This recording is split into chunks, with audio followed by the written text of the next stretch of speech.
All right. Well, let's get this going, huh? Shall we? Yep, whenever Let's you're do ready. it. Are we ready to talk about the goings on of the world? I'm excited. It was weird because I was avoiding all news because I was just like, you know what, at least half the country's going to be upset with the election. So I was just like, I'm done. And then Don's like, hey, do you want to come on? And then I've had to thrust myself back into it, and the world is still on fire apparently. Oh yeah, it's pretty terrible. So with that, and just like a red, white, and blue phoenix rising from the ashes of political bipartisanship, a lot of political bipartisanship, we are back to Salt of the Streets podcast. This is Saturday, November 14th, 1:31 p.m., episode 97. And welcome back, everybody, to the Salt of the Streets podcast, your one and only source for social and political commentary on all the weekly news, pop culture, and sports that you can handle. The best part about the whole deal, it's all built from the ground up for people like you and me, the everyday normal person. So come down and join us as we discuss life, liberty, and the pursuit of happiness, and continue our endless endeavor to bridge the gap between people and information. As always, we are your hosts. I am Colin. I am Donovan. And once again, local celebrity Larry Dixon. Larry the tax guy is in the house. He's not in studio because he's out there making sure America's safe, running his soldiers all over the place. But we had the pleasure of having him in, and this week we're gonna get through the election and then just all the spin-offs that came with. Yeah, I was gonna say, are we gonna get through the election? Because I don't. It's tough. I don't know if America's going to. Exactly. It's been insane. We went over kind of in the pre-show a little bit of some of the reversals that we've seen from both parties. And so we talked first about the Democrats, and specifically kind of like the farther left, and how for the last 4 years, like, everything is broken. You know, we have a dictator, like it's horrible. He's destroying everything. And then, like, we, you know, after the election, we did it. Like, he's gone. We voted him out. Like, the dictator is gone, you know. So everything that we said was broken and destroyed over the last 4 years. You know, we can't trust the election. The Russians are in it. And now don't even question it at all, because if you even question it, you know, then you are just destroying the integrity of the system itself, which is absolutely hilarious. Have you seen a lot of that? Have you know what we're talking about there? No, 100%. I thought it was weird. Like, they obviously spent 3 years, 3 straight years, pre-corona, telling us this election was rigged. Russia, everybody's in there. Everybody wants to set up. Like, there's no way we can trust the results. They did the same thing in Georgia with Stacey Adams. And now that everything's kind of panning out, now if you even broach the subject of hey, there's some irregularities, and not even that this is widespread and it should be Trump over Biden. It's just hey, these facts aren't adding up. They're no, you're a bigot, you're a Nazi, you're the new Hitler, right. You're endorsing it. And I was just we got crazy so fast because again, if we were to 6 months ago, they'd be like, no, he's illegitimate. He's a Nazi who was brought in by Putin, and he's just been serving out his agenda. Yeah. The whole narrative essentially from the beginning of the 2016 election. Yes. I mean, it has not changed up until now, where all of a sudden it's the only thing that has shifted is now, instead of the evil coming into power, the evil is going out of power, and we're bringing civility back to democracy again. Well, it's just this weird. It's been going for 4 fucking years, if not longer than that, because of the campaign and all that. But right. And now all of a sudden it's well, I don't know what you're talking about. We didn't. I don't know. None of that. We're not talking about the same thing. We're not talking about, irregularities and voter suppression. You brought up Stacey Abrams, which thank you, because she still thinks she's the governor of Georgia, by the way. She's out there talking like she has some seat at the political table when she is literally a nobody. Well, and you're right. Even to your point, even up until the election, when all the stuff starts to come out, about Hunter Biden's laptop and all this shit. That's Russian disinformation. We can't even share that on Facebook because it's going to disrupt the election, and we cannot even allow that, Yep. Yeah, even any question, anything that might sway anybody's opinion, we cannot allow that to take place. Is pretty hilarious. And I was going to say that about Stacey Abrams too. I was almost surprised to hear it brought back up, this whole story.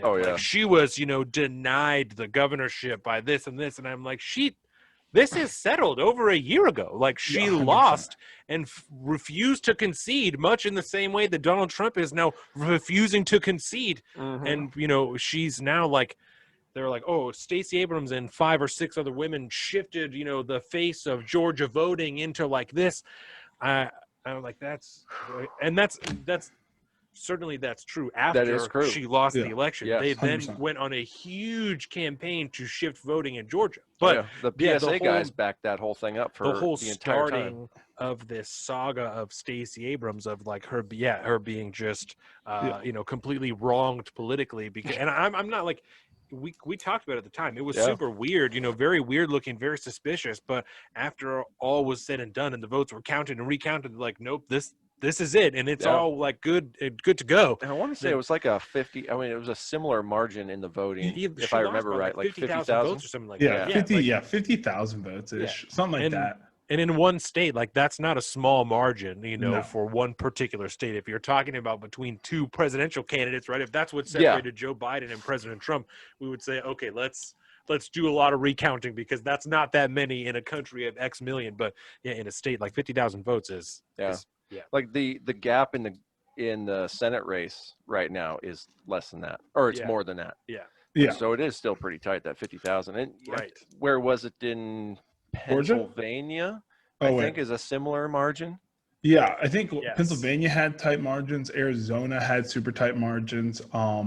Those are the last 2 that I've looked at. Like, just because coming off the Stacey Abrams thing, right? And like Donald Trump has, like you guys said, the similar situation. And I know that Pennsylvania for sure, like that's obviously one of the court cases up. And I know he had one of his litigations that he had going, and I think there's one more going. And then I believe Michigan's the third one, because I'm pretty sure there's 3 of them going on. And I just like, that's where I got confused on, because like even in Stacey Abrams' case, like they went back and they relooked at the ballots and like they did all the things that you're supposed to do. And then now that Donald Trump is trying to do all those same things, like now he is overthrowing democracy. And like that's brought me to like the wider point. Like if you sat down with people and like, hey, we had 140 million, almost 150 million people, and you're like, we had a little bit of voter fraud, we would be like, okay, that's rational. It's highly contested, super insane, a lot of power being thrown around. And like there's some we should investigate it, and there may not be enough to overturn it, but like we should look at it. And like the fact that like the media and everybody else surrounding it, we can't have that simple conversation. Like I think the best thing to come out of this, no matter who wins or loses, I think the medias are just gonna die. Because right now, like they like the Hunter Biden story, they completely covered it up, right? Like they didn't even let us look at it. But now they're almost lying to your face. And so now all their lies are going to surface. And so like, that's like gaslighting. Yes. And so like, that's in my head. It's like, that's the thing we're going to get out of this, is like the media's tells. Cause like you can't turn it on. You can't have a real conversation anymore because there are no facts being thrown out. No. Starting with polling. I think you're totally right. Starting with polling, where all of the media is like, okay, something went seriously wrong here. Like obviously polling can't be trusted at all, when for the first, I don't know, at least 9 months prior to that, people are like, okay, so no one believes the polling, right? So it's all bullshit, because everything that we saw last year, and for some reason the media is the last ones to catch on, like maybe we didn't have this exactly correct. And all of the regular people are like, yeah, no fucking shit, like that. Yeah. Obviously, we heard what you said and voted in the opposite direction, you asshole. It's crazy. We talked about, we talked about a lot of this on our social medias, right? That's one. But and so on Twitter, I'm at Salt of the Street. I know it's very abrupt, but I had to do it. No, this is good. Get in there. I'm at Salt of the Street on Twitter, Salt of the Streets on Parler, and at alpaca_Don on Instagram. Colin is at Big Bird Offie on all those things. Larry is a are you capital L Airy, capital T _, capital T tax, capital M man. Yes. See, yes. On what Twitter, happened, anyways. I wanted to just be like Larry the Tax Guy, right? Because it just really rolls off the lips, and like that's just where I'm going. But like, it just can't be that simple, can it? They can't, and people have it. So I've literally just been emailing these people. Like on Twitter, if you type in Larry the Tax Guy, he has like 8 followers. He doesn't use Twitter, and so like I'm trying to get in touch with him. Like, hey, can I just have this handle? Like, you don't use this. And so I'm late to the party. The goal is to centralize everything under Larry the Tax Guy, and we're just gonna roll that out. But yeah, we'll get there. I love it. We'll get there. We'll get there. Something I have to hit just for the month of November. We're out here. This mustache still exists. November, right? I made my first donation this morning. It's a weird year. The last couple of years, I learned when I made the post last week that I have almost $1,200 that I've collected over the last 4 years from November. So Get a nice close up on the camera there, so people can see that beautiful push broom you got going on. It's so thick and even. Like I'm actually like shocked at how like even and uniform it is across your face. Oh yeah, It looks he's grown up a lot. When I looked at it on the camera, I was like, it looks like a solid piece. It doesn't look like a mustache. It looks like I'm wearing a piece of clay on my face. No, 100%. Just bless your wife though, just for seeing that grow and just be like, no, I still love this, man. Like the weird thing about it, Larry, because Larry just said, bless you, babe, for dealing with my mustache, is that this year, this is the 5th year that I've done Movember. And this year she actually was like, I actually like it. Like, I don't know if I want you to shave it when it was done. And I was like, I don't know if I believe you, because for the last 4 years, you've only talked about how much you hated it and how creepy I look for the whole entire month. And now you're like, no, I think like I actually like it. So yeah. Oh my god. So we'll see. We'll see I'm if it team sticks mustache. I'm team like we keep it year round. I think we just go. Just do it. I have a couple of guys at work that for like Kyle and Shane all the rest of the year, they're like, so when are you growing your mustache? Like, when does that happen? And I'm like, November. You have to wait till November. Yeah, but I don't hate it. You know, the other day it was feeling really itchy, but on occasion, only. Yeah, and if I could grow a whole beard, I would grow a whole beard, but I can't. I toyed with the idea of maybe a goatee the other day, so we'll think about, so we should keep we'll thinking. See what happens. Right now, I'm infatuated with the push broom. I think that it'll probably stick around until I just get tired of it, and then I'll shave my face. And dude, we should. What do you think? everyone Larry? in my life will be Handlebars. really. I want to see handlebars on that thing. I think we just let it go. Like if the rest of your facial hair turns into what you have on your face now, then I am 100% in there. Like this is you're literally growing probably more hair on your face than I have on my head. Like this is amazing. Like I saw you guys on the pre-show and I was just like, holy shit, Don you're manifesting something. You're not even growing it anymore. Like I you're appreciate just manifesting that. it, dude. I love it. This is the this picture. is my dad. Yeah. Oh yeah. Look at that. Strong genes. Those are strong genes. And that's what he can't grow a beard either. We are Mexican and Irish, me and my dad. And so that's all that he's got is just the mustache. He has like a soul patch too, but not even a goatee. Like it's not even a full, no, it's really just the mustache. See, after a while, that's kind of nice because it's just low maintenance, you know? You Yeah, got areas you don't have to touch up and you know it. Yeah. 100%. And I have found that shaving with the mustache is like, it's way quicker. You know? That's even if it's just here, that took more time. It's, as you can see, it's super thick, so it took more time. Yeah. So even just humble brag much. Yeah. As you can see, it's super thick and luxurious. As you can see, it's incredibly lush and beautiful. Just let me flex on every single person watching the podcast. Like I'm better than you. So that's it. That's it. Movember. You can go to Movember.com and search Donovan Phillips. Movember.com/Donovan Phillips because I changed it because I'm the shit. And I figured it out. But that's it. You learned yourself some of the internet. Yes. The first time that I did like the posting on the website by myself, I like made Jordan give me a high five because I was like, I fucking did it. I put hyperlinks in here. I like all this shit by myself. I hate computers, bro. So even just that, and I can barely email. It sucks, bro. I hate it. It's not me. My phone, everything for that's why I want the double phone. Because like everything I can do from my phone, I got it. I have 1,000% handled. But as soon as I have to go to a computer, fucking idiot. I can't do it. Man, so that's going to be like the defining line between like everything. The next generation of boomers. It'll be the people that can use the smartphones but can't work the computer. Yeah. That'll be the new dividing line. What's your thoughts? I know you just got a new phone layer. What's your thoughts on the double phone? Have you seen that, the one that opens up? Which one? So again, I'm a techie, right? I love tech. If I'm not buying tech, then I'm just looking at it. So you have the wing, which creates like a T. You have the fold. Is that what you're talking about? The fold? Yes. So the fold looks cool in theory. My wife was going to get the first one that came out and the magnets weren't right.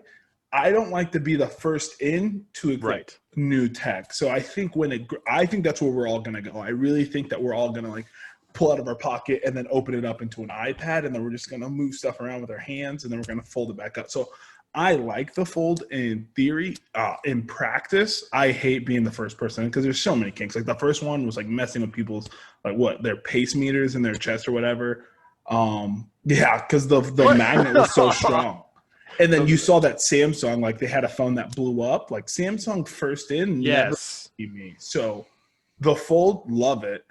But like that's like the appeal of iPhone, right? It's so slow to innovation that you just feel like you're just like, oh, this is a put together product. And so the one that I think I looked at is like an LG phone, the LG Think, I believe that it's called. And so that one doubles and up it's one phone, and then the second one is a case that has the other phone in it. And so you set the first phone into the case. Okay. And then it opens up. And so there's like a slight, bar in between the two, which for me is not a problem. But then it's not like you don't have that magnet problem like you were talking about. So it's a case that has technically two phones in it, but they're operating together once they're like snapped in. See, and that sounds cool. And again, I feel like my dream job is just like, hey, we're just gonna dump all this tech on you, and you just go ahead and play with it, and you tell us what you think. Like, yes, I could do review videos. Like, I have the face for excitement there. You know what I mean? It's just like, I have it. I'm ready for it. But unfortunately, I have the face for radio as well. So here we are, I could not disagree with you more. You do not have a face for radio. You have a face built for the face. You have a face built for YouTube. There you go. So that I need a bigger jaw. It's like bigger jaws. Bigger jaws do really well. I'm in on it. Have you seen? Stretch my bones out. There's like rubber things you can buy, you chew on, that are supposed to like make your jaw bigger. Have you seen this? No, I don't want to, because I feel like in my head you'll come out looking like a chipmunk. Yeah, and then you'll just be walking around just like with jaws out here. But the risk of chipmunk always exists. I got ripped cheeks, man. I got ripped cheeks, man. Yes, oh my god, exactly. So let me ask you guys this, because y'all interested in these phones. Have you seen the Galaxy Z Flip? So this is the folding like screen, that flips up like an old school flip phone. I have seen that, and it almost looks like a compact mirror. Yes. Yeah. Hey, do you know what we're talking about? So I don't. I always, whenever I see the Flip, I always think of the Motorola Razr. Mm-hmm. Yes. So which is like this, the same similar thing. So I like the Motorola. So I think I've seen the Flip. Like I watch a lot of YouTube unboxing. So like I'm not going to pretend like I do, but like when I saw the Razr, one, the nostalgia just poured over me, but two, like I'm telling you, like the ability to open up into a big phone and then close it up and put it in your pocket, because like that's the problem. Like putting your phone in your pocket now is an act of Congress. So yeah. Well, this one almost looks like a regular sized phone that just folds in half. See, and so then when you open it up, it's regular size, but just like easy to store, because that's what it's like a bunch of ladies in the commercial, that have like small purses that they're putting it into and shit. Oh, yeah, so putting it in their clutches. Exactly. 100%. Or like men putting it in their suit breast pocket and just reaching in and flipping it open. And then I just feel like you look cooler pulling a flip phone out of your. They need to make a case that looks like a handkerchief. You know how you fold them up? You get your pocket square going on. Have a pocket square. The back of it has the. So you just put it in so it sticks up out of there so you look all fancy. I feel like when when I put stuff in the chest pocket of the frocket of a button-up shirt, like I don't want it to be too heavy. If it's too heavy, it starts like way down your shirt and look weird. And then it'll rip out. Yeah, exactly. So so you would have to have the phone would have to be of a light weight, to be able to of Razor-esque weight, if you will, to be able to be comfortable. Sounds like somebody's interested in a Razor. I'm telling you, it's gonna happen. Oh, that's remember when those were the coolest phones, the Razors. Yeah, I dropped one in a bowl of soup. That's a real story. Really? Oh, that's how it died. Go ahead. What kind of soup? It was like it was like what, chicken noodle soup or whatever. It was after a football game, and like my family, so I break every phone I come into contact with. So I always buy an inordinate amount of insurances over it. But like I was just like on it and like trying to eat soup, and it just slipped right into the bowl of soup. I've drooled on a phone and broke it. Like I've broken phones in like the most magnificent ways, like extravagant. One fell out of a car while I was moving. Like think about like dropping a phone out of a car, like how that goes. Oh yeah, I have a very recent experience with that. And you're like, oh shit. Yeah, because like in New York, you don't have any service in the mountains near West Point. So like you like stick your head out a little bit to get a little bit better service, and it just fell out of the car. And I was like, okay, that's awesome. Oh, dang. Spent a lot of money on phones. I was like, so I'm going to tell a story real quick. Yes. About phones and losing your phone. Okay. So last weekend when my brother and I we were heading over to the mountains to go hunting. So we drive all night long. It's only 4 hours away, but like we got there. We started to hit these back roads and like the back logging roads around 6 in the morning or so, right?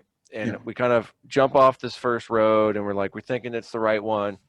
And then I realized we turn a corner and then somebody's already got a camp set up and all this. Like, oh, this is the wrong road. Crap. Let me back out of here real quick. So me and my brother. You didn't hold him up with your rifles and be like, give me your shit. No. We try to be nice to people, and because everybody's got a gun. So you want to be really nice to everybody because everyone's packing. But I guess that makes sense. So we turn around and my brother starts looking for his phone all frantically. Like, oh, let me check something. He's going to check his position on the map or whatever. He starts looking can't find his phone. He's like, oh crap. So he gets out of the truck real quick and he starts looking around the floorboard, seeing if we can't find it. So we're like, shit, man. About an hour back, we pulled over real quick because Daddy was getting real tired and we had to pee and all that good stuff. So we got out and stretched our legs. So maybe it fell down over there. Mind you, foggy as shit the entire time. I could barely see 25 feet in front of me, and it's pitch dark because it's middle of the night. Yes. So no real references to go off. So we just blatantly start heading out on the highway, just maybe hoping we could see some tire tracks or something where I pulled off or something. So we drive an hour, and then we get the genius idea to use my phone to do the Find My Android thing and locate it. And you can just log into that from the internet. Yeah, it's kind of like the Find Your iPhone thing. Yeah. And so we log in. The Android version? Yeah. Right. And it's exactly where we had stopped. The GPS signal's going. He's got great service. He's got 82% battery life. It's it's all good. And it's exactly where we had stopped to look for his phone in the first place. So we drove another hour all the way back to where we had pulled in. And it's light by now. And so it's just this big mud puddle, basically, right? And so we drive in, and it's just this brown, really thick, syrupy mud, and then right on top, I see a nice little clean black box sitting right on top. And so just go up, pull it out, still works, brushed it off, got the phone again. That's so funny. Bro. The fact that it still worked, honestly, that's everything. That tells you a lot. Wild. Yeah, that's cashing in on good luck. Yeah, and it's one of them $1,200 phones. Brother was pissed the whole time. He's like, dude, I just bought this fucking phone, and now I lost it. Luckily, still working. I thought I lost my wallet a couple of weeks back, and Jordan went to my work a couple of times to look for it, and she ran into Dr. Plum while she was there. And he then texted me, fucking 9 people talked to me about my lost wallet the next day. And I'm like, don't fucking worry about it. But I found it in my bag. It doesn't matter. And so Dr. Plum texted me and he was like, I lost my wallet in a bathroom in Vienna, trying to do this and this and this. And I was like, what the fuck are you talking about? And the next time that I saw him, he's like, oh yeah, true story for sure.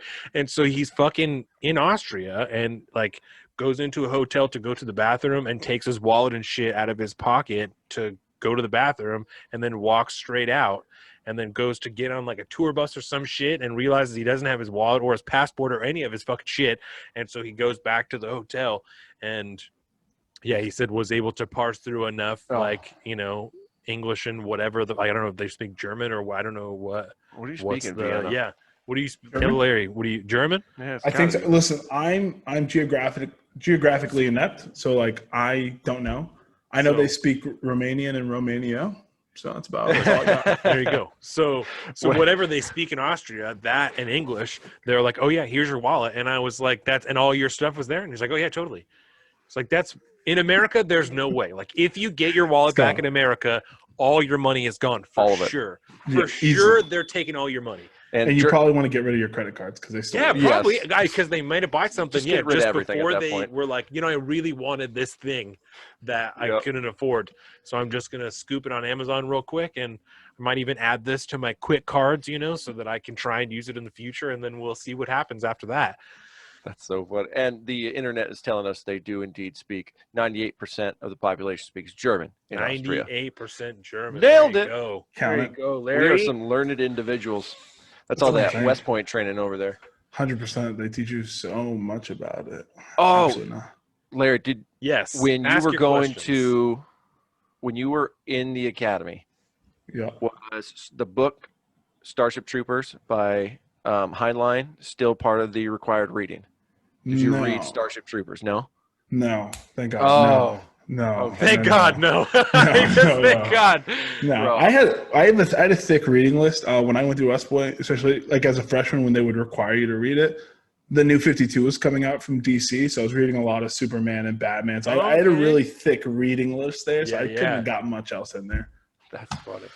Oh, well, I would highly recommend. I'm just saying because it's a great book. It's actually all about leadership and like military style leadership and training and like your responsibility to citizenship. And it's like not at all what the movie's about.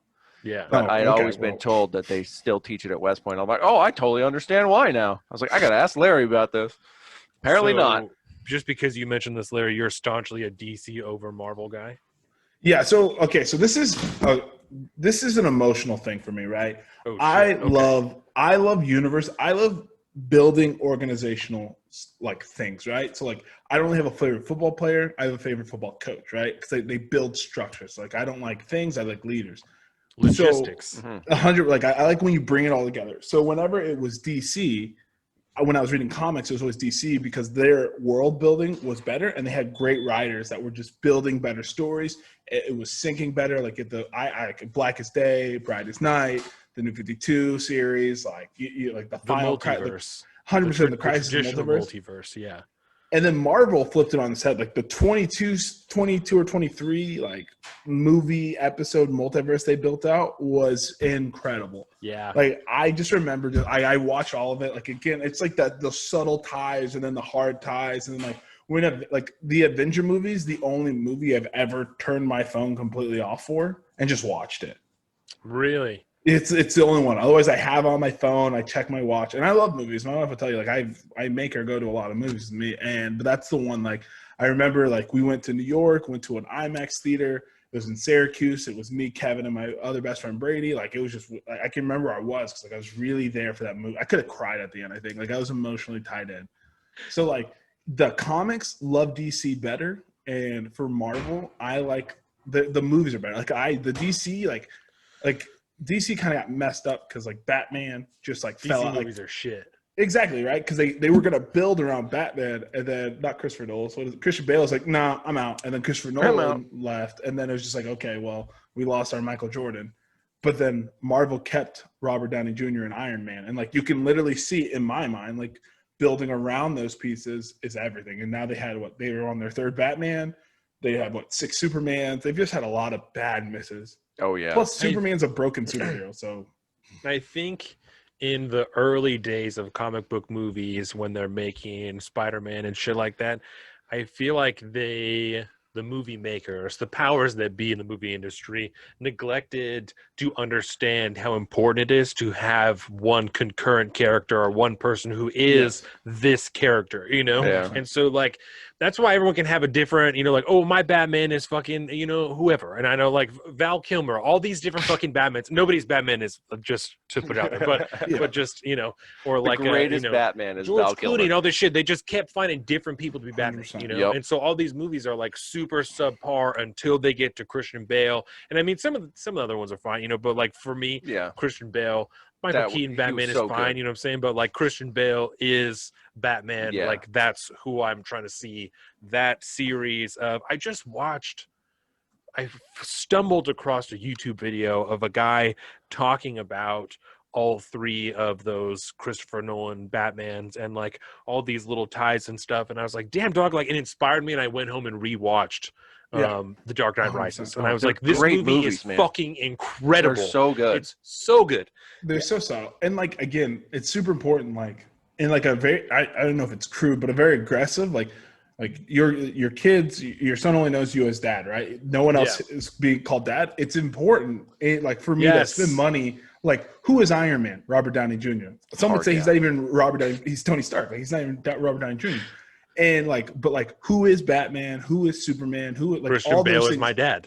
Exactly, right? And then you lost them. And so I really think they bobbled it. And then I can talk. I'm the guy who goes to Comic-Con with my family. Like, so I'm in the nerd. Really? Like, okay. Oh, I'm deep. So like I've had aggressive conversations about this in school. Like that's why like I take very aggressive stances because I'm emotionally tied in. And so like when Christian Bale left and Christopher Nolan left, like I felt it, and I'm not boycotting anything, but like reluctancy just builds up. Well, and objectively, those next movies sucked. Like Wonder Woman was pretty good. Like that one was pretty good. But as far as like Ben Affleck Batman, that was a horrible fucking idea. Bad idea. Even like Man of Steel or what was that? Was that one just called Superman with I don't Superman know. Batman? I think so. Well, he had his own movie before that, right? Was yeah, that one called... Man of Steel, Superman, okay, Man of Steel. Like, that's what it is. Yeah, and that was okay. You know, it was all right. Yeah, it wasn't like one of their standard D movies. This was like it was better than the Superman they did before that. Where the guy got shot in the eye. That one definitely wasn't Batman, but it was like somewhere in between. Yeah, it wasn't too terrible. You know? But Ben Affleck Batman. Ben Affleck. We always joke Ben Affleck was such a bad Batman that they had to make him. I mean, twice as big because they can't erase his dad bod, even when he is fucking. Even when he's Bruce Wayne, they still he has to like stand like this, you know what I'm saying? Because he still has a dad bod. Like they can't even fake that he's in really good shape anymore. No. And his voice is so terrible, they got to put a fucking voice changer on him to make it sound deeper and more aggressive. Yeah. Whereas Christian Bale is like, I'm just gonna whisper, and it's gonna be so intense that you're gonna fucking hang on to every word, like it might be my last. You know, so good. Yes. Yep. And now we get Twilight Kid. So okay. So this is so two things. Marvel does a great job of putting people who fit the part in the position, right? So like Captain Chris Evans, he makes me feel America. Like he would exactly. Yeah. And I never bought Ben Affleck as that. This is what I'll say. Have you guys seen Tenet? No. I have not seen that yet. So it's the new time one with backwards. So apparently Twilight, I didn't know it, but the Twilight guy's in it. He's a good character. And I remember walking out, I think it's Robert Pattinson. Yeah. I was like, oh, man, that guy's really good. And then my wife was like, yeah, he's gotten a lot better since Twilight. Or she made a comment about Twilight. I was like, that's the Twilight guy? So Tenet has restored faith in my hopefulness for the new Batman. Yeah. Because I was not before once he was announced. When I first heard that he was going to be Batman, I was like, my concern is that he'll be a better Bruce Wayne than he will be a Batman. Yeah. And then when I saw that trailer, I saw him as Batman, and then I saw him like just a little bit of Bruce Wayne. I was like, I almost feel like he's going to be a better Batman than he is going to be a Bruce Wayne. And now I'm concerned about that. Just like the weird haircut they gave him and shit. I'm definitely going to see it because I'm happy that Ben Affleck is Batman no more. I'm happy that it's gone, and so I'm going to try and throw money at this franchise to see if we can get this one to stick. Because while I'm a Marvel man over DC, I appreciate everything that DC has to offer, and I know the potential that's there, and I want to see it done well because it can be so beautiful. You know, for the same thing like you said is the organization we saw in the Marvel Comics universe is. It already exists in the actual comic books of DC, you know? Yeah. And so that needs to just have the right person to be able to put it all in one room that goes across on every wall and to be like, these are the 4 phases of the DC reinvention, and this is how we're doing it, you know? 100%. Yeah, like go ahead. That would be everything. Like if I could be a movie star for them, like I'm literally like, hey, this is what we're going to do. I'm bringing everybody in. I'm taking my $85 billion budget. I'm like, okay, we're going to do the Crisis series and the Blackest Day and the Brightest Night, or Brightest Night Day and the Blackest Night, and we will absolutely crush it. Like I'll walk off and I'll probably erect a statue of me in Washington D.C. Right. And the same thing that the same lack of structure that you're talking about is the same thing that kind of brought down the last couple of like X-Men movies, you know? Yeah. And especially like the first couple especially, and then there were some good ones, and then the last couple were like really terrible. The first were like the X3, right? Where they took like the 5 best X-Men storylines and just fucked them all into one movie and tried to make it stick. It's like that's the worst thing that you could ever do to a magnificent series like this. So X3 was the third one of the original trilogy. Of the original trilogy. That was where it got real worst. And it was by far the worst. And they just tried to basically abuse Wolverine and just said like, hey, Wolverine, like just Logan, carry us through. Like every Wolverine movie I felt was just amazing, and then everything else was just what did you think it was going to be on the other side of this? Like, what was your vision? such a roller coaster, of this. And like even when they made Logan, I was like, okay, they're bringing it back up. Like they're figuring it the fuck out. Like they're like, this is the last we get with Hugh Jackman. We're gonna go out on a good note. We're gonna figure it out. And then Dark Phoenix came out, and I'm like, this worst movie arguably the best story arc that exists in this series, and you shat all over it. You made it horrible. Man. So it was I watched that movie. I thought it was boring. Like I literally was sitting there. It was terrible. I was like, but I think they kind of got crushed by Captain Marvel. Like if you look at those plot lines, they're almost exactly the same. And it came up before. So like we were over like this super powerful person from space with the shape-shifting monsters trying to track her down, but they're really on her team, except the ones that weren't. So I feel like she kind of it was in bad position, but that movie was just bad. And then this last one, like the Teen Mutants or whatever that was out. I don't understand what they're doing. No, neither do I. So again, love movies, so I'll go see anything. So I'm a bad but like that, like even my wife was like, she loves X-Men, and she was like, that was not a very good movie. So let me throw this at you, and then we'll move on, because I've talked about this idea on the podcast before. My vision for X-Men ultimately, because X-Men is my favorite comic series of all time. That's where I live at. I love it. And I've only been into comics maybe the last like 4 years. So I'm not an old school guy, but that's my shit. And the vision I've always had for X-Men is for them to do like an HBO style series, right? Or like even now next Netflix, because that's where everything's going. You can take a Netflix, Amazon, Hulu, whoever's going to do it and do it right. And invest enough money to make like 10 seasons of it and make each season, like a large story arc. Every episode can be like its own individual comic, or like 2 or 3 comics in one episode. And you have over 1,000 issues of comics, plus all of the different side novels that when they're at one point, Chris Claremont was writing 11, 12 different concurring storylines all at one time. You have all these different things that you can make off of one series if you start it and do it well, that you can branch off into 10 different other series afterwards. So essentially you got the opposite problem of Game of Thrones. There's so much actual content that's actually been written in the book. In the literary version, you cannot run out. As far as X-Men goes, you could make like a full actual series that everyone would love, that I would be happy with, Larry would be happy with. You'd be like, that's it. Like, this is perfect right here, exactly how it should have been done.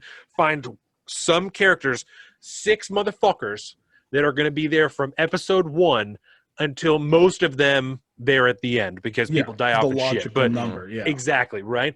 But you're going to have a couple of guys that are there from the beginning to the very end. And then after that, all these other people that come in and out and do all this shit, because the X-Men team changes, drastically throughout the years. So there's all Excalibur, X-Factor, all these different other comics that come out that are based off of this original universe.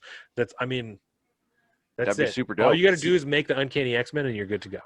Uncanny X-Men. And not to piggyback off your idea, but this is how I said that Disney, so we're talking about it with my friends. I said, this is how Disney's going to kill the movie theaters, right? Imagine, right? So Disney would do this because they have Disney Plus. What you do is you go buy all the AMCs. You take out all the big movie theaters and you put like the big comfortable recliners. And then you create this super series. I said Marvel, X-Men works, but then you make them 1 hour to an hour and a half, and then you release them 3 weeks early in theaters where they could only go see it at your Disney movie theaters, and then you release it to Disney Plus. So again, we know that we have a bunch of diehards. As you get good, like you saw it with Game of Thrones, like people want to be there. People want to see things early and feel like it's exclusive. And so you make it exclusive, less people, raise the ticket prices, right? So instead of $10, you're spending $30, or you can buy a pass, $100 for all 10 episodes, or 10. Does that mean popcorn can be less than $20? No. The popcorn, we're raising the popcorn prices, honestly. I want to gouge people. It has to be more expensive. Yeah, 100%. I want them to feel like they have to mortgage their house to get it. So that's how you know it's insanely that good. Yeah, that's how you know it's exclusive. Exactly. Like, I gotta leverage my house, bro. Oh my god. Well, oh shit, I had another comic-y thing I was gonna add. I totally spaced it. Oh, I was gonna say, have you guys seen The Boys? Yes, first season. Because quality-wise, I think it's rather fantastic. And if you could make an X-Men show that's like as gritty as that, because I don't know that much about X-Men. X-Men savage as fuck. But yeah, out of all the various superhero stuff that you can make movies or TV shows out of, like I feel like X-Men could be the grittiest one. Like you could have that thing rated R and it would be insanely popular. 100%. Yeah, and in my personal opinion, like one of the reasons I like X-Men and Marvel the most is I feel like it's very realistic, you know. As far as comic books go, X-Men is like one of the more realistic ones. That these people are just people who have mutated past being humans. You have a new gene that developed, and we don't know how it happens. You get it, and it is what it is. Sometimes you grow wings, and sometimes you grow your fingernails real long. The original characters of Magneto and Professor X are based off of Martin Luther King and Malcolm X. So, I mean, the amount of ties from 1,000%. I can I trust you. Professor X is based off of Martin Luther King, and Magneto is based off of Malcolm X. That is okay. See, I was just thinking of it backwards. Malcolm X, Professor X, but no, the personality traits I think carry over. That's pretty. Yeah, they link up well. Exactly, and that's the whole idea of X-Men. You know, it is about acceptance. It's about people having differences that they have no way to change, other than obviously the storylines that come afterwards, but originally have no way to change. This is who they are, and just wanting to be accepted and have equal rights in this world that, I mean, that is exactly what it is about, And so the mirrors that it has to the real world are unending. And then starting with teenagers that grow into adults, you have, the standard dramatic storylines that you can run with forever, of love and fucking destruction. And whatever. And I think that's why it was so good. It's just because, everybody goes through that awkward stage of finding yourself, your group of people, and that acceptance. And, because everybody can find the character. Or I feel like if you watch all the X-Men, there's someone that you're like, yo, that's me. Like, all the things, obviously I don't have, I can't do anything cool, but, I like the way they feel the discomfort in their body and their shell. And, that's what it was supposed to be. Is this, we can all be there. Yeah, no, I'm with that. That's insane that it's Martin Luther King and Malcolm X, but that makes a lot of sense. Yeah. I feel like you just broke me a little bit. Yeah, my mind is kind of blown. Everything just lines up. I'm like, wow, that totally fucking makes sense. Yeah, no, 100%. It's probably because it's true. Telling you, that's why I would pay stupid money for an exclusive. If there was even just an independent producer that was like, I'm gonna make X-Men, and for this much money a month you can have a subscription to it and you're gonna get all the episodes, 100%. Sign me up, dude. Fuck me up, fam. I'll pay you $30 a month to see all the X-Men you're gonna make, as long as you're making 10 episodes a month at least. I'll do it. $3 an episode. Let's put that one down for one of the Salt Street's long-term goals. We can, we'll branch off privately into media. Fund an X-Men series. We'll just we'll just start making TV and shit too. Movies. Colin, I want to be part of it. I didn't bring X-Men underwear. You gotta stop. I literally never even conceived of having enough money to be able to privately fund my own TV show. Bro, I'm just saying. So when you look at the Daily Wire, Larry, you know who the Daily Wire is? The network, Shapiro and all that. Yeah. Come on now. What they have become such an inspiration. Of course, he knows who the Daily Wire is, because of how much they've grown. And I don't know how much you've heard about all this stuff now, but because they were talking about it on the election night and all that good stuff, breaking all this new stuff. I mean, they're getting into massive media space where they're going to start making movies and TV and actual entertainment shows. Really? And I'm just like, man, from where they started to where they are now, it's totally possible. No, it's totally 100%. possible. And because have you heard of what's it called? Larry Elder made Uncle Tom, and Dinesh, what's his name? D'Souza. Yeah, he made the Trump card. And those did massively. And then I think Carell,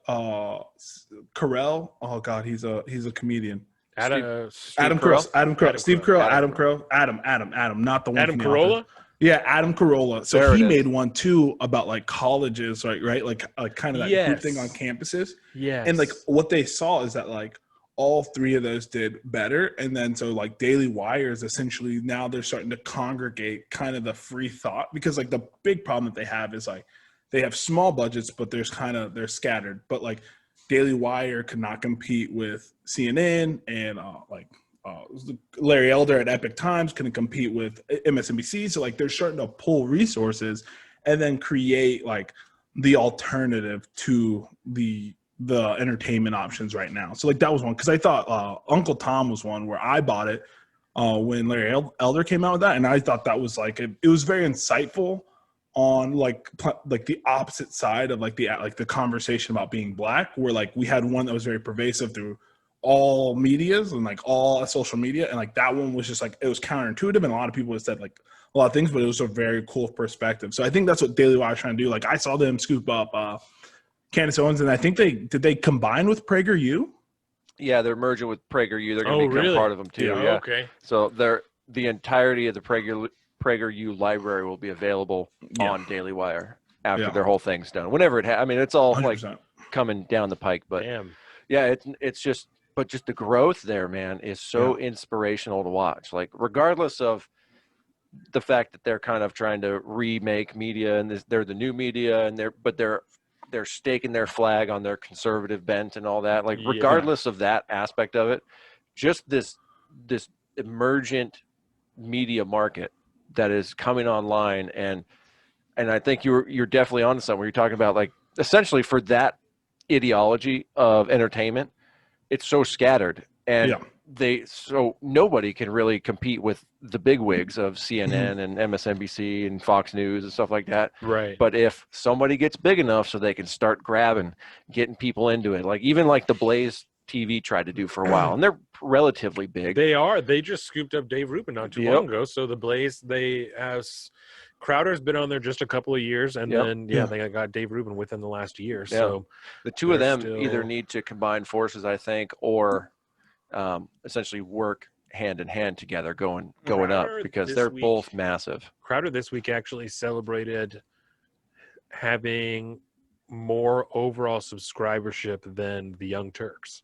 That is magical. And that's off of like independent purchasing of their subscriptions, where the Young Turks have taken, I mean, tens of millions of dollars of money from corporate donors. And they're the Joe Biden of the political punditry wing. Yeah. And that's why I thought that you guys were in a very interesting bubble. Like, this is how I always saw you guys, right? This is why I find you as fascinating. Well, you guys are cool dudes. So, but like what you're doing, I find fascinating, because like in my world, right? Like in my thought of just education, right? Like, I don't know if it's school choice.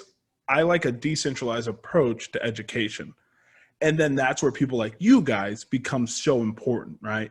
Because you guys are working as hard as you can to like, hey, like, this is what I think, this is where we are, and this is where you are. And so like, because you guys are working so hard to straddle that line, I really think like that kind of education could be important, because like what we're seeing is on both sides, like there's that times they're low information citizens, right? And it's the low information citizens that kind of get taken advantage of. And it's on both sides in both situations. But like, I was shocked on, like, you guys saw like the woman who was just like, I didn't know Joe Biden was advocating for more shutdowns. Yes, the doctor. Yeah, the doctor who said 100%. This. And that's what and that's when it hit me. And like, I heard other people say it, but like, that's what hit me. I was just like, there's no one's like dumb, right? There's dumb people, but like in my eyes, no one's dumb, but like there's a low information. Yeah. And like no one has, they're not chewing them out. Exactly. Like to what's going on. And you see it a lot with people who are super busy. For like, I have like friends that are like, I'm only growing my business. That's all I care about. But then they come and talk, and they're just ignorant on an issue, because I'm just like, you don't know. And not that you don't have the capacity to know, but like, what have you done to bridge this gap? So that's why I think you guys are super interesting, because like that's kind of your goal, is to bring people in. And like with those shorts that you guys are coming out, I think they're incredible. Clips. The clips, right?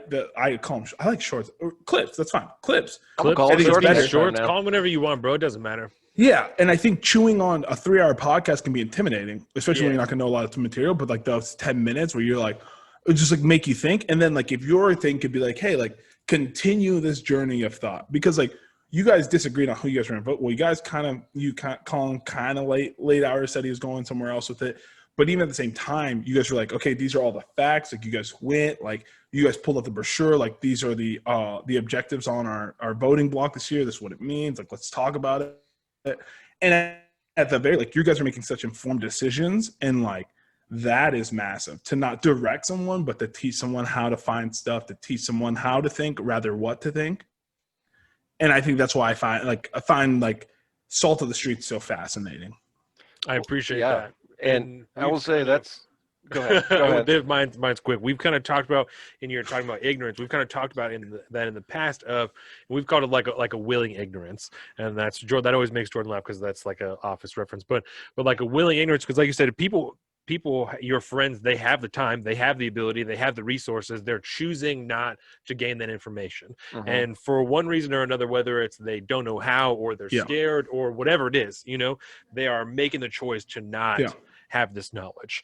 And it's real easy for a lot of people to just say, I'm not interested. Right. And I just don't care about politics. Yeah. And how many times have you heard that? But at the end of the day, these same people are still going to grab a ballot and vote.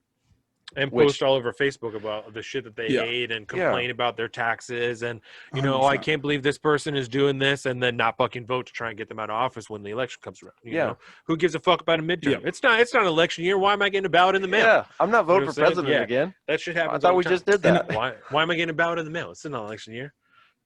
Stupid.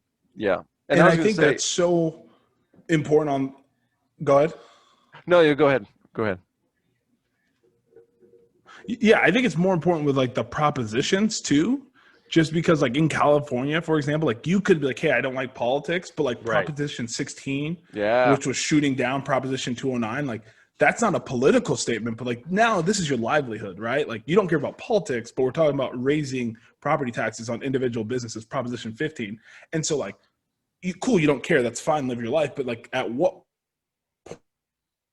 point, like federal down to local, right? Like you have to be educated. Oh no. Position 16 to get rid of the affordable, or what's it called? Affirmative action. Affirmative action, yeah. Sorry, Larry, we keep kind of losing you here, the internet connection. Come on back.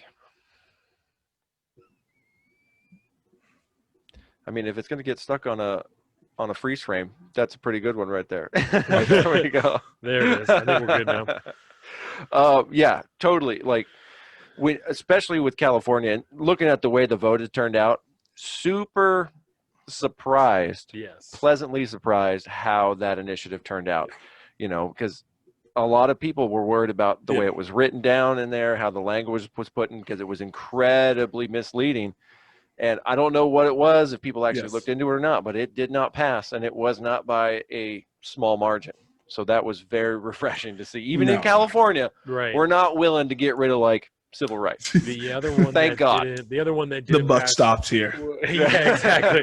The other one that didn't pass or was blocked or whatever, I don't know if it passed or failed or whatever it is, but when they were trying to make all of the Lyft and Uber drivers independent contractors, the gig working thing, that didn't pass, because that would have been, Larry and I talked about that, as it was like kind of leading up to the election. Oh man, like if this goes, they're fucked. They are going to be boned. Like the amount of people they've already lost from their tax base, people, even just the big ones that we know, Ben Shapiro, Joe Rogan, big name people that we know, not to mention all their friends and all the people that they know that are just regular people that decided to go somewhere else. Yeah. They cannot afford for all those other gig workers to say, well, I'm just going to go to Oregon or wherever the fuck around here that Nevada. I can still work, Nevada, where I can still work, make all the fucking money I want, and just take different drunk people home from the casino instead of from the club or from the fucking restaurant or wherever I'm going now, Yeah, it's going to be the same thing. I mean, you've seen how massive that entire system has gotten over the last few years. Yeah. I mean, it's everywhere. And it got so, even in where Rogan's at now in Austin. Yeah. They don't allow that stuff in the city. Right. Like they have other versions of it, like their own version or whatever, but like they won't allow that. You can't drive for Uber or Lyft there. I mean, you might, one of them, I'm not totally sure, but they have. It's like, Uber. So it came and go. Like, so I was stationed in Fort Hood. Obviously, we go party in Austin. Like, that was a big thing. Like, we go down there, like, yeah, we don't have Uber here.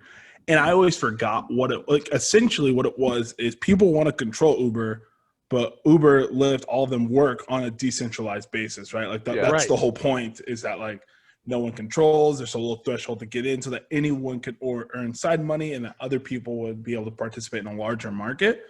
But yeah, so I'm upset. I don't want to say I'm obsessed. I like Uber, but yeah. So like in Austin, that was a big thing. And there are other ones, but like I noticed it, like coming from New York, where it's life, to going down there and then just being like, okay, well, this app is going to shut down. It's terrible. Like there's not the same ecosystem of feedback. So like your driver could be bad. Like it's just there's so much. Oh, dude, I've heard a lot of horror stories too about that. I used to watch and listen to a lot of stuff that came out of the company Rooster Teeth, based Yeah. out of Austin. And a lot of their podcasts and stuff, they'd sit there and they'd essentially sit down and bullshit for a few hours and stuff. And every single episode, somebody's got a horror story about taking the Austin version of Uber around because the drivers are crazy and there's What is nothing it they can do called? about it. I don't remember. I think it's called like Ride Austin or something. No, I don't remember what it's called. Like, 'cause again, you download the app, just to divulge all the details. You download the app at 2 a.m. when you're so drunk, it's unbelievable. Yeah, so you're ready to puke. Like, I gotta go home. Yeah, exactly. Like I'm just trying to get home safely and not pay for a taxi. So I don't remember but like also they were just such weak apps. Like it would change so often. There'd be so many, some would fail, like which one's best. So it's, again, you could say what you like. People are like, oh, I don't like that they're not employees. Uber and Lyft are just such a clean platform, clean app use. It's everything. It just works. Right. Yeah, and it's amazing because like you lived in New York before. I mean, I don't know if you've lived in the city proper, but you know, back in the old days, like there wasn't really Uber and Lyft around, right? No. But you still had this massive fleet of taxis, right? Yeah. Yes. So no matter where you were at, you could always you could get a cab. Like sometimes it takes a minute, but like you could get a cab. But as soon as the private companies came in and essentially added to that marketplace and made a better value, like it became a staple of life in any urban setting, to the point you didn't have to worry about trying to figure out the public transportation or anything. You could just get the app and you get a ride. Done. Yeah. And it's then cheap most of the time. Yeah, like most of the time. It's great. Of the time, it's pretty cheap. Yeah, and I've been in some sweet cars, man. Some awesome Teslas and shit. And they don't cost extra. Minivan. It's the minivans with like the refrigerator in there too, and like it's a mom driving, so she's only just a sweetheart. So, oh my god, you want a water? Like, yeah, you're right. Some candy. I got some PB and J's. That's awesome. Yeah, exactly. But then like I feel like it's a big thing too. Like even if you're paying the same price, like the Ubers are just way cleaner than just the average taxi. Like that's just another big thing where like the capitalism, like another benefit is like you're getting more even at the same value. Even if you're not paying less, like you're still getting more. Cleaner taxi, better people, generally more personable. They care about you because you can rate them poorly, which will affect the rest of their career. So like again, that feedback and ecosystem is super important. And that's like all it takes is that 5-star rating program. Yeah. And you have enough incentive there for everyone to try to make it the best experience ever. Yep, on both sides, because people just be like, I'm not picking you up. And like it's why like now like I puked in like 4 cars, but like I was in an Uber and I just told the lady, I was like, hey, you need to pull over so I can get out. And like it was a super cordial thing. Like just went out, did my business, got back in the car. But like it's that same system of knowing like, God, if this goes terribly, like I will just never get a ride from anyone. Yep. That's really fucking funny. I never considered that. It goes both ways. It's got to be super common. It's almost like a what is that citizenship score that people are getting? China? Yeah, like in China, shit. Social, it's like everyone. You get a social score. Yes. You get your Uber score, and if you get so many reviews as a bad passenger, guess what happens? You're cut out of the market. That's dark. Like that. Yo, have you seen that Black Mirror episode about that? Yes. Yes. See, that's where I get nervous. Because like you could just be like year one, like you're no longer a part of this, and like you can no longer come to a forced party. And I was just like, can't even talk to you, bitch. Yep. Yeah. Just like Alex Jones. Yes.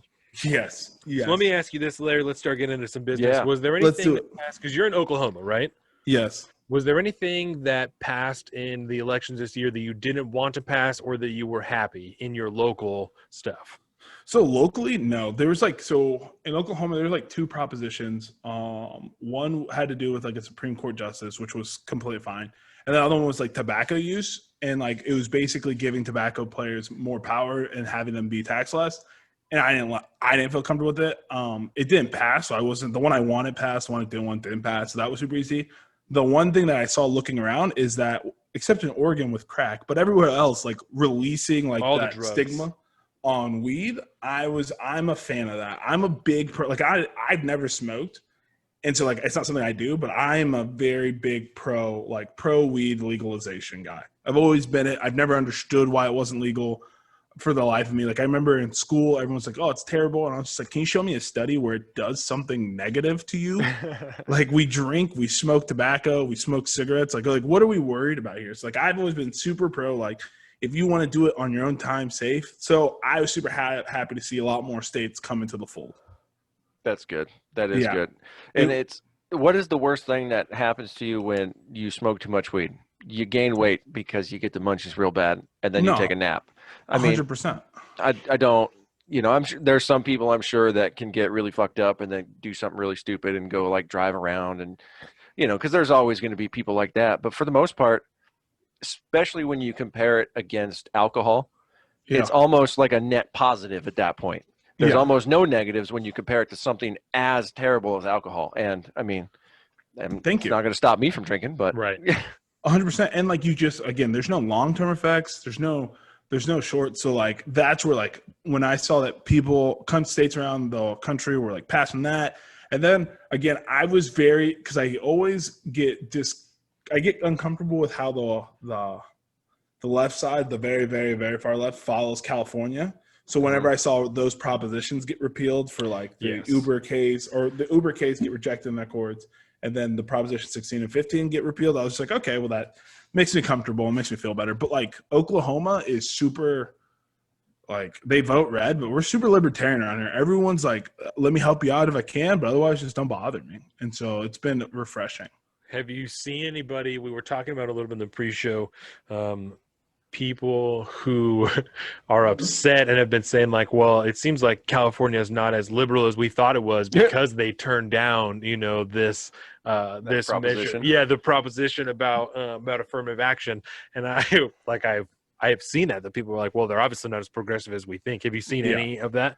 No, so what I've seen is the few friends that I have still there have said like this, like they were like, hey, I'm happy that passed, but like it was like the final straw, the fact that it made it on there. Yeah. And so like a lot of them have been talking, they're like because they're like, I guess there's a way it can come back on under a different bill or whatever. They're like, it's gonna pass next time, because they're like, it's a mass exodus. Like we only hear about the Joe Rogans, like we said, the Joe Rogans, Ben Shapiro's and all those, and like Stephen Graham, but like he's like, you have no idea how many people making 60 to 170 are leaving.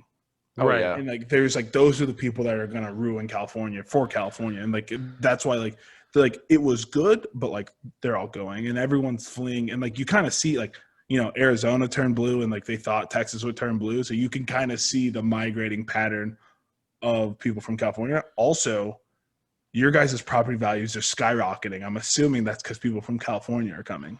Oh yeah. They have been for years too. Yeah. And I think that what you're talking about, people leaving California, I think that same thing is going to happen in Oregon and Washington too. I mean, even just, when Donald Trump was elected the first time, we were like, oh, we're fucking moving to Canada, but that obviously we're not moving to Canada.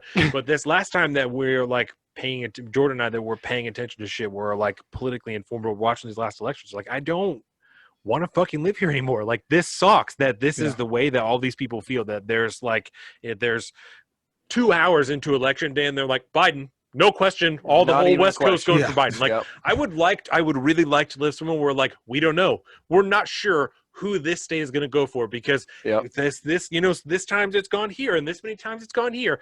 It'd be nice to have a little 50-50. That like we won't be so conservative that are traditionally like we're from Washington, so we got a couple of little progressive slips of like, well, we got to take care of everybody, and like shit like that. Yeah. Where can we go that this is acceptable? Right. But also, don't fucking touch my guns. Give me a big piece of property and stay the fuck off of it, and let me do what I want. Like that's where I want to go. 100%. You already know where that's at. It's Florida. But Florida and the hurricanes, man, I can't. With the hurricanes. This is. Listen. Florida is the proverbial shit show of America, right? Hurricanes, crazy people, crocodiles, 100%.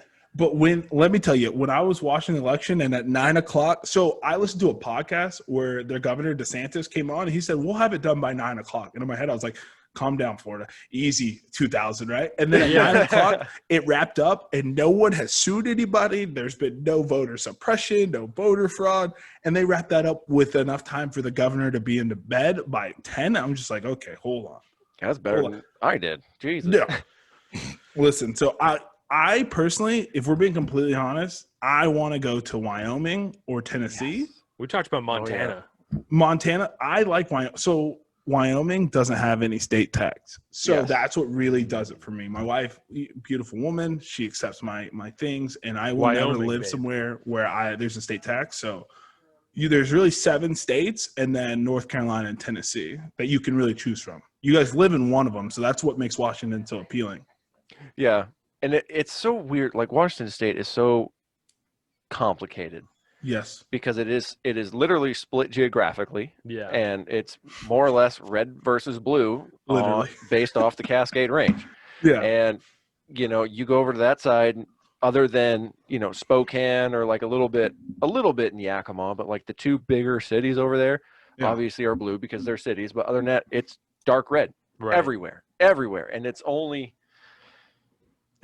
pockets of red. They want to name that at. state Liberty. Yes, they want to. The Liberty State. Yeah. Amen, America. And then, so here's my question, because I was thinking about this as I when you put up the map, right? The city pockets are strong, like blue strongholds, right? Yep.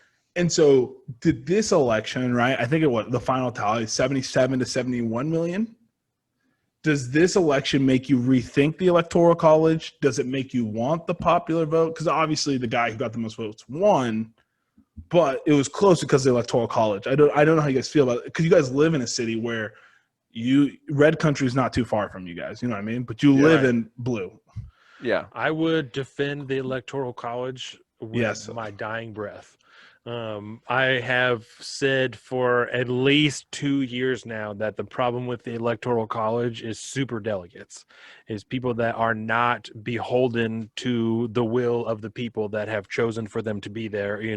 People like the governor, the representatives that are here, and they get a delegate vote, but none of us get to tell them how to do it. They get to do whatever they want. Yeah. That, to me, is the problem. And if that is done away with to where it is controlled the way that it's supposed to be, there is and we've discussed many times the gerrymandering that exists. I mean, the Supreme Court ruled 2 years ago, that it is inherently political. Gerrymandering is supposed to be political. Drawing up different districts is supposed to be political. It's supposed to be partisan. It's supposed to make you feel not good when it happens. And that's what makes you want your party to get in control of drawing up the districts. But that's always been my problem, and that's what I try and tell everyone who is like, the Electoral College is stupid. We need the popular vote, and it doesn't even count and all this shit. I mean, the amount of people that I've spoken to on this show even about the Electoral College that aren't even aware of the term superdelegate, let alone the pivotal role that those individuals play in the process. Low information.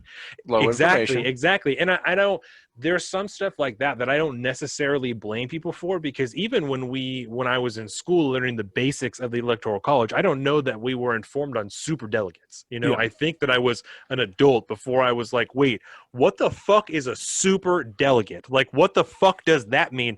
And you look it up and like, they just do whatever they want. Yeah, they can just do whatever they want. Just do what they want. They're not beholden to the and people. It's that type of shit that I think if you aren't looking at it the right way and you're not in the right mindset when you learn about it, you start to think like, oh, so everything is a lie. Everything I learned in school is a lie because they're not telling me about this. It's all the whole system is rigged, and it's all this and this and this. And it's, if you're not in the right place or have somebody near you to say, no.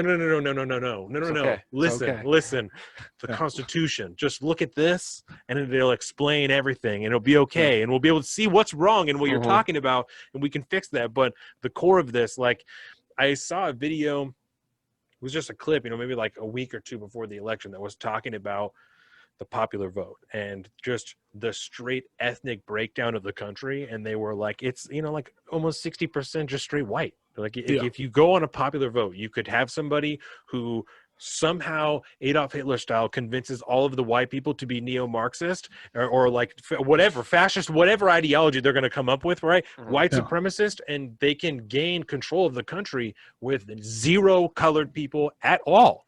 Like, is that honestly something that you would like to even be a possibility? Or would you like to improve on the system that we have decided for over 200 years now is the way to get it done? Like, especially like to put even more weight behind your argument, I think it's rather clear now that essentially both parties have given up all even like attempts to appear like they're grounded to foundational principles. Yeah. And they're both just populist parties now. Yes. And so that just, populism never leads to anything good ever, period.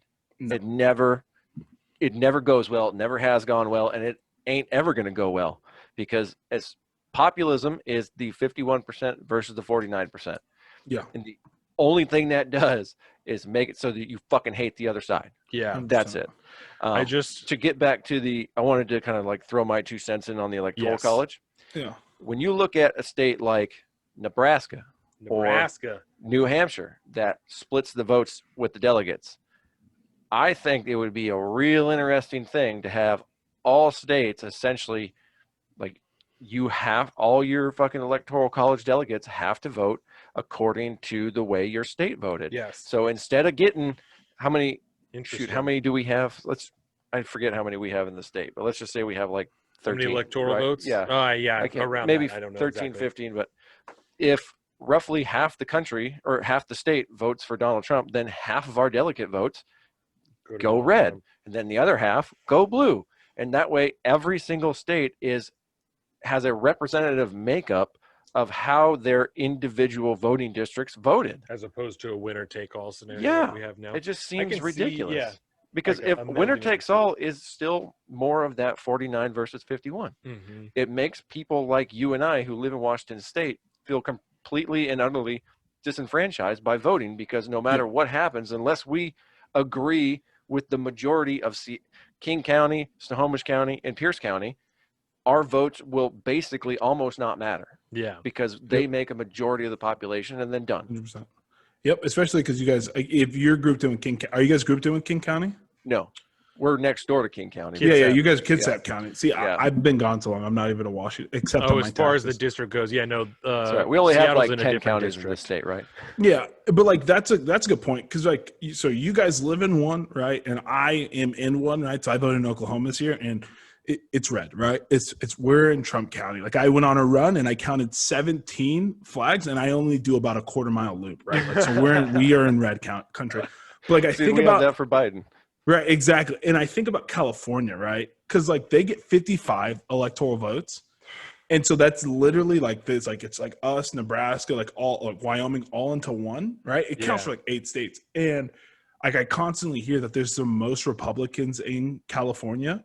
So if we were to break that electoral vote up, I would be fascinated to see what that looked like, even from really just goes. a study. Yeah, because like again, like I have like friends, like they don't even they don't talk about it because they're scared, but like they were Trumpers this year, right? And like if you look at the California vote, like yes, they got crushed by all the other people, but like there's a lot of people there who think differently. And how does that work in like if you don't live in LA, San Diego, San Francisco, or a place like that? Like if you're not in like the tech world of it all, like if you live to the east, closer to Nevada, I think that would be very interesting.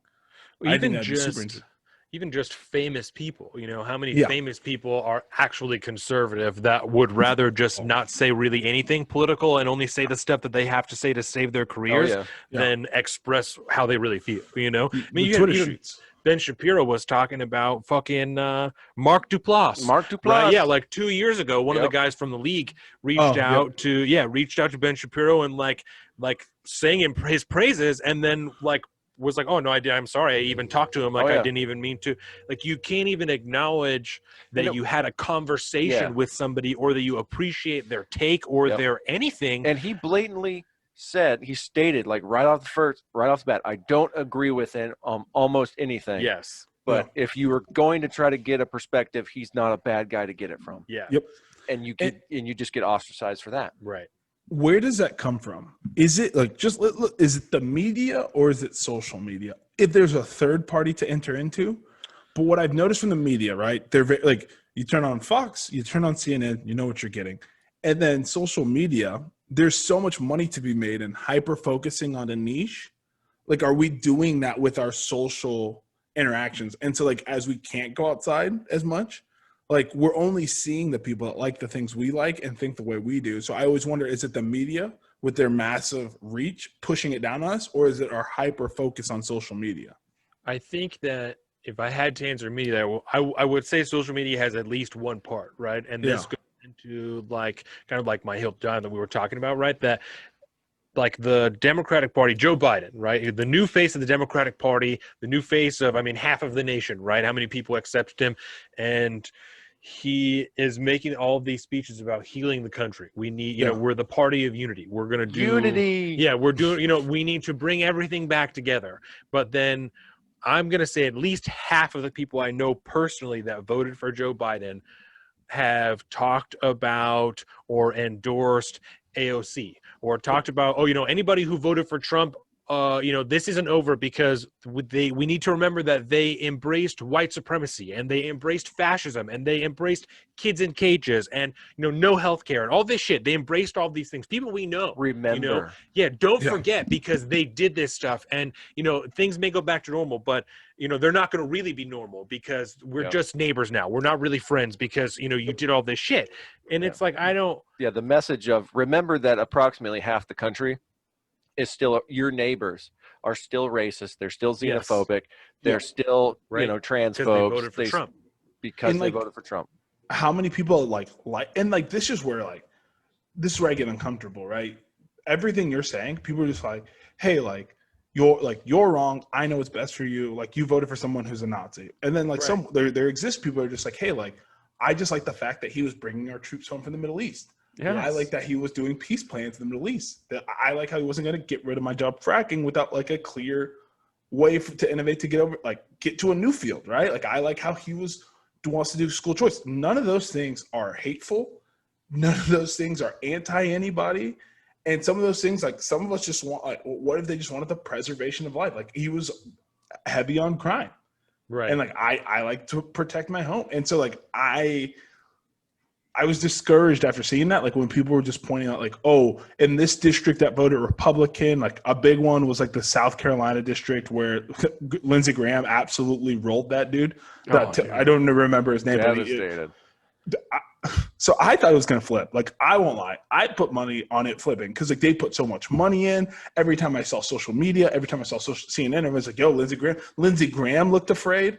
And I was just like, yo, this is it, Lindsey. It's kind of your fault. You want to do what you said. And then the polls, I think we can all agree the polls were horrible. I'm never looking at another poll. You can't convince me. Regardless, election day, I was just like, yo, was he running against anybody, or was that just a blank ballot? It looks like he was just unencumbered. But so go ahead. So it is really interesting to look at some of the polling again, because we had talked about polling last time, right? Yeah. And we essentially kind of have confirmed essentially what we had thought last time. And we said that you could kind of use it as a tool, but then it turned out to be even worse than we fucking thought that it was. We knew that it was shit. Yes. But then it was really, really shit. And I think the problem is a lot more fundamental than, say, they're trying to be misleading or anything like that. There's that, because if they're wrong, there's two avenues to look at, right? Whether it was intentional misleading to try to sway the vote one way or the other, because you just convince enough people that, because you're the pollsters and whatnot. But then they also have that fiduciary responsibility as private companies not to continue to fuck up every time, because nobody now, I don't know how they're going to repair their reputations, but something essentially just the one thing, like you said, Larry, every time I look at a poll from now on, I'm going to take it with a massive dose of salt, because there is something that it says, but what it's saying, whether it's just, okay, is it trying to say that they're trying to build the narrative now, or this is the narrative they're getting based off of people's responses due to the media's input, which changes people's minds, and then blah, blah, blah.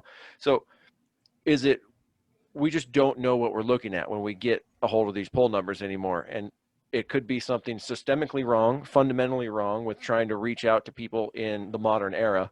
Yeah. You'd probably have a much better chance of getting a real life poll on a fucking Twitter poll, because there's so many people that are not afraid to actually say what they want to say, because they're relatively anonymous if that's a problem for them. Or an Instagram poll. Or an Instagram Put it poll. on an ad on a story, And so it's just one of those Don't things. skip this. Answer this question. Yeah. We know now for sure something is very, very broken within the polling industry. And it's going to be a while before I take anything they have to say seriously. Yeah. Because it's just, should be devastating to everybody. Yes. It should be, because this is something that we've gone off of for decades and decades and decades, and it has allowed, say, things like the media to essentially call races in the past and be mostly correct on them. Yeah. Nowadays, we can't do that either. Right. We can't do that either. So Oklahoma, how long are you going to be in Oklahoma for a while still? I mean, do you like it there? Is it just going to be one of those places you kind of do your tour and move on to the next one? Or? So I always look out, because we have a nice little slice of pie here. I didn't realize. I don't think Oklahoma, like this part of Oklahoma, isn't it. I like Oklahoma. I didn't realize. Again, I'm very libertarian to me. Like like there's like basic things that we do to participate in a society, but other than that, leave me alone. And they do a great job of that here. So we live in a super quiet town. Everyone's super nice. Everyone leaves you alone. Like no one's super high on anything. Like So I've really enjoyed that. So I'll be here for like 2 or 3 more years. And I don't think this is where we end up, but it turns out I like this a little more than I thought. It's a little bit better than Washington. Washington's a little bit too aggressive for me, Yeah, they like are. It's really intense up here, bro. Exactly. And like I see stories, because obviously like the majority of my friends from high school that I keep in touch with are there. So like I see it kind of evolving. And so I was just like, I don't know if I could be there. Because like the difference isn't like the thought process. It's just like I don't participate, and that's super fine with them. Yeah. And that in itself, I think, says a lot. Silence is almost a sin around here, Larry. Yeah. Yeah. No. Silence is violence, I have been told. Oh my God, that's 100%. the best one. It's like literally, and this is not a colloquial thing. Like I have literally been told to my face. Silence is violence. Silence is violence. See. Oh man, it's so fucking weird. I couldn't do it. Like I just remember like one of the last times I was there, I was leaving a place, and I said, "Oh, excuse me, sir," and the person like took the time out to be like, "I'm a woman," and that's when I knew that I was just like, "I'm sorry, but like this is never going to pan out for me," Yeah. But I love it. My family's there, so I'll always visit, and I look forward to doing one of these in person. But I don't think I could ever move back to Washington. I think again, the best places to go, and I'll call it now, are going to be Florida, Tennessee, Wyoming, and North Carolina. I really think that those are the places where you can go, have your own thoughts, and you can just have peaceful conversation, and then move on and live your life. You've got to have a lot of good food in Florida, especially the further south you get, just due to where a lot of those people originate from. The food has got to be fucking amazing. It's beautiful down there, and thanks to where we're at in the world today, I mean, you better get down there and enjoy it, man, because it's probably not going to be there that much longer. Shit, Miami's sinking every day. For God's sakes. Listen, wild. I'll tell you now, though, they don't care. They're still going at it. They're still partying hard. So they're living their best life. The climate is attacking us. And then also, have you guys ever been polled? Have you ever been polled? Oh, hard no. Yeah, who are they polling? I don't know, man. I've had a lot of people ask me that. Like, who's answering these polls? I don't know, because I've not met somebody who has said they've been polled, or met somebody who said they know someone who's been polled. Like legitimately, right? Like I don't know. We're in the biggest election, the most money spent, like the widest reach of polling, and I can't find anyone that can even tell me an anecdote on what being polled's like. Do they call you? Do they show up? Like, first of all, where'd they get my number? Exactly. I wonder if they just go outside the front of their building, in whatever, like CNN is in Atlanta, Yeah. So I wonder if they're just going outside the building and they're just like, hey, what do you think about Black Lives Matter? They're like, oh, well, it's obviously overwhelmingly peaceful. I mean, if that's, what's going on, obviously, I support what's happening. So obviously. That's I just Googled real quick how to get polled, and it sounds like for how to get pulled. Yeah. Thank goodness it's on my Google. Yeah. And it basically, it sounds like for a lot of these things, you sign up with them, with the agency. There used to be make yourself available. There used to be a storefront in the mall, and I couldn't tell you what the name on it was, but you could go there. Oh my God. And you could give them your information yes. and offer to do surveys. And they would call you in for different products. Like my mom did it. And one time they gave her like a new kind of cheese. And so they gave her a cheese in a unlabeled package, like a sealed, unlabeled package, and was like, take this.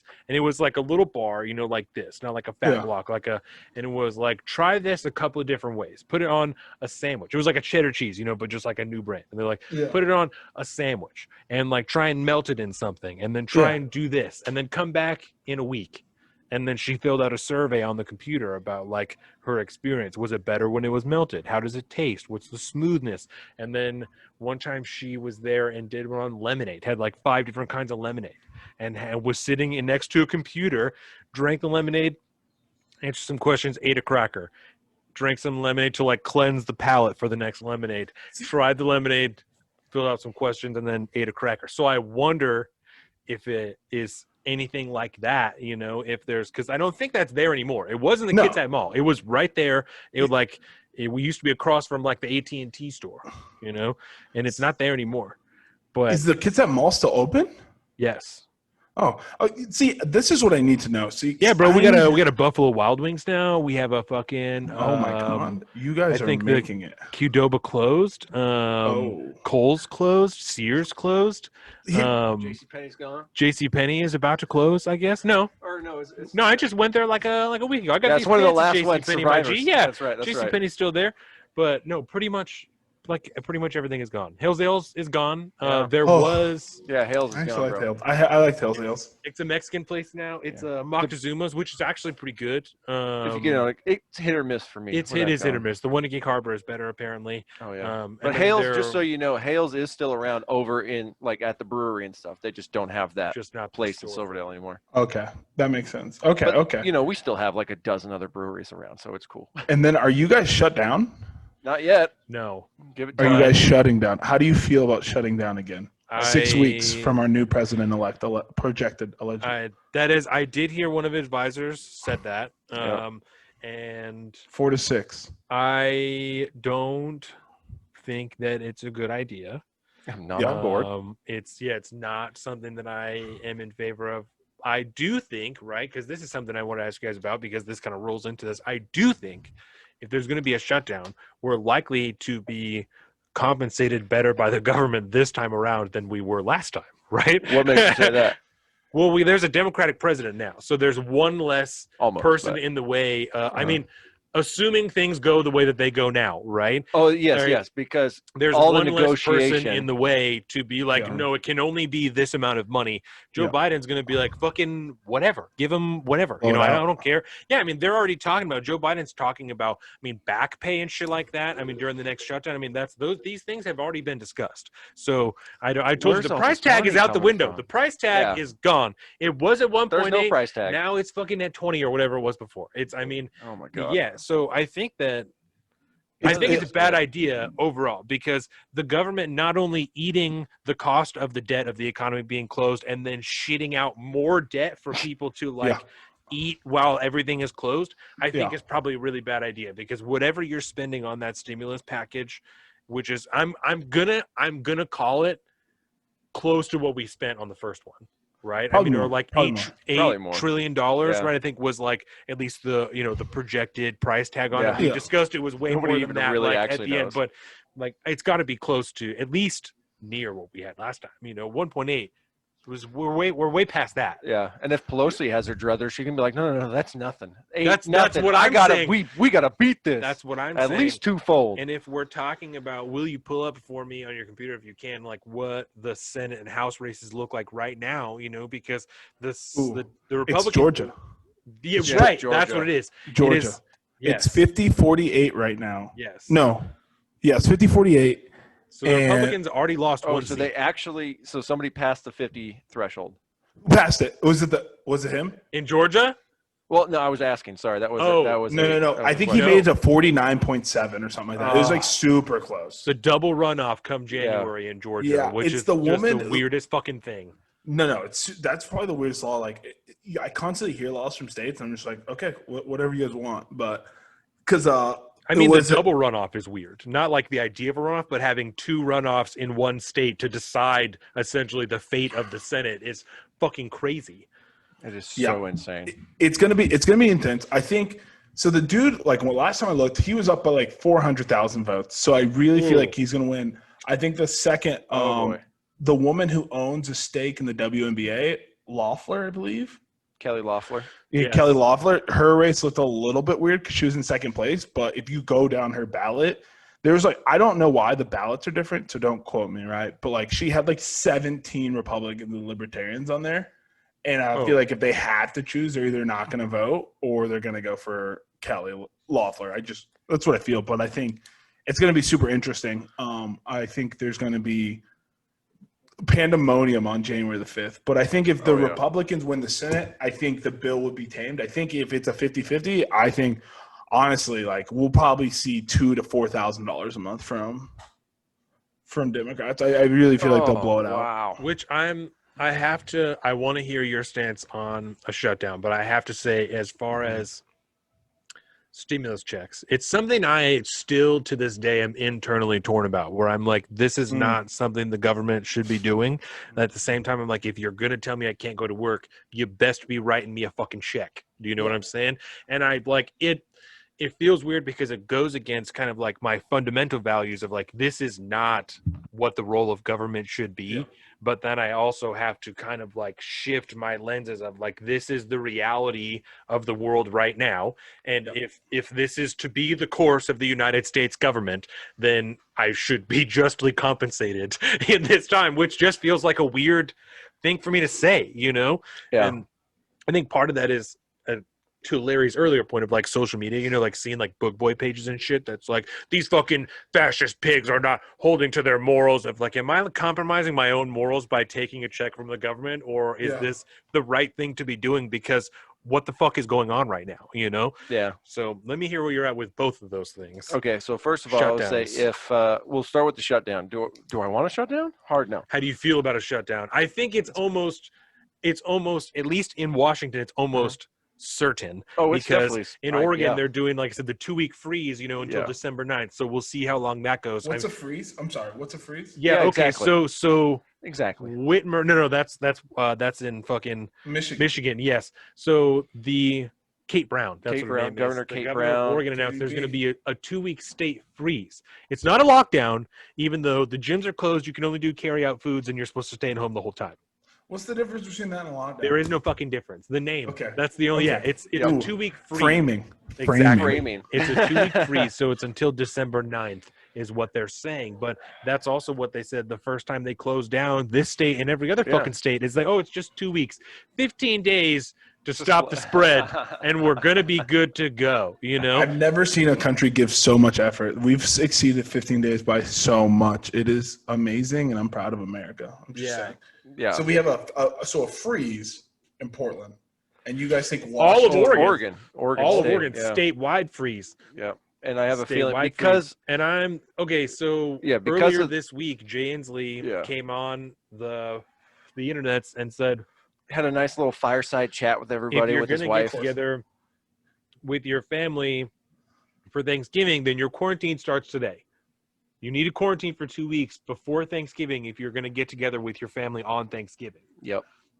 And now all 3 West Coast states have said if you're going to come here or travel even interstate, you need to quarantine for 2 weeks, either before you leave or when you get here, before you see your friends and family. You need to have a 2-week quarantine. It's not a law. It's not, you don't have to. We are strongly advising that you take 2 extra weeks of vacation from what you have already allotted from your work so that you can come and visit us and quarantine at the same time. Yeah. That's not going to go so well. And then you guys heard about New York then. Let's hear it. So New York is, you need a negative test within 72 hours of arriving. If you don't have a negative test when you arrive, then you have to get it done there. In that they have a new customs there, like for internal, and you have to get the test done there. And then you have to have the negative. You have to, apparently there's an app. I haven't been there, right? So you have to download an app and state where you're going and the eateries in that location that you would like to go. And so how it supposedly went is that we had a service member go to the place that wasn't their own or wasn't on their list. And he got a call, like immediately returning with the food because he went to a food place. This is somebody that you know.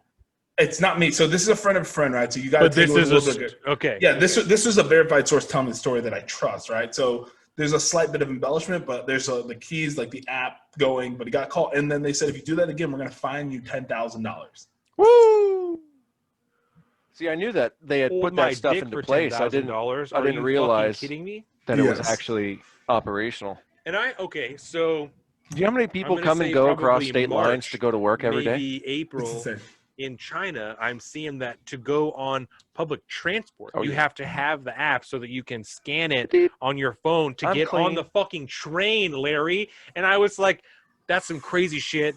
I hope that never happens in America. And then I'm like, I think maybe it'll be okay. Like, I don't think that, shit's going to get that crazy. Like, people resisted really hard to masks and shit. And now then I also heard, oh, Go, you burn balls! yourself. You want me to hold it for you? Jesus, no, it's okay. It's okay. I burned myself. Jesus. Okay, so remember what I said about nothing bad ever happening from smoking weed? There it is, right there. You're right. Let's close. Let's shut it all down. Yeah.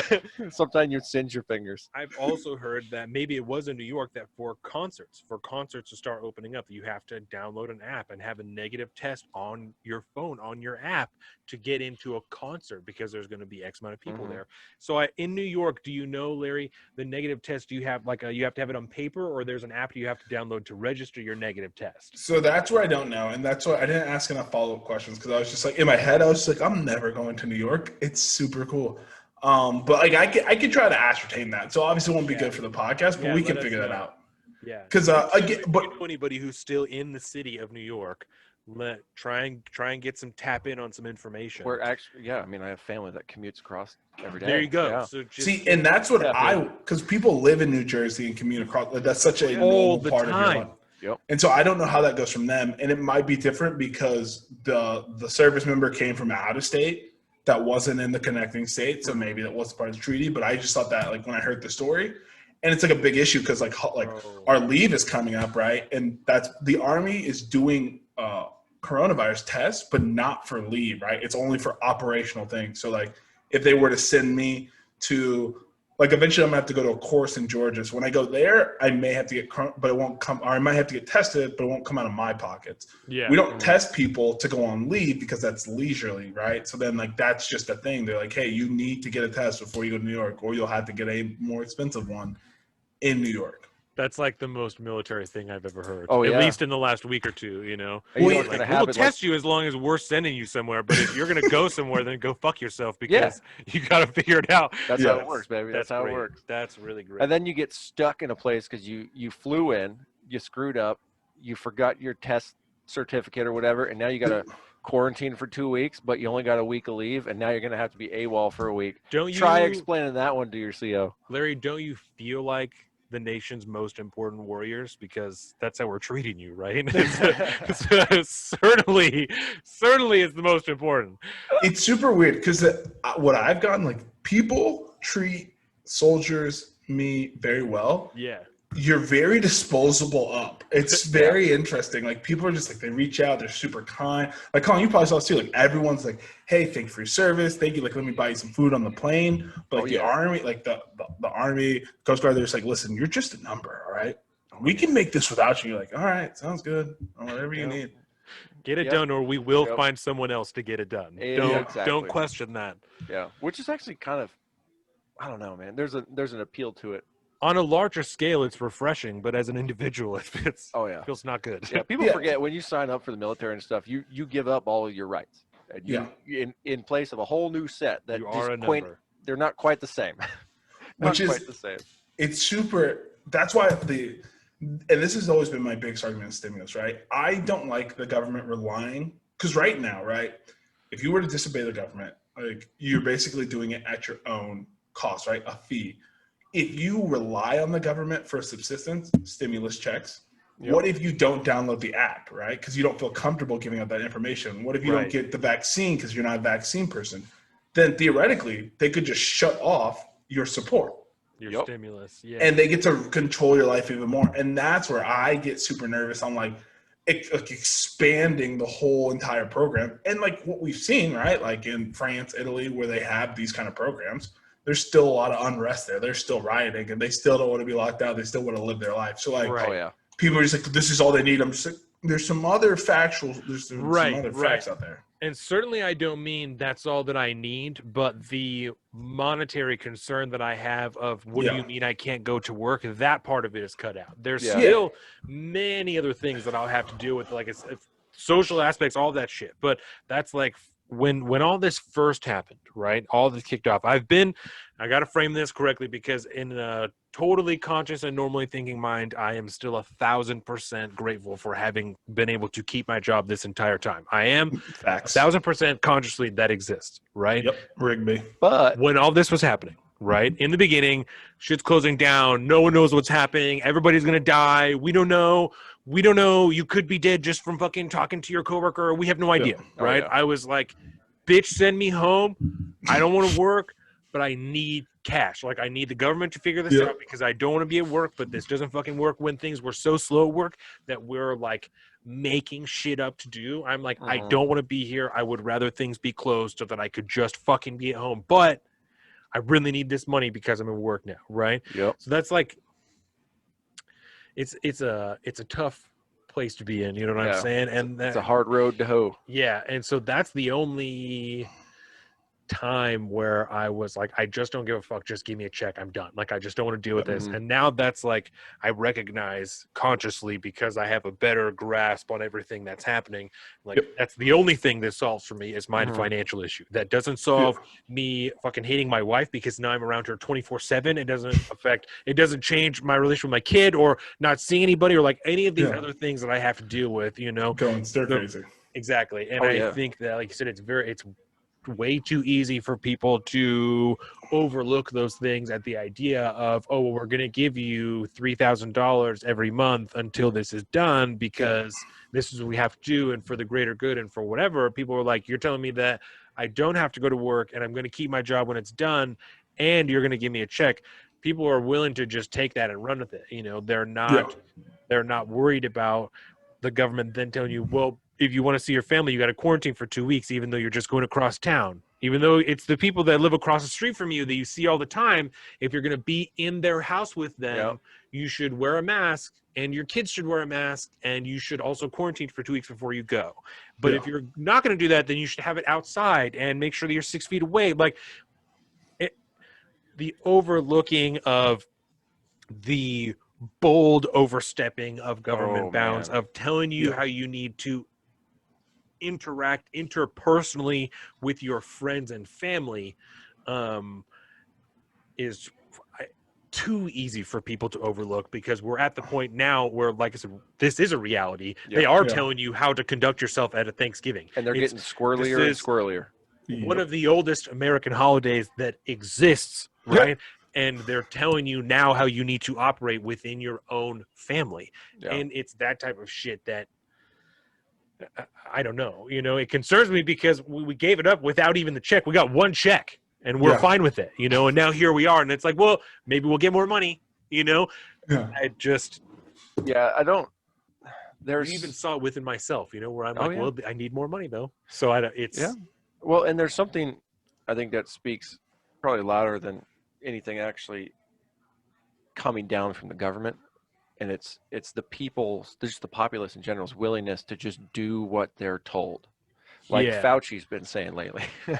Have you heard that line from Fauci? He's like, people just do what they're told. Spirit of America, But I mean, but literally it's happening. Like, that is what's happening. At this point, the government could basically say almost anything they wanted to concerning coronavirus or whatever it is, and as long as they say, well, the scientists say, or the science backs us up on this, and then they say whatever it is that they want us to do, the masses will just do it. I don't know why there's zero pushback or zero questioning on anything. It's probably because we've been trained now to just everything is political. So, you know, you just listen to your side or the other side. But and it became everybody just rolls over. Toxically divisive so quickly, like just masks, right, is like an incredible example. It took like a few days. The amount of people that not only turn from I don't want to wear a mask, but you are a government shill for wearing a mask, and you're a bootlicker for wearing a mask, and you're compromising American values for wearing a mask, and you're doing this because you're wearing a mask. When we sat here on the show and we're like, would I rather not wear one? 1,000%. Is it easier for me to put a mask on so I can go to the store undisturbed than to cause a fucking problem? Yes. Do I think that compromises my core, deep state, concrete fucking values because I'm willing to take a half a step to make my own life easier? Do I think that? I don't. No. I really don't. I don't think that this is the equivalent to me saying, oh, wear a mask? Okay, here. I don't need this. You can just take it because I don't need it. Yeah, I don't not think the same. those things are equivalent. And the rapidity of that transition from giving up your mask is the same thing as giving up your guns when they come to your door. You know, these are the same people. Like, I just don't. That's so ludicrous to me. You know, too far. It's because that same spirit of whatever independence, you know, that Fauci is talking about, that also that bought me to purchase this AR-15 when I was devoutly against it when we started. And then as soon as Washington State is like, oh no, you guys can't have these anymore, I said, oh, you can go fuck yourself. I'm gonna get mine. Right? Yeah. The same thing that caused me to do that is the same thing that caused me to say, I think that's great that you guys are going to put out a vaccine, but I'm going to go ahead and wait, and I'll see what happens in a couple of years. And but we were in the car yesterday, and, you know, we're talking about a vaccine, and this is going to happen, and, you know, X amount of percent, and blah, blah, blah. And I told Jordan, I said, I don't want to sound ignorant. I said, but I would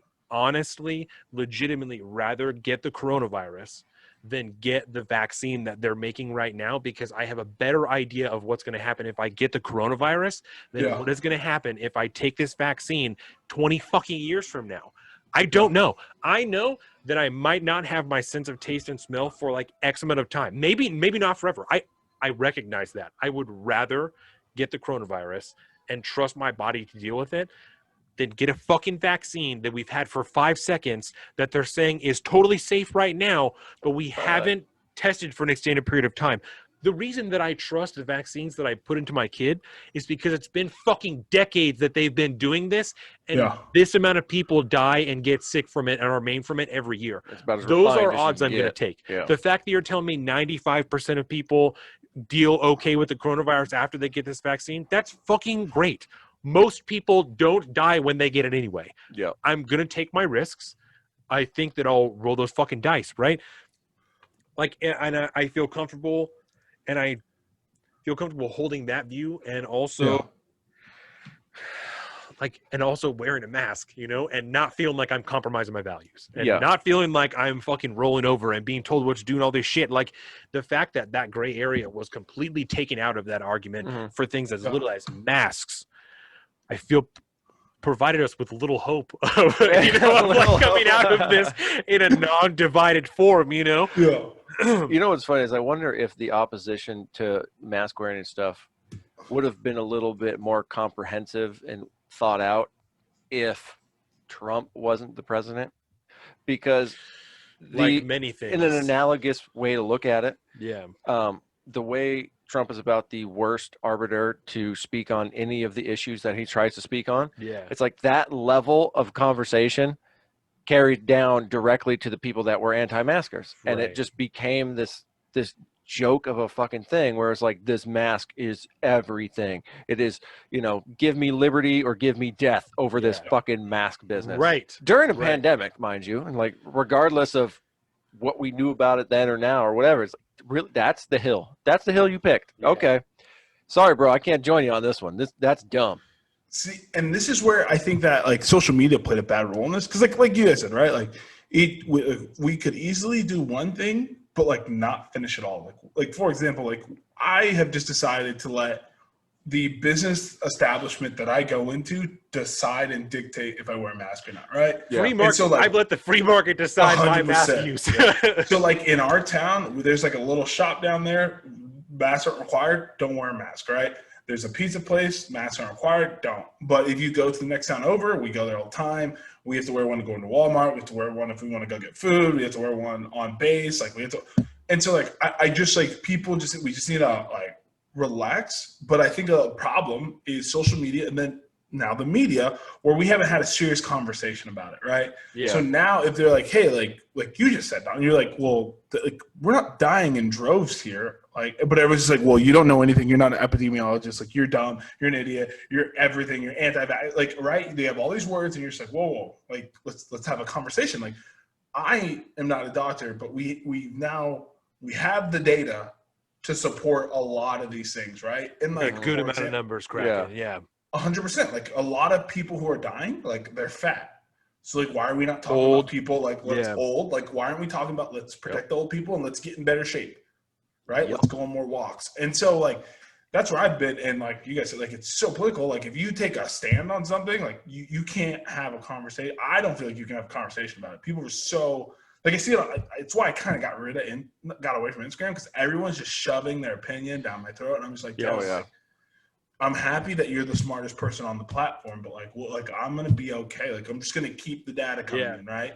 It's like, what did I do? I lost 30 pounds and I run more, right? And I'm still in better shape. Right? I drink more water. Like, or the 1% that actually did something productive during.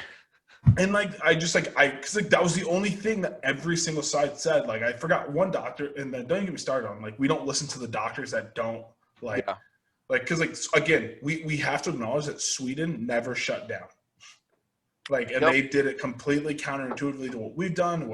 And they are fine, right? Like they're getting hit, but it seems like everyone's getting hit, right? Yeah. But yeah, like there's doctors that come out like there's the one doctor who said that she like demon sperm was a thing. Right. But then there was another guy who was from like Yale and Harvard, and he was an epidemiologist, and he wrote a massive article, and he was just like, listen, this isn't what we think it is. Like it's affecting a population. Like locking down's not the answer. Like the masks don't really work. And he's just like, we gotta be healthy. Like being healthy and protecting you. You even have doctors now from the UN that are coming out saying that locking down is not the answer. And the WHO. Exactly. That are saying the World Health Organization that is being championed still by the Democrats and by the left. Never been so wrong. Now they're talking about shutting down, even though both of these global organizations are saying that's not the right way to go about it. But that's still the conversation. Oh yeah.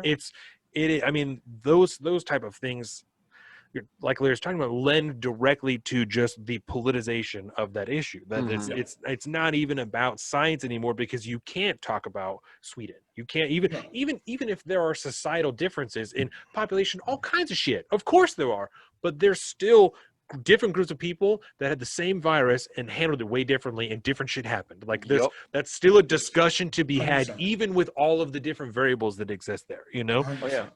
And that's a travesty, that just the fact that you can't even begin to have that conversation. On social media talks of fraud, you know, like even talk about fraud, getting people pulled off of YouTube, off of social media at all. You know? Say anything that questions the election, and you get a little ticker thing down there that says, you know, the election is still in dispute, or it's not, you know, you get some kind of like Joe Biden is the projected winner, which is insane, because in my heart of hearts, like it was like when Donald Trump was like, there's gonna be fraud in this election, and in my heart of hearts I was like, oh my god, we're gonna all agree on something.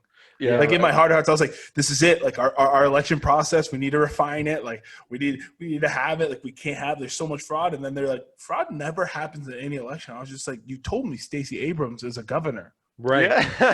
Like Hillary Clinton has a podcast where she goes on the ad. It's just like, she's like, and we'll have on the person who we all know should be the governor of Georgia, Stacey Abrams. And I'm just like, listen, you can't have both. Like we can't. Like it can't be both, right? One, have you seen? It was pointed out to me watching Steven Crowder, and I went and verified it myself, that on a lot of the tweets that are talking about election fraud or any type of impropriety that have the ticker at the bottom that says, you know, fact check this blah blah blah statement on the election, when you click on it, it goes to a page set up by Twitter that just says election fraud is extremely rare, and then gives you the statistics in the past of how often fraud has occurred. That's called running so cover. It is not articles disputing this article. It's not something else coming out and saying this is incorrect. Just that voter fraud is extremely rare. Mm-hmm.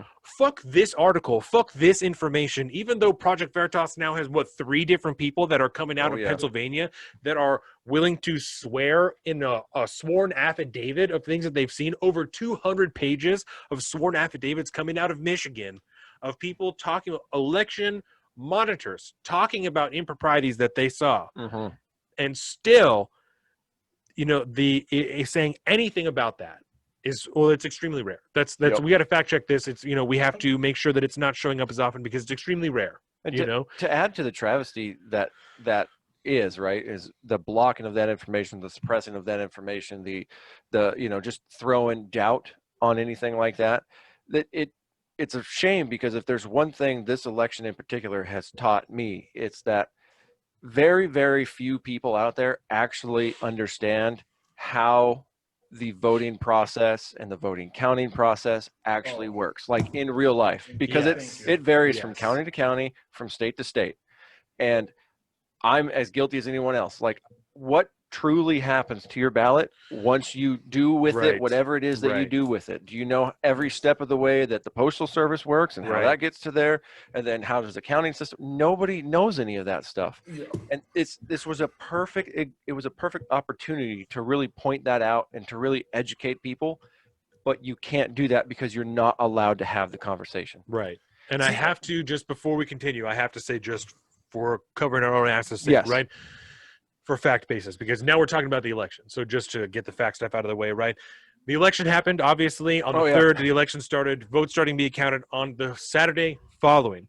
The media projected that Joe Biden would be the winner. The 2 or 3 days before, there was a lot of back and forth. I have a couple of Michigan, Wisconsin, Pennsylvania, Arizona, Georgia, Nevada were all heavily contested states, back and forth, back and forth, back and forth. The AP called Arizona and then had to take it back and then took it back again. And then, so all these things happened. And then on Saturday, finally about midday, several different media companies projected that Joe Biden would be the winner, even though several states were still left to be finished counting. Georgia is doing a hand recount of all of their ballots. There are active court cases going on in several different states. Larry talked about one in Pennsylvania when we first started. There's one going on in Michigan actively. One was just ruled in President Trump's favor in Pennsylvania that we talked about in the pre-show. This process is not over. Not to mention, legally, constitutionally, the media does not decide who the winner is. Period. Full stop. All 100%. of the election results need to be verified. They need to be handed in, and then in the beginning of December, the electoral votes are ratified. 14th. There you go. Mid-December, they are ratified in Congress, passed on, and then the election is legitimate, and that is why it is not until January that the president is actually inaugurated into the office. That's all. The earliest date that can get certified is certified. That's what I was looking for. Their election would be on Monday, and that would be Virginia. They certify on that's the earliest they will certify their votes, on the 16th. Florida on the 17th. Georgia on the 20th. Michigan and Pennsylvania on the 23rd. Arizona on the 30th. Wisconsin December 1st. California December 11th, and then everybody is on the 14th. And this is, again, not to mention the legal challenges we saw, as Larry mentioned earlier, in the 2000 election. Recounts happened in Florida for 37 days after the election, until it was. And in the beginning, the media even called it for Al Gore. Even called it for Al Gore and had to flip to George Bush afterwards. So again, to be doubly clear, none of us are saying here that you cannot trust the result of the election. What we are saying is that this process is not over, and there are numbers yet to be counted. There are votes yet to be counted. In Pennsylvania, as we talked about, the court case that was just ruled in favor of President Trump stated that the Secretary of State overstepped her bounds by changing the election rules and accepting ballots 2 days after they were supposed to. There are an undetermined number of ballots to be thrown out in Pennsylvania, a state that the difference is only 60,000 votes, as you talked about. Pennsylvania. Sorry, go ahead, Larry. No, and just to put a bow on it, right? Just the election happened. Joe Biden is the projected winner.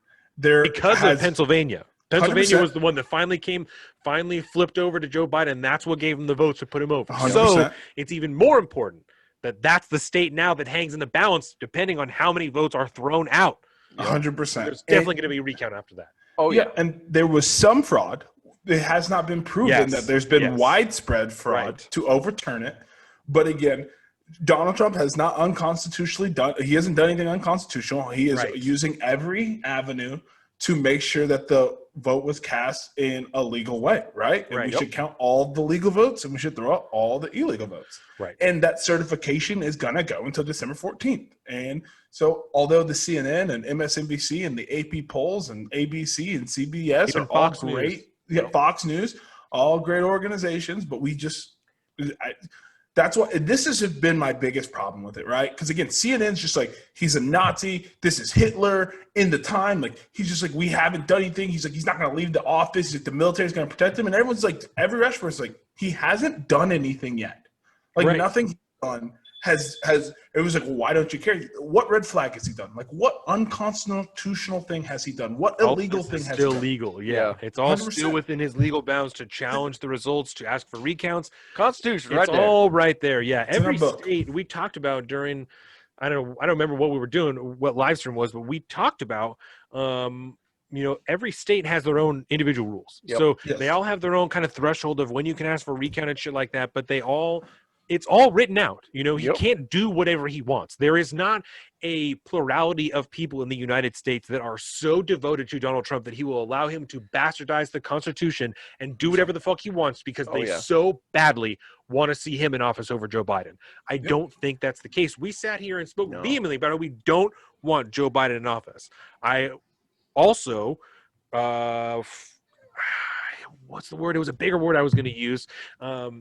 Also, I will not allow Donald Trump to, like I said, bastardize, take a shit on the Constitution just because I don't want Joe Biden in office. Yeah, that's not something that I'm going to do. A little bit more tied to fundamental principles. Yeah, and as Larry was saying, there are definitely some cases here that because I'm not a lawyer, I cannot say for certain, but 100%. seem to be verified cases of fraud, right? Yeah. We talked even prior to the election, the reporting that Project Veritas was doing in Minnesota, all the ballot harvesting, that type of that's illegal. Yep. That is illegal, right? I don't know if technically that's fraud, but it is definitely illegal. Yeah. And that's what did we label it? Just improprieties? Is that the word? Fuckery, improprieties? Because we're going to call it fuckery, but we figured there'd be too many cases of fuckery to actually justify trying to say that. It's too many F-bombs. And we said that because legally we don't know what justifies fraud. And so I would hate to mischaracterize anything as fraud that isn't really fraud. But that's an easy colloquial label to put on it, is voter fraud. It's voter fraud, disenfranchisement, improprieties, whatever you want to call it, And so we saw, like I said, Project Veritas, the reporting they did in Minneapolis. We then saw the reporting that they were doing in Texas, right? Where they had people that, they're now doing the reporting in Pennsylvania of 3 different postal workers, 2 of which have said they have heard conversations from higher ups about backdating ballots so they can be counted and passed on, right? Which seems strange. 3 different individuals in post offices saying that they have either seen this or heard conversations of this, right? Who are saying they're willing to go under oath. And like I said, in Michigan, over 200 pages of sworn affidavits of voter election monitors that are swearing that they have seen on sworn affidavits, legal documents, right? That, again, just to remind everybody, that is legally perjuring yourself. If you are found to have lied on a sworn affidavit, that's perjury. That is prison time, federal prison time. Yes, Ooh, prison, real big dog prison. Exactly. Somebody like Larry, but scary, who's sleeping. Yeah, 100%. Exactly. And I don't want any part of and that. that's why I've never got this. Like, I don't know why it became a thing. Like, again, if we are certain, like, if we're just showing that, like, if you think Joe Biden won, what's the problem with verifying that he won? Like, double check the shit. Yeah. Like, if you have nothing to hide, why are you hiding? Like, what is the problem? Right. And to be honest, like you said, Larry, like, they're doing themselves a disservice by 100%. pushing back against it. They should be embracing it with open arms. You should 100% expect that in a voting mass of over 150 million people, there's going to be cases of people attempting whatever we're colloquially calling fraud. Right. I mean, there's going to be cases like that. Is it going to shift an election? Probably not. Yeah. But right. You make yourself even more legitimized as the winner by letting the legal system run itself out and just look into these things, please. Let's just verify we had a nice clean election, because for the last 4 years I just told you it's all going to be fraudulent and terrible. Right. So if we can prove that wrong, beautiful. And we won, shit, everything's good. This is the cleanest election we've ever had, and Joe Biden won. Look at that. And can I ask you guys, do you accept or think that as it sits now, we will continue on with the Joe Biden presidency? Because I personally, right, of all the things that I've seen, I have a couple of other examples here of fraud, improprieties, whatever, right, of all of the stuff that I've seen, I don't personally think that I've seen enough yet to think that it will flip the decision in the other direction. Yeah. I do think that it's there. I think it all needs to be investigated 1,000% to the end, right? Yep. But I don't think when it's all said and done, the decision will flip. Do you guys feel the same, or do you feel differently? I feel the same. Larry? Yeah, same thing. Yeah, I think voter fraud's out there. I haven't seen it widespread, right? Until I see that, this district with 6 million people actually, like, I haven't seen it. There's been some onesies, twosies, a couple thousand here or there. I think it's going to be Joe Biden, and that's why, like, in my head, like, I started gearing myself towards looking at, like, what is Joe Biden actually going to do to our tax laws, right? So, like, I personally have accepted, and I'm really comfortable with Joe Biden being our president. And I personally think the media is blowing this up to be a bigger issue, right? Because any person who in a media, I have a high standard for the media, so they should know the rules, right? They should know the Constitution. When you say something is unconstitutional, it's then thought that you know the Constitution. Pocket right? constitutions, baby. 100%. You should have them on lock. But I think this is happening twofold, right? CNN, they lean towards Democrats. I think in the House and the Senate, their races didn't go the way they wanted them. And I think there's a civil war brewing in the Democrat side of the House, because I think you go from Joe Biden, which I think if we sat down and laid everything out, we'd agree on a lot, is going to fight with AOC, where I think ideologically we do not have a lot in common. Yeah, like you said, that blue wave, that they were talking about never crashed. Like it 100%. The sweeping, what they call that, a referendum of Donald Trump, did not exist on this election cycle. When you have the Republicans take some house or some seats in the House and only losing, as it sits now, one seat in the Senate, potentially. And they said they're going to take upwards to 15 when this is done. Yeah. That's a bad look. I wouldn't be surprised, right? And what the fuck was I going to say? House, Joe Biden, Senate, Biden. House. What we could run on to win the election unanimously. Okay, so Larry pitched this idea to me. Yes, he said to me that he has a foolproof platform for us to run on to be able to win. What do you got? We'll never lose. We'll never lose. Okay, here we go. First of all, who's us? Us three right now. It's us. We're building the coalition right now. Okay. All right. We're going to join the birthday party with Kanye West, and this is the platform that's going to take us over the top. I got it. I'm on board so far. We are going to police crime, and we're going to force those crime rates down in a legal, justifiable way. And we're going to fix the healthcare system. I'm telling you, if you fix crime and healthcare in America, done. Tell me what else people want. Yep. Do you have a way to do those things, or that's just what we're running? Listen, I've been telling a lot of my friends, because I came out with this great one. They're like, great, what's the plan? I need 2 more weeks, so I'm down to like 10 days. But, I need, listen, to 2 solve weeks, all the I got you. Yeah, solve the world's problems. We'll get there. Healthcare, in my opinion, I think what you do is you give healthcare to a free market, right? Because everyone thinks it skyrockets in a free market.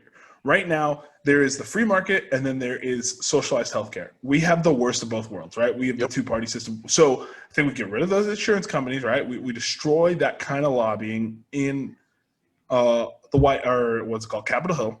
You leave it up to a laissez-faire system. What's going to happen there is there's going to be a natural bell curve of the haves and have-nots. And then what you do is, for 75 to 80% of our population, they're going to be just fine. And then once that 20 to 25% population presents itself, you start developing specific tactics to assess those people, right? And then you can build in that safety net.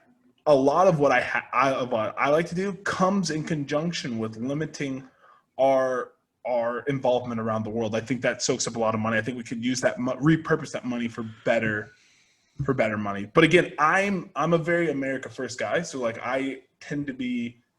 I'm a nationalist. You're a nationalist, Larry? Yeah, rather I am an American racist. This one. Listen, I forgot I was black. I not black, so I didn't vote for Joe Biden. So there's that. Yeah. Yeah. I forgot about that. When is the bleaching happening, or are you just? No, it's apparently like so I have to show up. I got my RSVP on my email, so I just got to show up on time, and then we'll be good. So maybe next time you see me. But I think I genuinely think. I was like, God damn it. But I think that's kind of where That's always how I've been, right? So like that was like one of my big things what I didn't like with Obama, who's like, oh, we're coming out of Afghanistan. But like if you look at like his map of conquering, then like he did more conquering than Christopher Columbus, who we don't like today. Oh So, yeah. like, I just always like to piece that together. So I think with the reduction of what you're doing around the world and then repurpose that money and the ingenuity and those resources into kind of building that safety net, then I think that's strong. And I think if you compare us to Germany, to Sweden, to Norway, right? So socialist healthcare systems that are strong and that work competently, I think the biggest difference in our budgets are what we spend on military and defense spending, right? Mm-hmm. And so 1,000%. everyone's like, why can't we do it here? And I've always been like, well, we're doing something different. And no one wants to have that conversation. Yeah. Yeah. So let me ask you this, Larry, because part of the problem with the healthcare system, right? To approach healthcare in the United States, you have to you have to look at and examine the giant elephant in the room, which is, we like to think that we more or less have a free market healthcare system, right? Yeah. But we don't really. We have a free market insurance market. 100%. So, and this is because the insurance companies are so involved in the healthcare market. It's an equivalent to watching the government get their hands in the education field, where everything, the government always has an unlimited paycheck. They always have an endless wallet, so schools know that they can charge as much as they want because these people that are going to school can reach out to the daddy federal government and get as much money as they want. And it's very, very similar with the insurance market. They get subsidized so that we can buy affordable plans and whatnot. But nobody actually goes in and pays the doctor's office for whatever it is that they go into the doctor's office for. You pay a copay, and it's all just the entire financial structure is built between the healthcare providers and the insurance companies. That is it. We are essentially commodities to be bought and sold in the marketplace for the ails that we have. So to actually address healthcare, and I don't want to, the answer is not the full Bernie route, right? Where you got to get rid of insurance, but I think I lost you. It needs to be, oh no, did we get lost? We'll hold out for a second. We'll see if we come back. Your internet connection is unstable. Bull honky, my internet connection is unstable.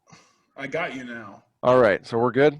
Yeah, I got you. Okay. Now. So we'll say, going back to the healthcare insurance, how do we address the insurance market so that essentially they don't dictate what costs are anymore? So which is super weird because this is like the one thing me and AOC kind of agree on. It gets rather uncomfortable, doesn't it? It gets super uncomfortable because at some point the government, and I don't like the government, but we need an overarching force to decay the effects that the insurance company has on it, right? Mm-hmm. We need to bring the true prices of true costs of things forward so that we can see the technologies and we can actually have them compete against each other on an even plane, right? And the best thing that I've seen to describe it is LASIK surgery. Yes. So, and I think Charlie Kirk talks about this all the time. If you look at the price of LASIK surgery, it's dropped drastically over time. And what's happened? Super affordable now. 100%. Like if you were like, hey, I'm going to get LASIK surgery, no one thinks you're going to go bankrupt. No one thinks you're super rich. No. And it's not covered traditionally by insurances. And what happens is those prices are competed against multiple people. And because those prices have an actual competition, the innovation is there and force a drop in price, which only benefits the consumer, benefits the company that wins, but like that force down in price benefits the consumer. So that's what we need.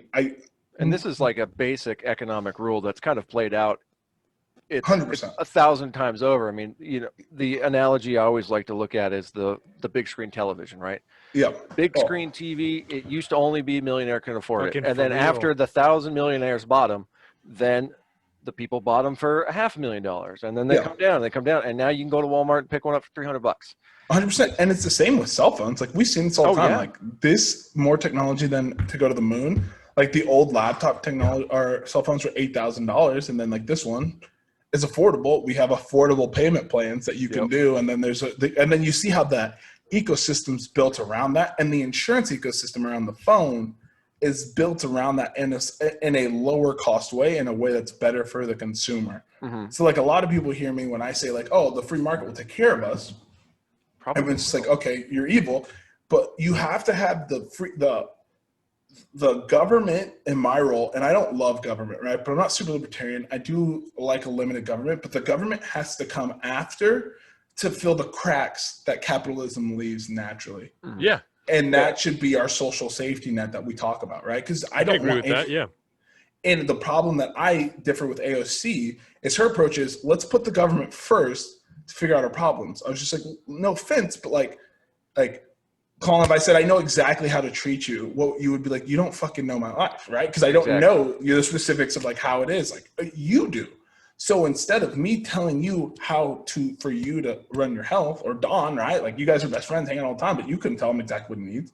Why wouldn't we make it more affordable to give him more selection?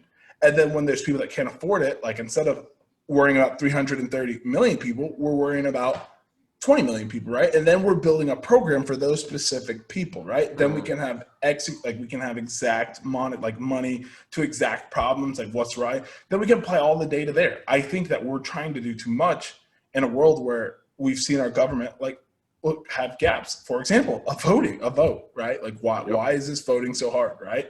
Like again, right? So like that's where that's how I see the healthcare system, right? So I'd fix that. And once we fix that, I really think that we can just focus in on crime. Crime's super easy. Crime is basically real simple, right? Yeah. Just invest into places, create opportunity. That's really what it comes down to. You create opportunity, and the necessity to resort to crime falls away. 100%. I don't like increasing the checks on people. I like increasing the amount of patrols, right? I think presence is a great thing for cops.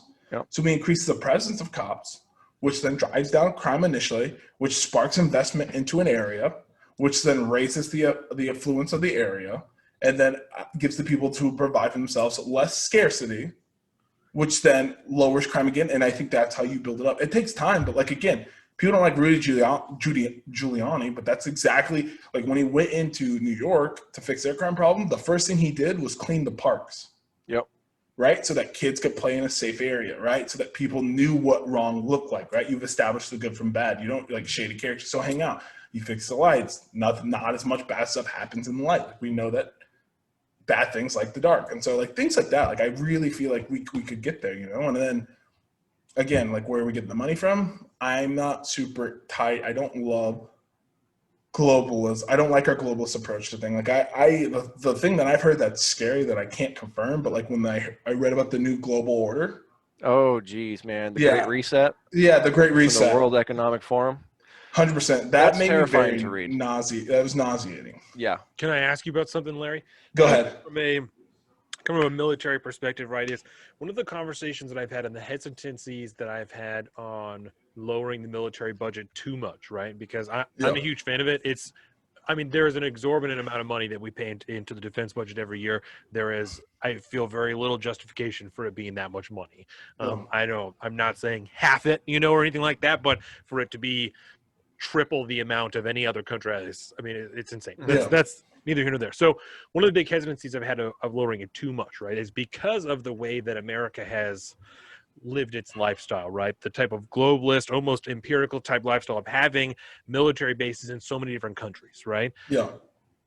I'm sure there's a bunch of those that you can close down and pack up and walk away from, and things will be okay, but there are a lot of other places that we've been active in or militaristic fashion in the Middle East, in Southeast Asia, and places like that, where one of the theories that I've heard from people close to me who have a lot of military experience is a 3 generations theory.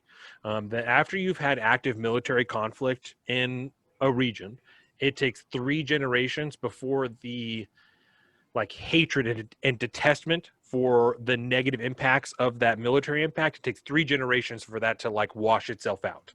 And so the potential still kind of exists there. In other words, for if you kill somebody, in war, if somebody dies, the potential exists there for their son, their grandson, and potentially their great grandson to still hold those negative feelings towards that country. Yes. And that's part of why we maintain military bases in a lot of these places, is because we have to kind of try and still do positive shit and hold a positive experience and have a positive influence there and presence to help fight against that. Do you know of any idea like that? Is that just like a conversation I had, or? No. So I've heard about it. So we talked about this a lot in our international relations class, right? And I want to tell an antidote to further kind of illuminate a problem, right? So in our culture, in our military, leaders eat last, right? Like whenever we sit down to eat, I'm going to be the last one to crack open the MRE. I'm the last one to grab hot A's, whatever it is, right? In the Afghanistan culture, leaders eat first. Mm-hmm. And so what happens was we were trying to teach them the way to run their thing. And so we're like, no, you eat last. And so his soldiers saw him as less than them. And then they all started disrespecting him and they didn't listen to him. And then they had to break down the ranks and he lost control of his unit.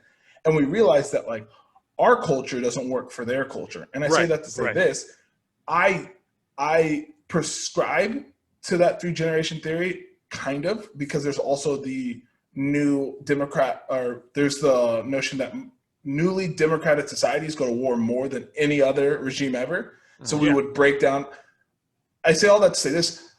I think that exists and we need to be there, but do we have the proper ability and know-how to prescribe the answer for them? And that's where I get like, how much money are we giving to someone putting into a system where they don't want to, and we don't have the depth, the knowledge to properly fix those tensions, right? Certainly. So for example, we like everybody in the Middle East, right? Whether it was Alexander the Great, whether it was Hitler, whether it was Russia in the Middle East, right? They would pull the yarn and think that they knew how to fix it.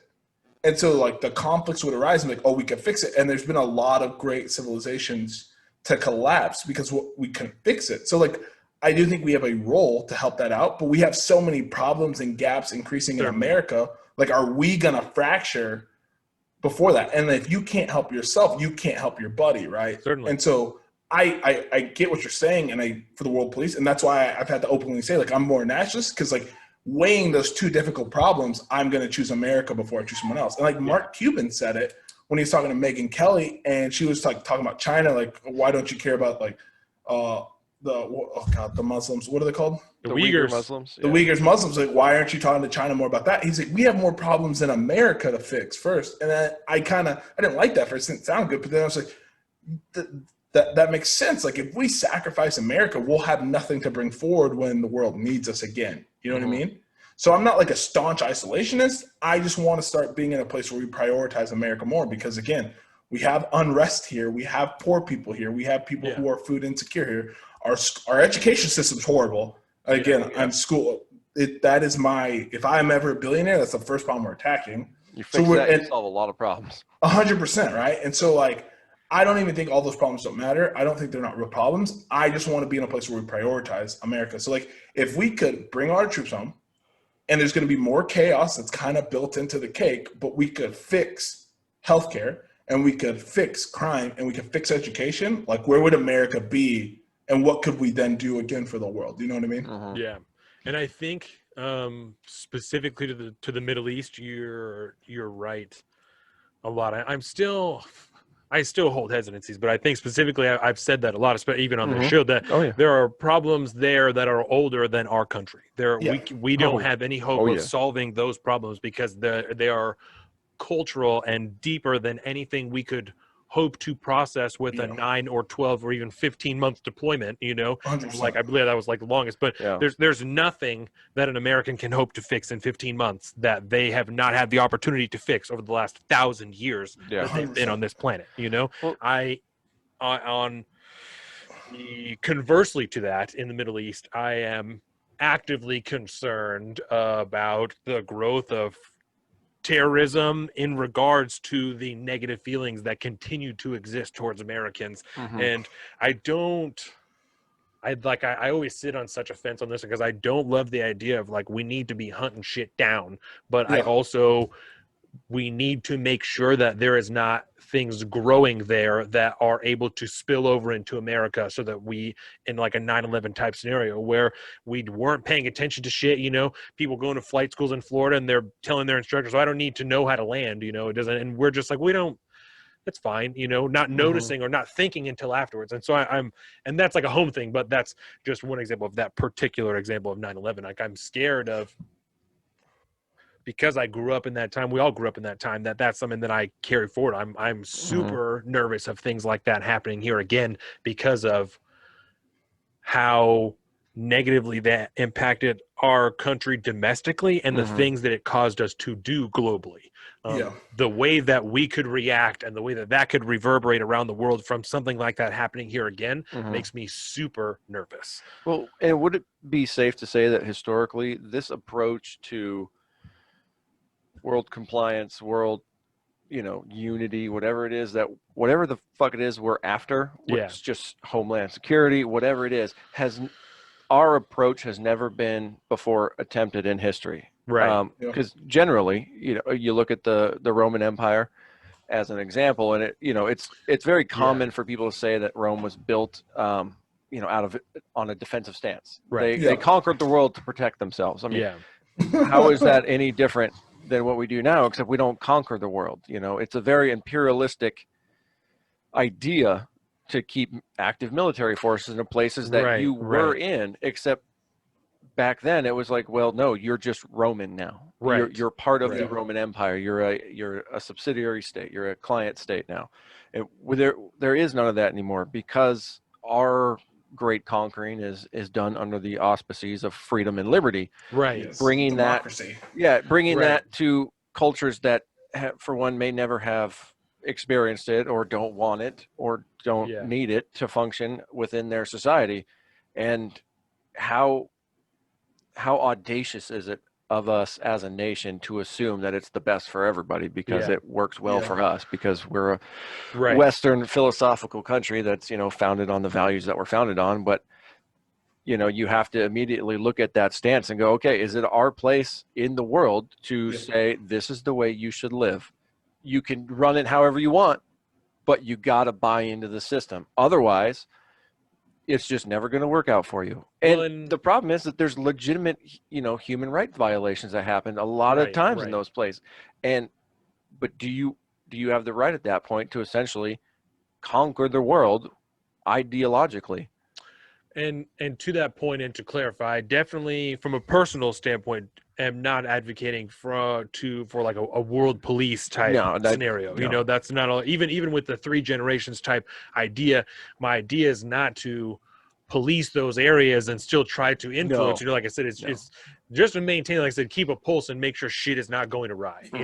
I am not in favor of a world police type ideology, but in more of a logical type sense, like we're already of defensive, there too. Not an expansion. Certainly I don't want people to any more imperial expansion, but in the actual logical literal sense of defensive stances. Like, we are here to make sure that there is not bad shit happening that is going to spill over into America. I don't think it's necessarily our business to be, like you said, intervening in things that are happening there. It's really just to make sure that nothing is coming over to America. I don't know, as far as human rights abuses and shit like that, if you have troops in China and you see Uyghurs being taken out, you probably should do something about that. But I don't, you know what I'm saying? I don't know. It gets really complicated. I leave that up to the military minds greater than me to decide whether that needs to be done or not, but and we don't know either. And it's all economics in my head, right? Like, there is an endless amount of problems and we have a finite amount of resources. And the conversation that no one wants to hear is that we have to pick and choose, right? Yep.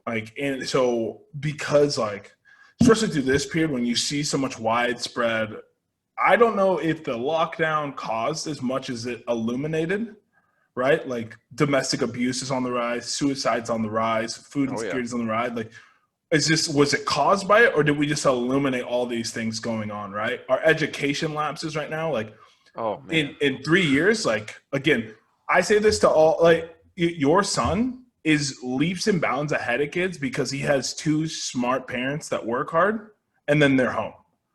You don't that's not it's not like white privilege. It's not anything but you guys are 2 great people that are going to work hard for their kid. So that kid is literally going to be leaps and bounds ahead of other kids, right? Yeah. I watched this play out. And then you start factoring in schooling. So Factor in how many kids are with one parent at home that they don't read, they can't do math, they're not smart, but like the kid doesn't have the same kind of support system at school, right? So, but like, what like was it showing like the lapse? Like, did the lockdown cause that to happen, or are we now just seeing it? So like, and that's why I started to think about it. Like, we have so many problems and so finite resources. Like, what are we focusing on? That is the question. That's my premise. Like with everything. No, absolutely. Because you're right. Like there's stuff going on, and like I'm not gonna say that like us being places has done good things. Like I hear stories about them. My friends. Oh no, we lost him. Lost me. There we go. There you go. Yeah, and so like I really truly think I just again as I grow older, the more I just care about like my community. You know what I mean? Yeah. Mm-hmm. No, certainly. And even if your community encompasses like your nation, yeah, it's not a bad way to think. You know what I mean? Right. Especially because if you want to be the shining example to the world, you got to live it at home. You got to be something people can actually look up to and not fear the boot of. And we've said this on the show many times. You know, there's nothing wrong with being America first. There's nothing wrong with being a nationalist. You know, when it was in the beginning of the show, you know, when all of this about Donald Trump is being made so negative. Oh, he's a nationalist. You know, America first. How fucking racist. And now we have Joe Biden, whose campaign is, well, build back better. We're going America first. We're going to buy everything America. You know, America first. We're focused America first. And now that it's him, it's not racist. It's not terrible, you know?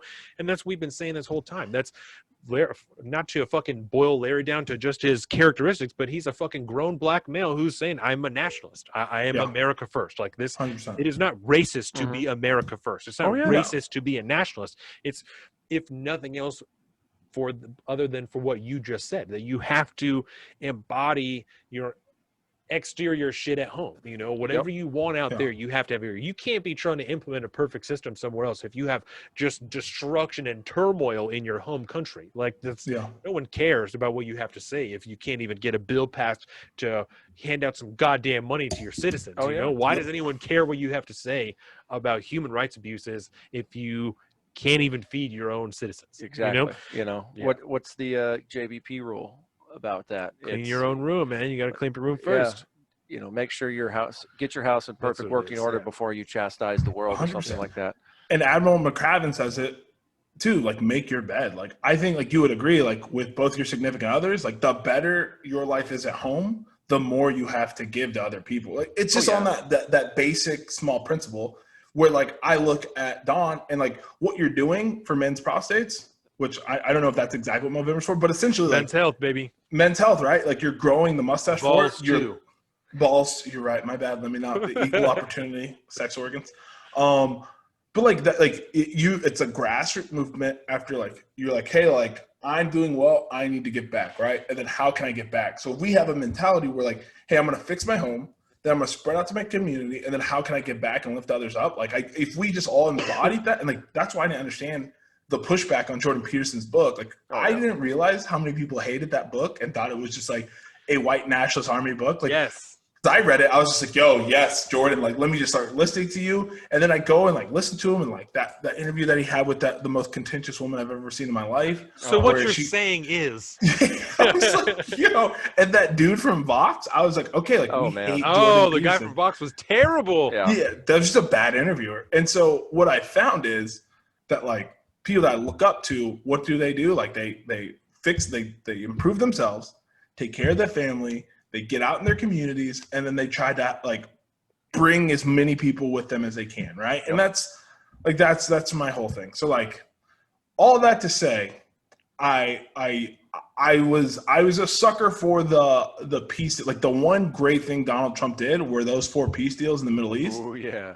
Like I thought like that, because like again, you talk about just like okay, like bringing people that never talked to a table to like discuss discrepancies and differences. Like I thought like that was huge, and like just like looking at like in my head, like in the military, I signed up, right? So if I'm ever called to do something dangerous, that's what I'm here for.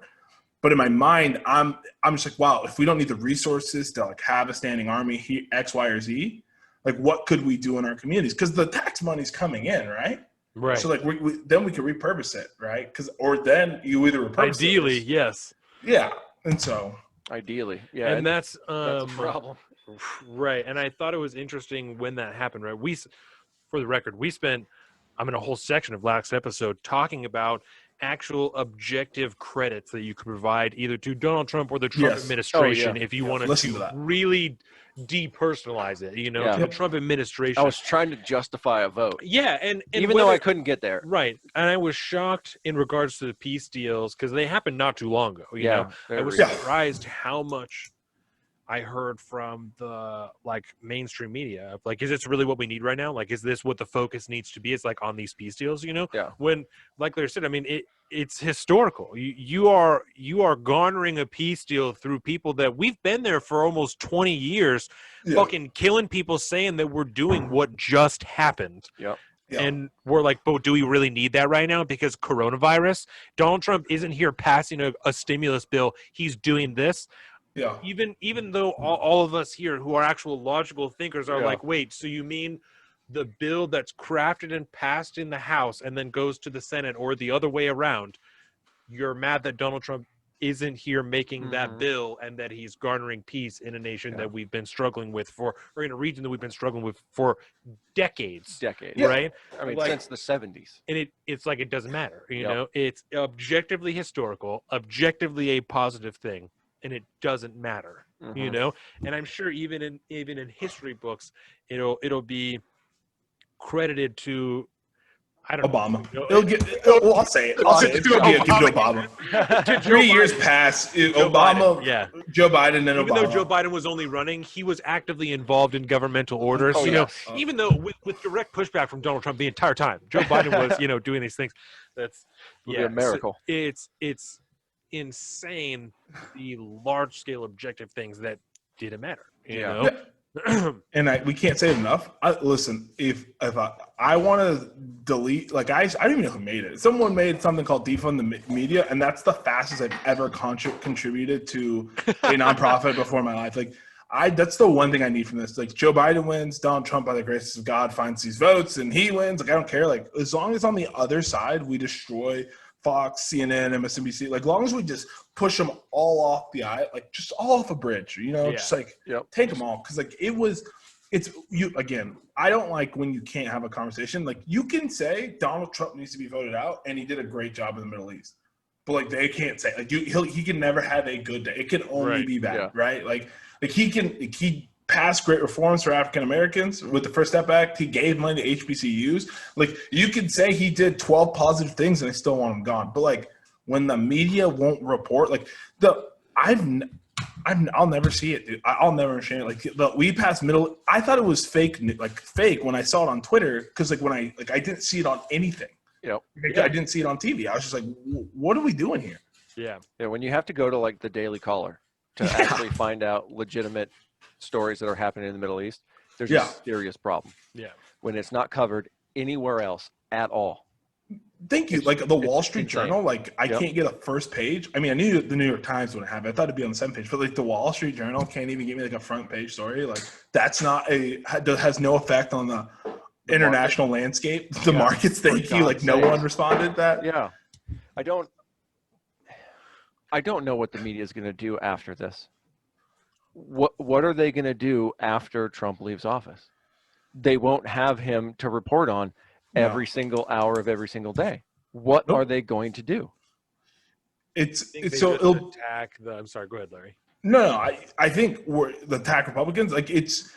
It's going to be interesting. That's where I think it's Olbermann said that anyone who supported Donald Trump needs to be hunted down and face their sins. And I was just Keith AOC, even AOC is the day after is talking about, hey, is anybody making a list of all the people that were complicit in the actions of Donald Trump? One of the main campaign organizers for Pete Buttigieg is talking about starting a fund to keep track of people who drew a paycheck from the Trump administration, so that we can ensure that their lives are hell afterwards. So, and just to get this straight, is that not dog whistling? I mean, I don't think it's even dog whistling. It seems like they're just yelling it real loud. Yeah, that's straight saying we're going to catalog these motherfuckers so that we can get after them after we're done cataloging them. 100%. And I'm just, like I said, I was shocked because again, Democrats spent 4 years. The news spent 4 years telling me Donald Trump's bad. He's the reason for everything. And then he projected, got voted out, but we pretty much all consensus here. He's done like this year, even though I think he's going to run again. And like no one's happy. Like we're still talking about how horrible he is as a person, even though he's done one presser since the results were projected. And he didn't really say anything, didn't take any questions. I mean, he's only tweeting about the fact that he hasn't lost the election, but like he said he was going to do this before. So like, why are we surprised? Why are we so angry? Like, how is that this still the thing we're talking about? And then anytime they flash Joe Biden, I'm not going to lie, his advisor, his 12-person council for COVID was just like 6 weeks lockdowns. And I'm sorry, I drew a blank. I don't want to lock down again. Like, even though we're in a place that wasn't crazy, like I don't do well just in my house all day. Bless my wife's heart. I don't know if she can do 6 more weeks of me 24/7. I feel it, man. I totally feel that. Yeah. And I mean, we'll be looking at a lot of things, man. And it's going to be really important for people to call out things that the Biden administration is going to do. Yeah. You know, the minute they start to resurge in the Middle East, you know, there needs to be hands up in the air saying, what the fuck? Check this, because what the fuck was I listening to? God damn it, I don't remember. But they were talking about Kamala Harris did an interview about, you know, the way foreign relations. That's what she's the Biden-Harris administration foreign relations. And she's talking about how, we also fucking Timcast. That's what it was. And she was talking about, one of them was talking about how, and they also have a view for Libya that allows, you know, the people to express themselves in like a democratically elected, whatever the fuck. So you're going, but that's in Syria. That's what it was. So you're going into fucking Syria is what you're saying. You are going to put troops in goddamn Syria. Are you fucking kidding me? It's been a week. It's been a week since the media called the election for you, and you're already saying, we're already looking at, you know, actively entering another armed military conflict in the Middle East, someplace that, you know, we said we didn't want to be and we regret voting for going into, like Joe Biden did, and, you know, all of this shit that we've said the last few months. But now, you know, we're already actively thinking about it. It's no problem. Like, I don't fucking understand how in 4 years the argument shifted from the left from we need to withdraw all of the troops to no, more of them. Not just the ones there, more. Right? Because we can't even take the ones out of Germany.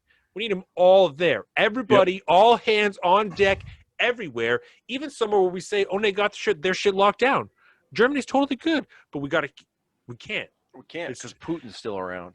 I don't understand how that was able to happen so quickly, and for nobody on that side to feel uncomfortable with that shift. You know, somebody who's actively in the military, Larry. I'm sorry, I didn't interrupt you, but I want to ask you this on top of whatever you're going to say.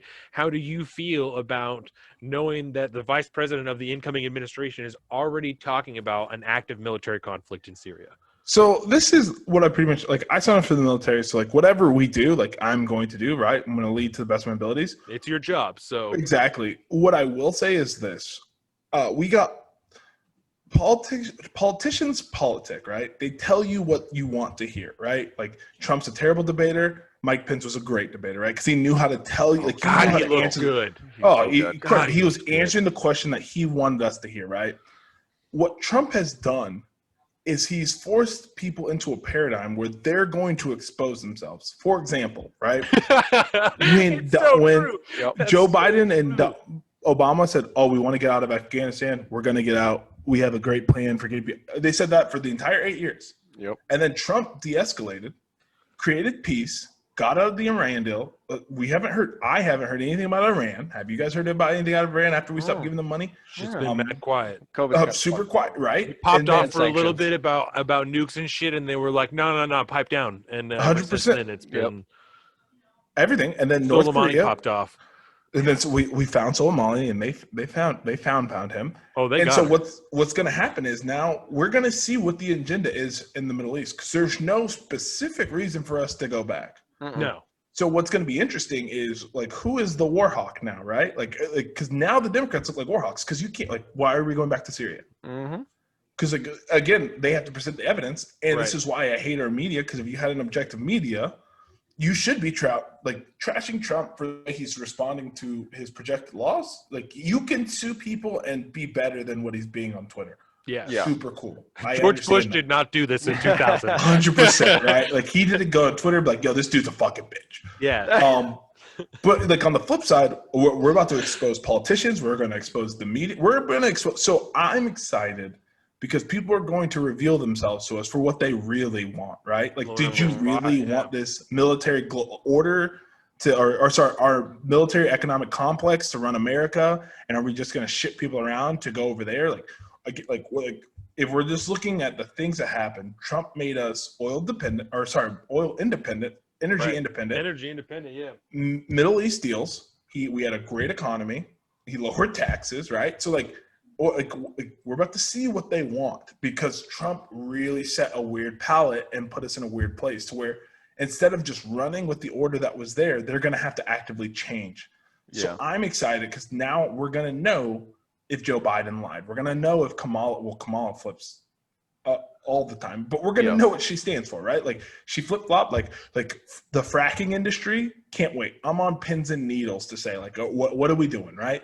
Like, we're not going to war. I'm on pins and needles. Like, what are we doing, right? Like, so again, if I see them, if they give me orders, it's only sir, ma'am, but I'm excited because like people are going to expose. And I only hope that places like Daily Wire, the Daily Caller, Timcast, like, not the Young Turks, but there exist people on that side of the aisle, right, that aren't libertarian, that are they're still saying facts and they're still trying to give an opinion, right? So like the smaller people, I hope they get a bigger voice to at least give us some we need the return of journalism back, because like whatever the New York Times is doing, like, is really like bad. Journalism. It's bad. We got terrible. 8 new subscribers in the last 29 days, Larry. Whoa, that's big. You guys are exploding. We're growing. When we started the year, I think we had 20 subscribers. Yeah. I mean, if that, maybe 17. So So I mean, this year to go from, I think we were like 58 or 59 when we looked today. So I mean, that's decent, especially in the time of COVID, where this year we had a whole thing of like doing shit out in the community, out asking questions, like shit like that, and then all of a sudden COVID was like boom, boom, boom, boom, boom. Like, that's so. I think, and this is like from a business perspective, right? Yes. And I don't want to ever dive in on your business, but I'm going to, because I'm aggressive. Whenever you sell a T-shirt, I, for one, think that should go 100% into marketing. Yes. Like marketing, advertising, because like you guys exist on platform, unless you guys are going to start dancing on TikTok. You guys exist on platforms that are tough to cut through, but I think you guys are great. So I think like Facebook marketing and advertising could be massive for you guys. Do you want to hear some shit, Larry? We tried that. Yeah. Oh, let's do it. Turn it up. So do you want some dick rock hard evidence of us being shadow banned? Okay. So we've placed probably a dozen ads on Facebook over the last 2 years, right? Over the last year and a half. Yeah. And the last time that I tried to place an ad, $20 for one of our pre-shows, which we've done hundreds of times before. I mean, that's like pretty much all that we've boosted is pre-shows, right? Yep. And so $20. Got an email like an hour later, within an hour, of rejection of the ad. And so I was like, that's really weird. And so I wrote an email, of like, hey, I really can't figure out, like why this is happening. I know like there shouldn't be any problem with it. It's explicit. Yeah, it's rated the same. It's listed the same way I've done all the other ones. Yep. Got an email back that said that needed to go and look. It directed me toward a page that didn't exist. The email came from Facebook, and it said you need to look at like account summary or something to that effect, right? That page, the way it was listed in the email, doesn't exist. So when I went to Facebook and found the page they were talking about, it's called something different. It's like account summary, not page summary. Like the wording on the actual Facebook is different. Yeah. Which is weird, considering Facebook is the one that sent me the email. You would think that it says the exact same thing. Yeah. So when I finally found it, it says that our account has no negative marks, no anything. We're 100% correct. We're totally across clean. the board, totally clean. So I wrote another email asking for some reason as to why they wouldn't take our money. Because then I put the ad in again, because I was like, well, I verified everything's good. So I put the ad in again. It was rejected again. And so I sent an email like asking, can I receive some type of clarification as to why this ad was rejected. I looked here and here and here. We don't have any negative marks. We don't have anything. There's no ads. There's no anything. Nothing. Crickets. No response. You Okay. can't even pay them. So They literally won't take our money. Yeah. So here's what you do, right? And this is my last ditch ever to circumvent that. Run an ad, right? Make a short. You guys are already making your shorts. I know you call them clips, but I'm telling you, the shorts is the way to go. Shorts. Shorts it is. Shorts it is. But like take one of your shorts, run an ad against that, and then have the landing page be your website.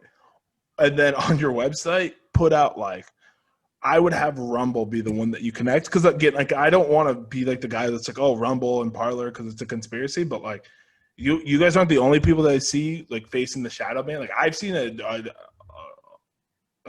discomforting number of people in the last 3 weeks, especially leading up to the election, that were just like magically not having the reach that they used to. Like now they're getting gouged. Like now like it's not working the same. Now it's like inflated, going to like 80,000 impressions down to 2. And I'm just like, Yeah. Okay.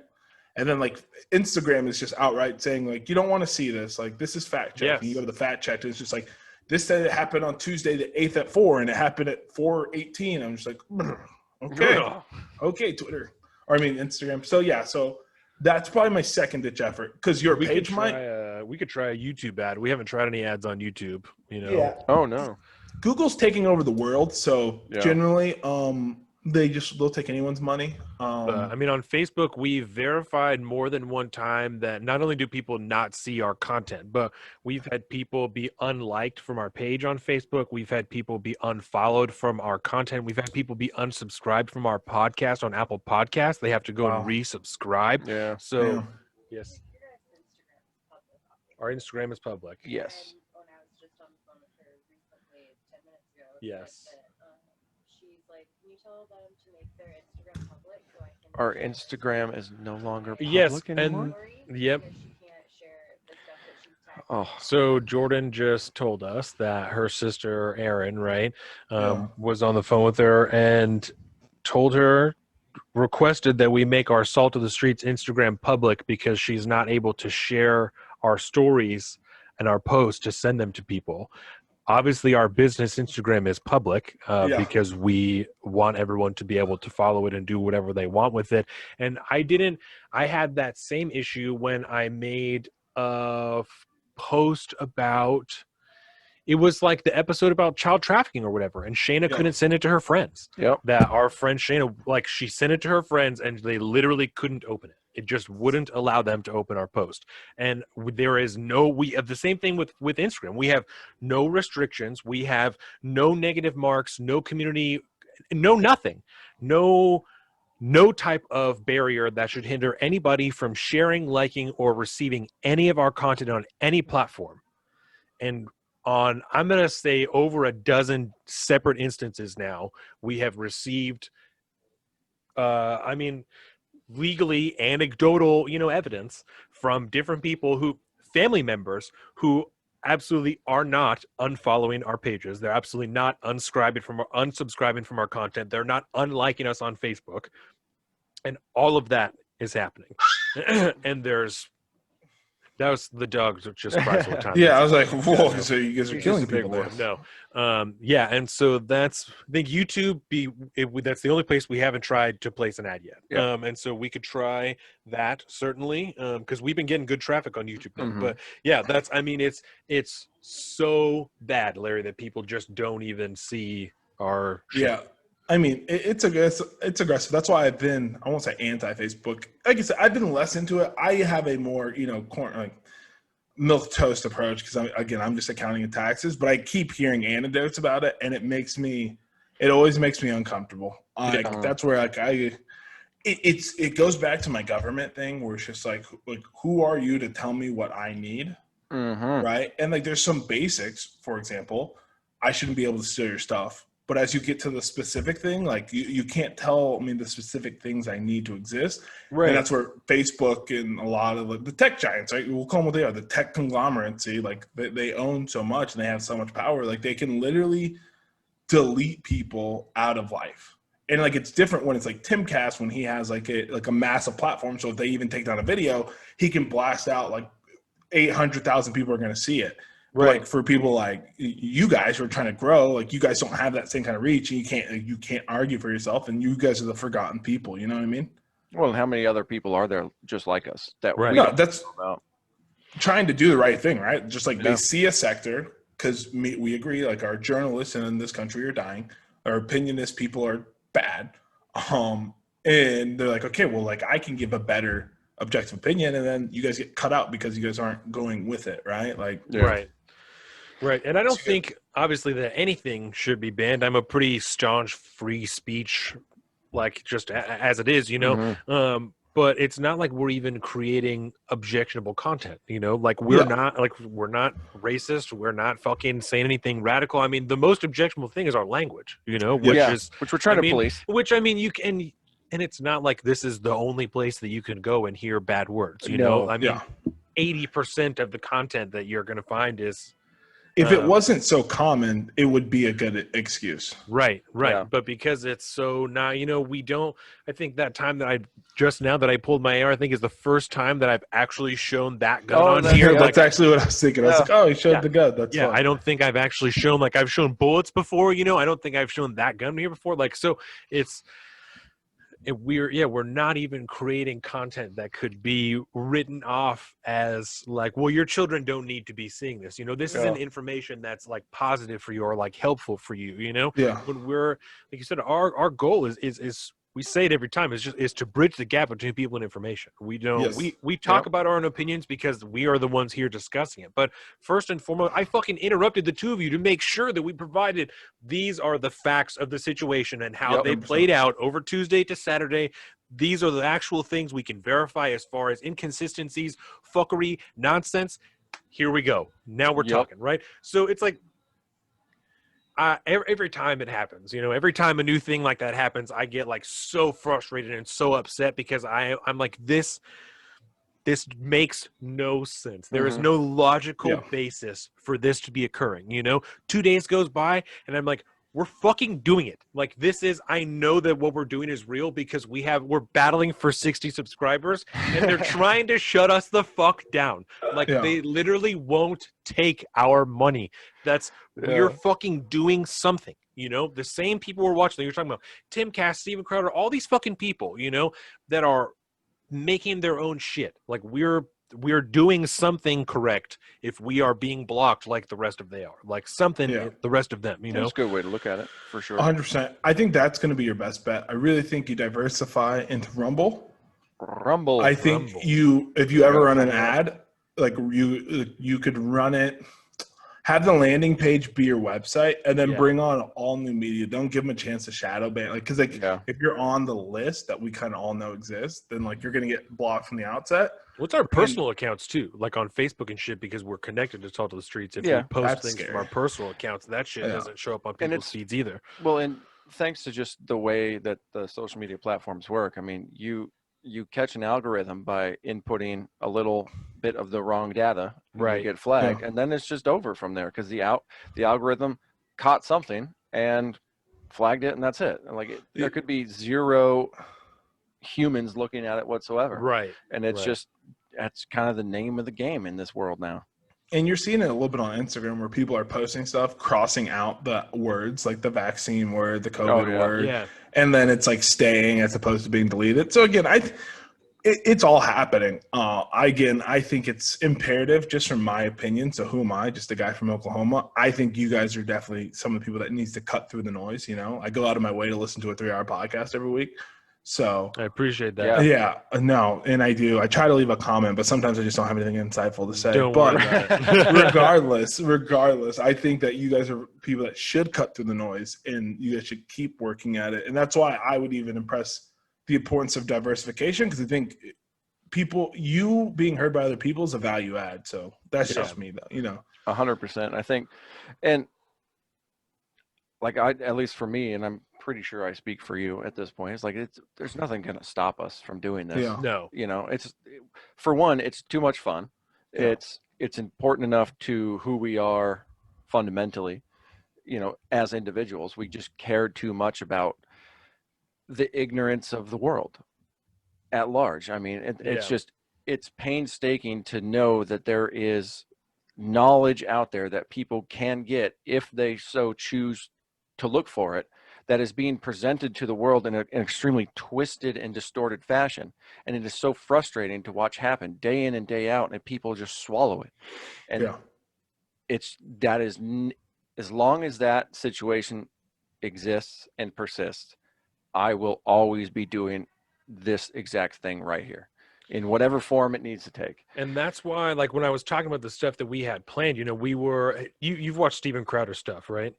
Yes. Yeah, so he does like the change my mind videos and stuff. And so we were planning not on doing that, but on like setting up tables and having conversations with people. Yep. Not trying to not trying to recreate that same thing, but just having conversations with regular people on the street to try and just bridge the gap a little bit. Yeah, just try and bridge the gap, and record it if they would let us, and do some video and all that type of shit, and that's obviously people don't really want to stop on the street and talk to people that they don't know right now. Especially right now. Yeah. It's hard enough normally. I could see it. Maybe. Exactly. So post everybody wearing masks alone in their car, I think that like we'll see a lot of benefit. I don't know how much of that you see where you're from, Larry, but that should happen. I see some time here. It's everywhere. So many people by themselves with their masks in their car. Oh man! And I'll sometimes if I'm going to go from work to the store, I'll put it like around my neck before I start driving, so that I can just pull it up when I go into the store. Mhm. But I certainly don't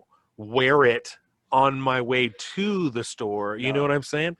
I play with it a lot when I'm driving because I wear a neck gaiter most of the time. Yeah. I'll like put it up and then I'll just go, and it'll come down my nose, and I'll just see how hard it takes me to get caught up on the beard. And, like just stupid little stuff like that, because I just like to play with it too much. Which is, again, if you're wearing a mask, that is a really bad idea because you have your hands.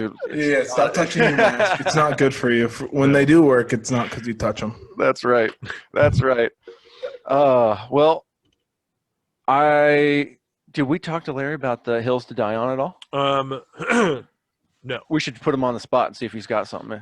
So is this one serious or is this one? It can be whatever you want it to. Yeah. Be. Do you want us to go first or do you want to go first? Yeah, you guys go first. You guys set the mood because like I've had like 7 that I'm gonna die on. I don't know why I'm choosing to die so many places, but Getting the spread a little thin there, dude. Do you want me to go first or do you want to go first? Go ahead. Yeah. Okay. So we've kind of talked about it a little bit already, right? I teased it in like the pre-show and then earlier in this show. My hill to die on this week is that Democrats are not the party of unity, and I will defend it until the very end, right? And historically, you're correct. Historically, yes, very correct. My second example, or my first example, no, I'll call it second because historically, my second example would be things we talked about earlier.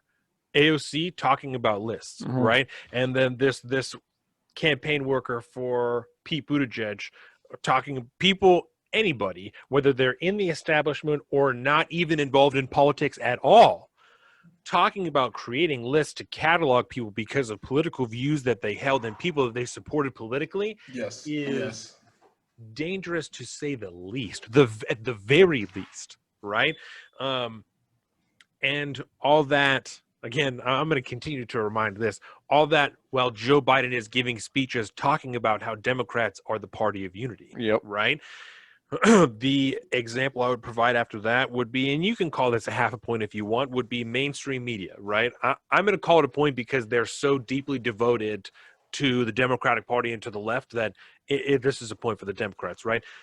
The biggest downfall of the media during this election cycle was the unwillingness and inability to acknowledge the fuckery that did happen in this election. Yeah. To do exactly what the three of us did here and say, well, we don't believe in our years of reporting the news, because we've got decades of it here combined in this building, right? We do not feel that there is enough evidence here for it to turn over the election. However, we have seen major evidence of serious improprieties in the election that cause major concern for the future that need to be investigated to the fullest and repaired before the midterms. Thank you. Does that discredit them at all? Or even their early call for Joe Biden to say, we've looking at this and we feel comfortable still calling it, but there is some shit that's going to come out and we need to pay attention because this is not over as far as the counting goes, and the way that it's going to impact the election 2 years from now is going to come out at far after these 2 weeks. Oh, yeah. You know, Yeah. I don't think that it does them professional harm or personal harm to hold those two views at the same time. No, it shouldn't. It bolsters their integrity. And it concerns me. The third example would be, like we talked about, shutting down states while people are gathering in masses in the streets to celebrate Joe Biden, right? Mayor Lightfoot. Right. You guys can do what you want, but don't come on my fucking street. Yeah, because yeah. I have a right to personal privacy and personal safety on my own street. You know, also stay home because of COVID. But if you're going to go out and protest, you know, Black Lives Matter and like destroy shit, that's fine. Just not on my block and Yeah. wear a mask if you want. If And that's this is the shit that really, really concerns me going into there. That these are the things that are being ignored. Do you know? We sat here and just recounted for at least 30 minutes objective positives that you could take from the Trump administration. I would say the overwhelming negatives that you could draw from the Trump administration have been social. I mean, Yes. vastly social. social and personal. The way that he has Social media. fucked, social media, the way that his presidency and him as a person have fucked the way that people interact, social media, all of this has been horrible for the country. Yeah. The way that government functioned while it happened was pretty okay. It was pretty all right. It was pretty okay, you know, and had this fucking virus not infected the entire globe, we would probably be in a really good spot right now, you know? Oh, yeah. This social shit with the protests, you know, and all that, like that would still likely have happened the way that it did. But all of this other stuff, the no mask protests, the lockdown protests, all this other shit not happening, Yeah. we would be in an objectively better place than we are right now, obviously, had this virus not happened, regardless of Donald Trump being the president. You know? Yeah. I don't know that. I don't know.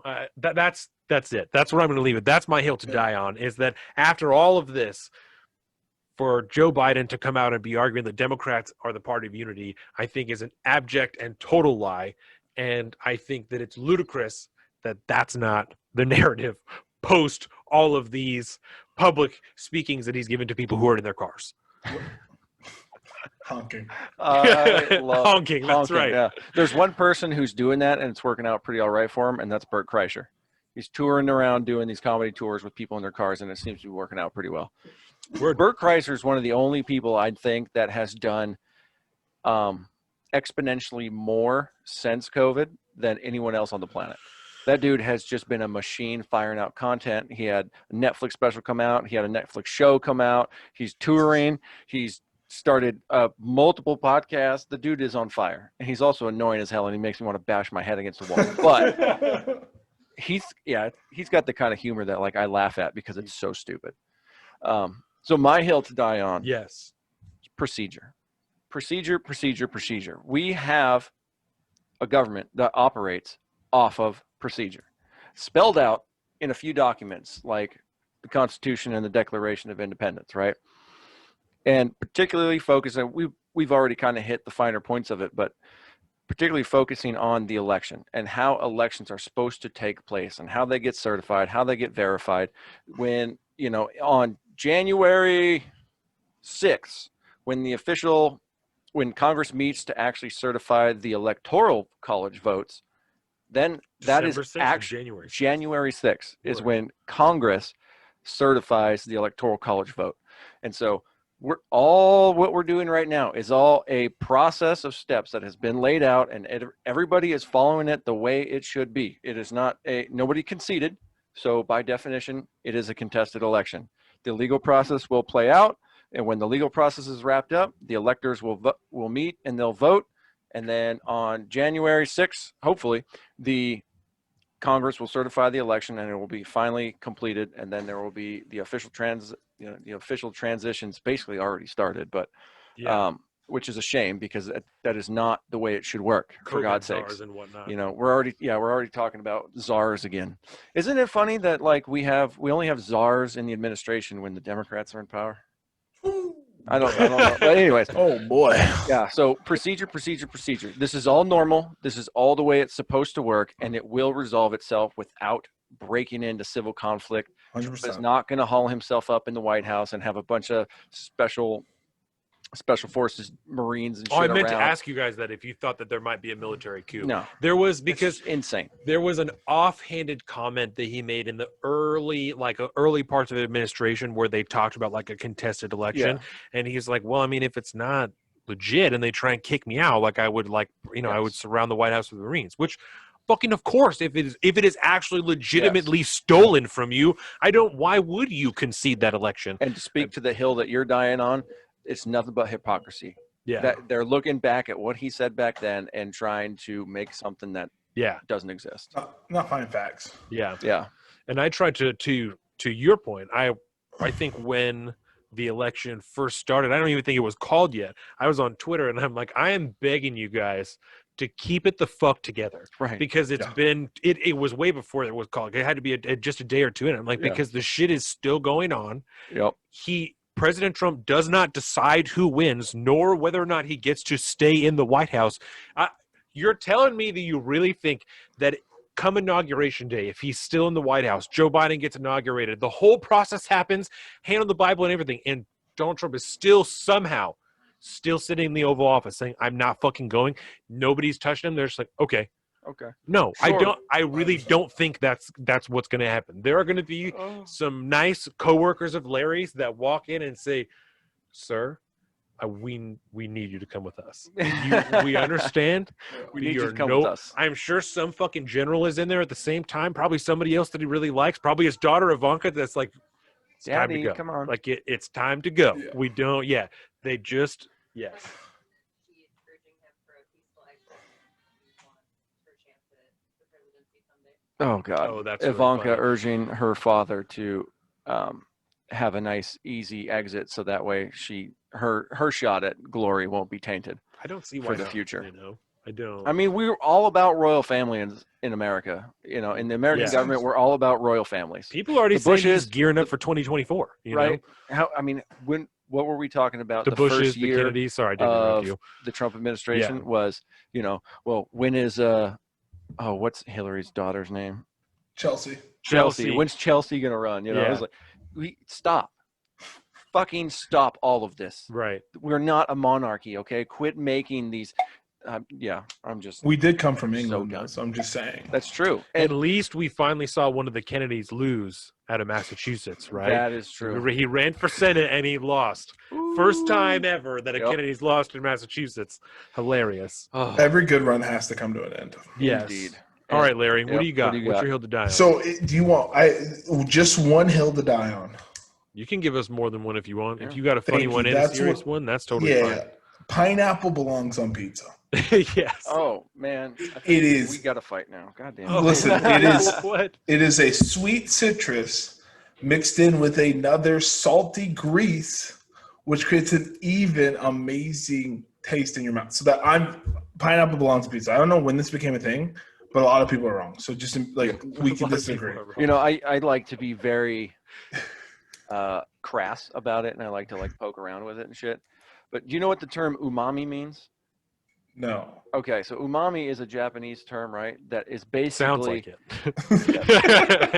umami is essentially the perfect combination of flavor, texture, it's oneness in food. Yeah. And by throwing, I like to, if I'm going to put pineapple on a pizza, it's not coming out of a can, and I'm going to grill it first because that helps chill out the acidity, right? But you combine that sweetness, the acidity with the savory and the salty, that is by definition umami. Yeah. So it is objectively correct, Larry. That is a Thank good you. hill to die on. Listen, I'm sorry. Go ahead. No. I like everyone to know I eat it all the time. I eat it aggressively. It's the only pizza I eat. I like people to know it's a thing. People are like, oh, it's disgusting. It's a thing. I like to let them know to their face that they're objectively wrong. So Yep, there it is. And I find my biggest issue is mitigated by your solution. That my biggest issue is like pineapple juice on the pizza, you know. Yeah. But if you grill it first and like not dry it out a little bit in a good way, because there's so much like juice in a pineapple that even a grilled pineapple is like Super mad juicy. But then it's not like leaking all over the pizza. You know, that's my only real beef. And I don't like it enough to order pineapple on a pizza, but I wouldn't like turn down a pizza because there's pineapple on it. Like I'll still fuck up a Hawaiian pizza if that's what somebody bought. You know, I don't care. I don't even put the ham on there. I just take the pineapple. Just like, straight pineapple and cheese pizza. I'm salivating because like a double pineapple pizza. Like a double pineapple pizza. Well, you're pulling off everything else. You might as well double up on the pineapple. This is probably the most intellectually sound conversation about why pineapple on pizza is superior that has ever been had on the internet. The least emotional argument I've ever heard. This is going to be you're the a fucking first idiot and you're wrong. Or like, okay, Satan, like that type of shit all the time. Yeah, that type of shit happens all the time. It matters. I think it's one day the world will come to consensus. You know, I think it's going to be a lot like taking showers. Like we used to think like we didn't have to bathe, and now here we are bathing every day. You definitely should bathe. Yeah, you should pineapples on pizza. Yeah. And then my serious one, I think college should start in the 9th grade. Ooh. Okay. I think as you enter into 9th grade, college level training should start in the 9th grade. First off, we're super comfortable paying for 1 through 12. Mm-hmm. Right? Like America has said, we're going to give you 12 grades. We then say that college costs too much money. So let's move it forward. I think that college should give you upper level math, upper level sciences, things of that nature to prepare you for your tertiary college. And when you go to college, it should only be for specifics. You should never have a year to find yourself in college. You should just be studying specific. So you should start that first year college should be like, I'm going to be a doctor, lawyer, because you should know because you did all those, right? Okay. And then in 9th grade, if you're like, hey, I'm not going to need the math, in the same way that we should build our technical schools up and then give people the ability to go learn trades, right? Because there's some kids who know, like, I'm never going to go to college because it's all bougie, right? I don't need it. So why is that kid learning trigonometry when he could just be learning plumbing, electricians, carpentry, all those things? Because we know, because like, again, everyone can say like, yes. Yeah, like everyone's like, oh, I'm going to work at Google. But like, again, my HVAC goes out. I'm paying a pretty penny to have it fixed now. Right. I think that that diverts a lot of problems. It stops the debt problem that is just rising up. It allows us to, again, stops the problem of having to pay, right? Like who's paying for college? Like we're just going to do it in school. It stops forcing kids to go through. It stops kids falling off because they can't hang or them getting disinterested. It gives kids choice. And then with that, we move the voting age to 21. Ooh. Because then as you do that, right, we have people who have basically entered our workforce for 8 years at that point. So they understand how the society works, how the information works, right? You can build a more class based off of actually existing in society.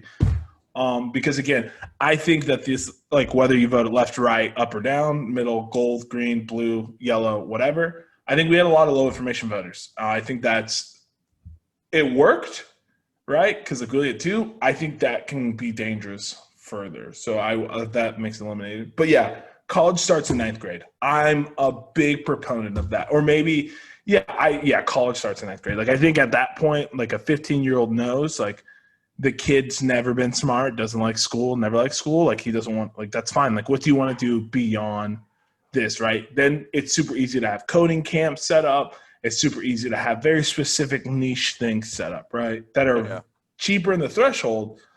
We just don't know how to get it to the population properly, right? But if we use that money, because again, school choice should be school choice. I'm a school choice guy. But at that level, we could administer, again, those needs, right? Those localities, right? And then it pops up and then we could see those things. I think that would be massive. I think that starts to solve a lot of our problems, right? I think it closes a lot of gaps. Yep. Have you looked at any of the Scandinavian education models? Because it's somewhat similar to that.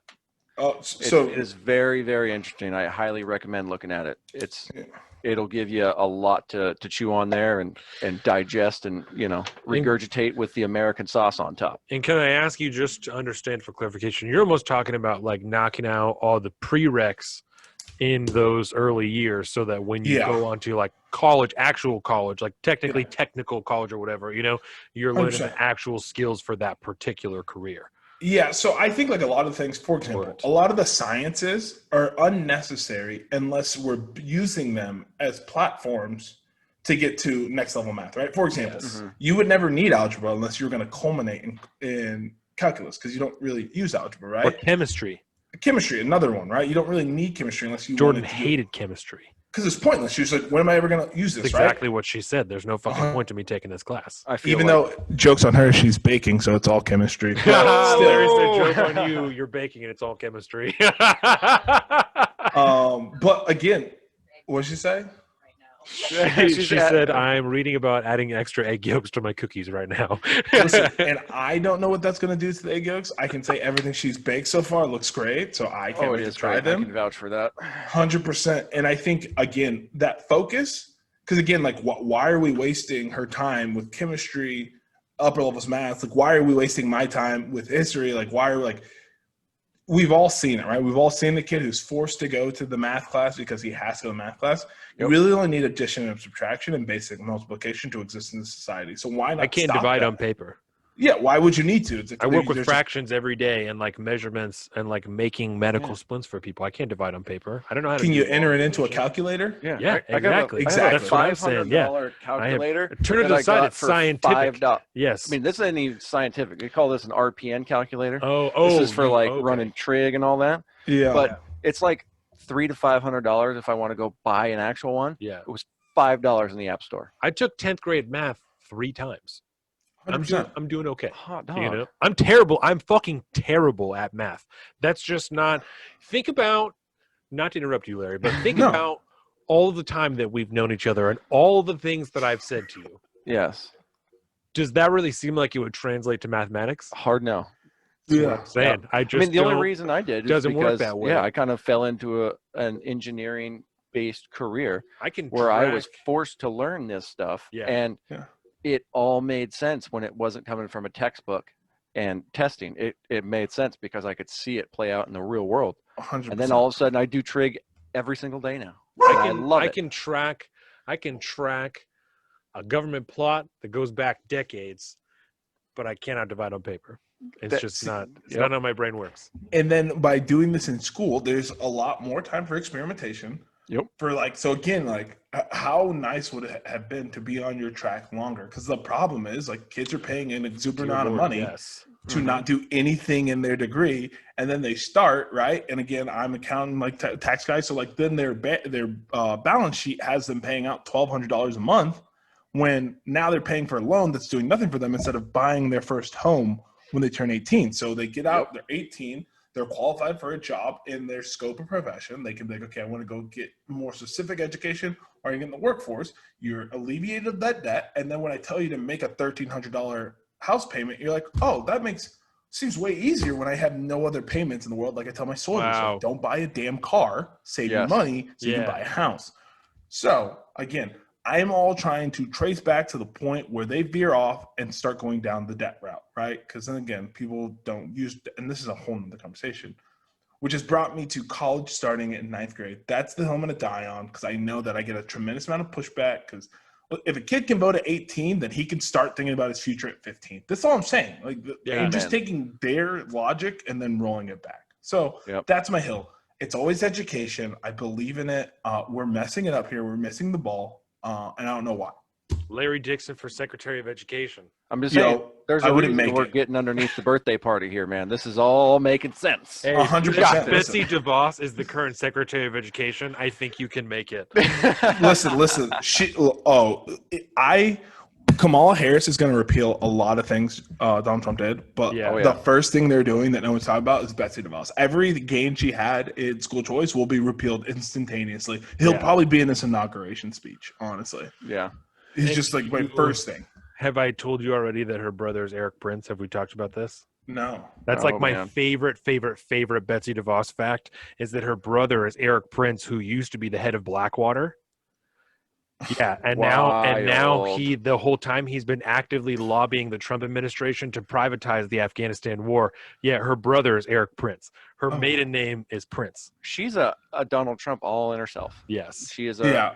some of her policies that she's put through in this, the Department of Education, I don't got any qualms with. I'm like, super cool, thumbs up. Yeah. But her as a person, That's been my delicious fact about Betsy DeVos since I she love got it. into office. And look at that. Now I can't even be pro school choice anymore. Look at It's that. Now I'm horrible. back on- She's terrible. Yeah, it's bad. Yeah. It's bad. Why She's is terrible. everyone scummy? I just need one person to be a good person. Like, just I be a know. good dude. just want Just one have- good person. Yeah. Come on. Mother trucker. But yeah.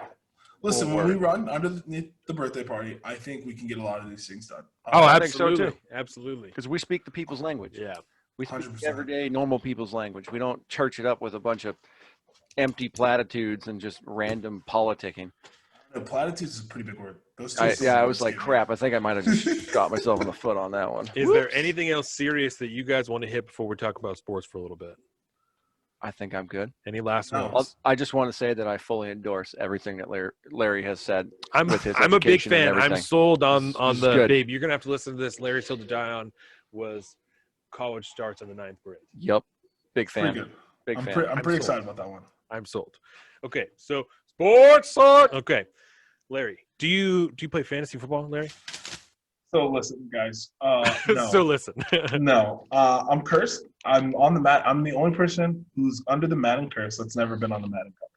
I've won exactly. So Adrian Peterson's rookie year was the same year that Tom Brady threw for 48 touchdowns. I had Tom Brady, Randy Moss, and Adrian Peterson on one team, and I won my league going away. That was like in 2000, in like what? It's a long time ago. Yeah. 100%. And I've been catching L's in the saddest and most dramatic ways in the final hours, like putting up an uncharacteristically like terrible. For example, like I drafted Larry Johnson the year he got hurt. After that great year, I traded AB from the Steelers because I said he wouldn't be a good wide receiver. So you're the fantasy bellwether, man. Every league's got to have one. Somebody that makes the worst decisions that okay, if Larry's drafting like that, I got to go this direction. No, 100%. I am him. I do great on quarterbacks because quarterbacks are too easy, right? They're leaders. I can see leaders. Skill positions, I'm not a scout, and there's a reason why. I make bad decisions. Zach Ertz, I also said Zach Ertz would be a bust. Now, again, I've only made bad choices. I'm not a scout. I'm just a record-holding college running back. That's all. Just saying. I'm not a scout. I can't identify skill in players. I'm just a skill player. I can't identify it early. Like when I see it, it's like, oh, I was really wrong. Like I could love admit that I'm so wrong. much. That was good. Well, listen, I've made so many bad choices. Who else? Christian McCaffrey. I said that he would be a bust. Don't ask me why, because he doesn't do anything poorly.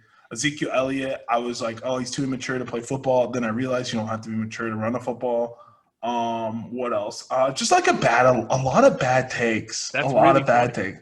I feel Yeah, like you think you're so. trying to make football the game you want it to be. 100%. Not the game that it truly is, with the players that make it up. Let me Listen. just tell you, because I had a personal moment when I watched Larry Dixon play football for Olympic high school before I even went there. There's not a world in which I thought 10 years from now I'll be talking shit to Larry Dixon on the other end of my own fucking podcast while he sits in Oklahoma. So that's really fun. Okay, so you don't play fantasy anymore? No, I obsess with sports. So I listen to like 6 hours of podcast a day on sports. I've realized that, I can't do that. So I don't do that. That's really But I follow it religiously. How many years have you not played fantasy?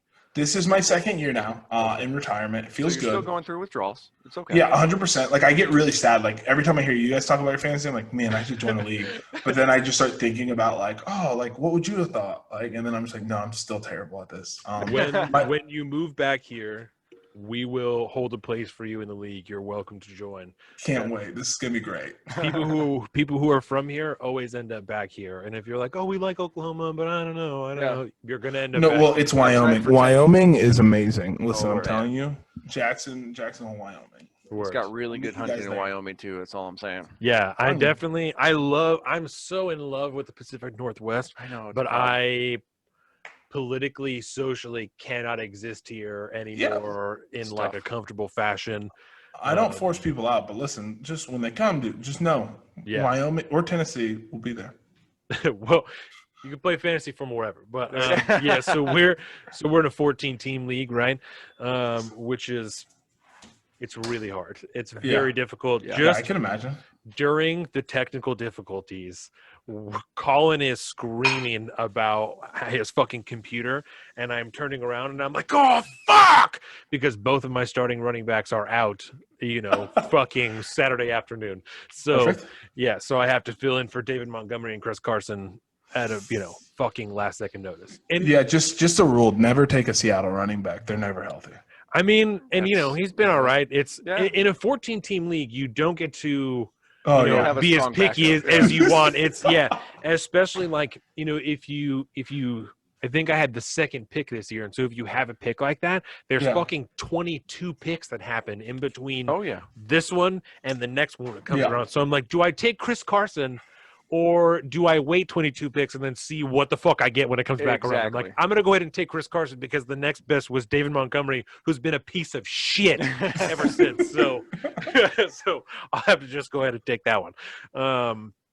I'm 6-3. Last week I played Chad. I beat Chad by 2 points because I had up a W. Because I had the New Orleans defense who played Tom Brady, who had his worst fucking game of probably the whole season that he'll have. His career.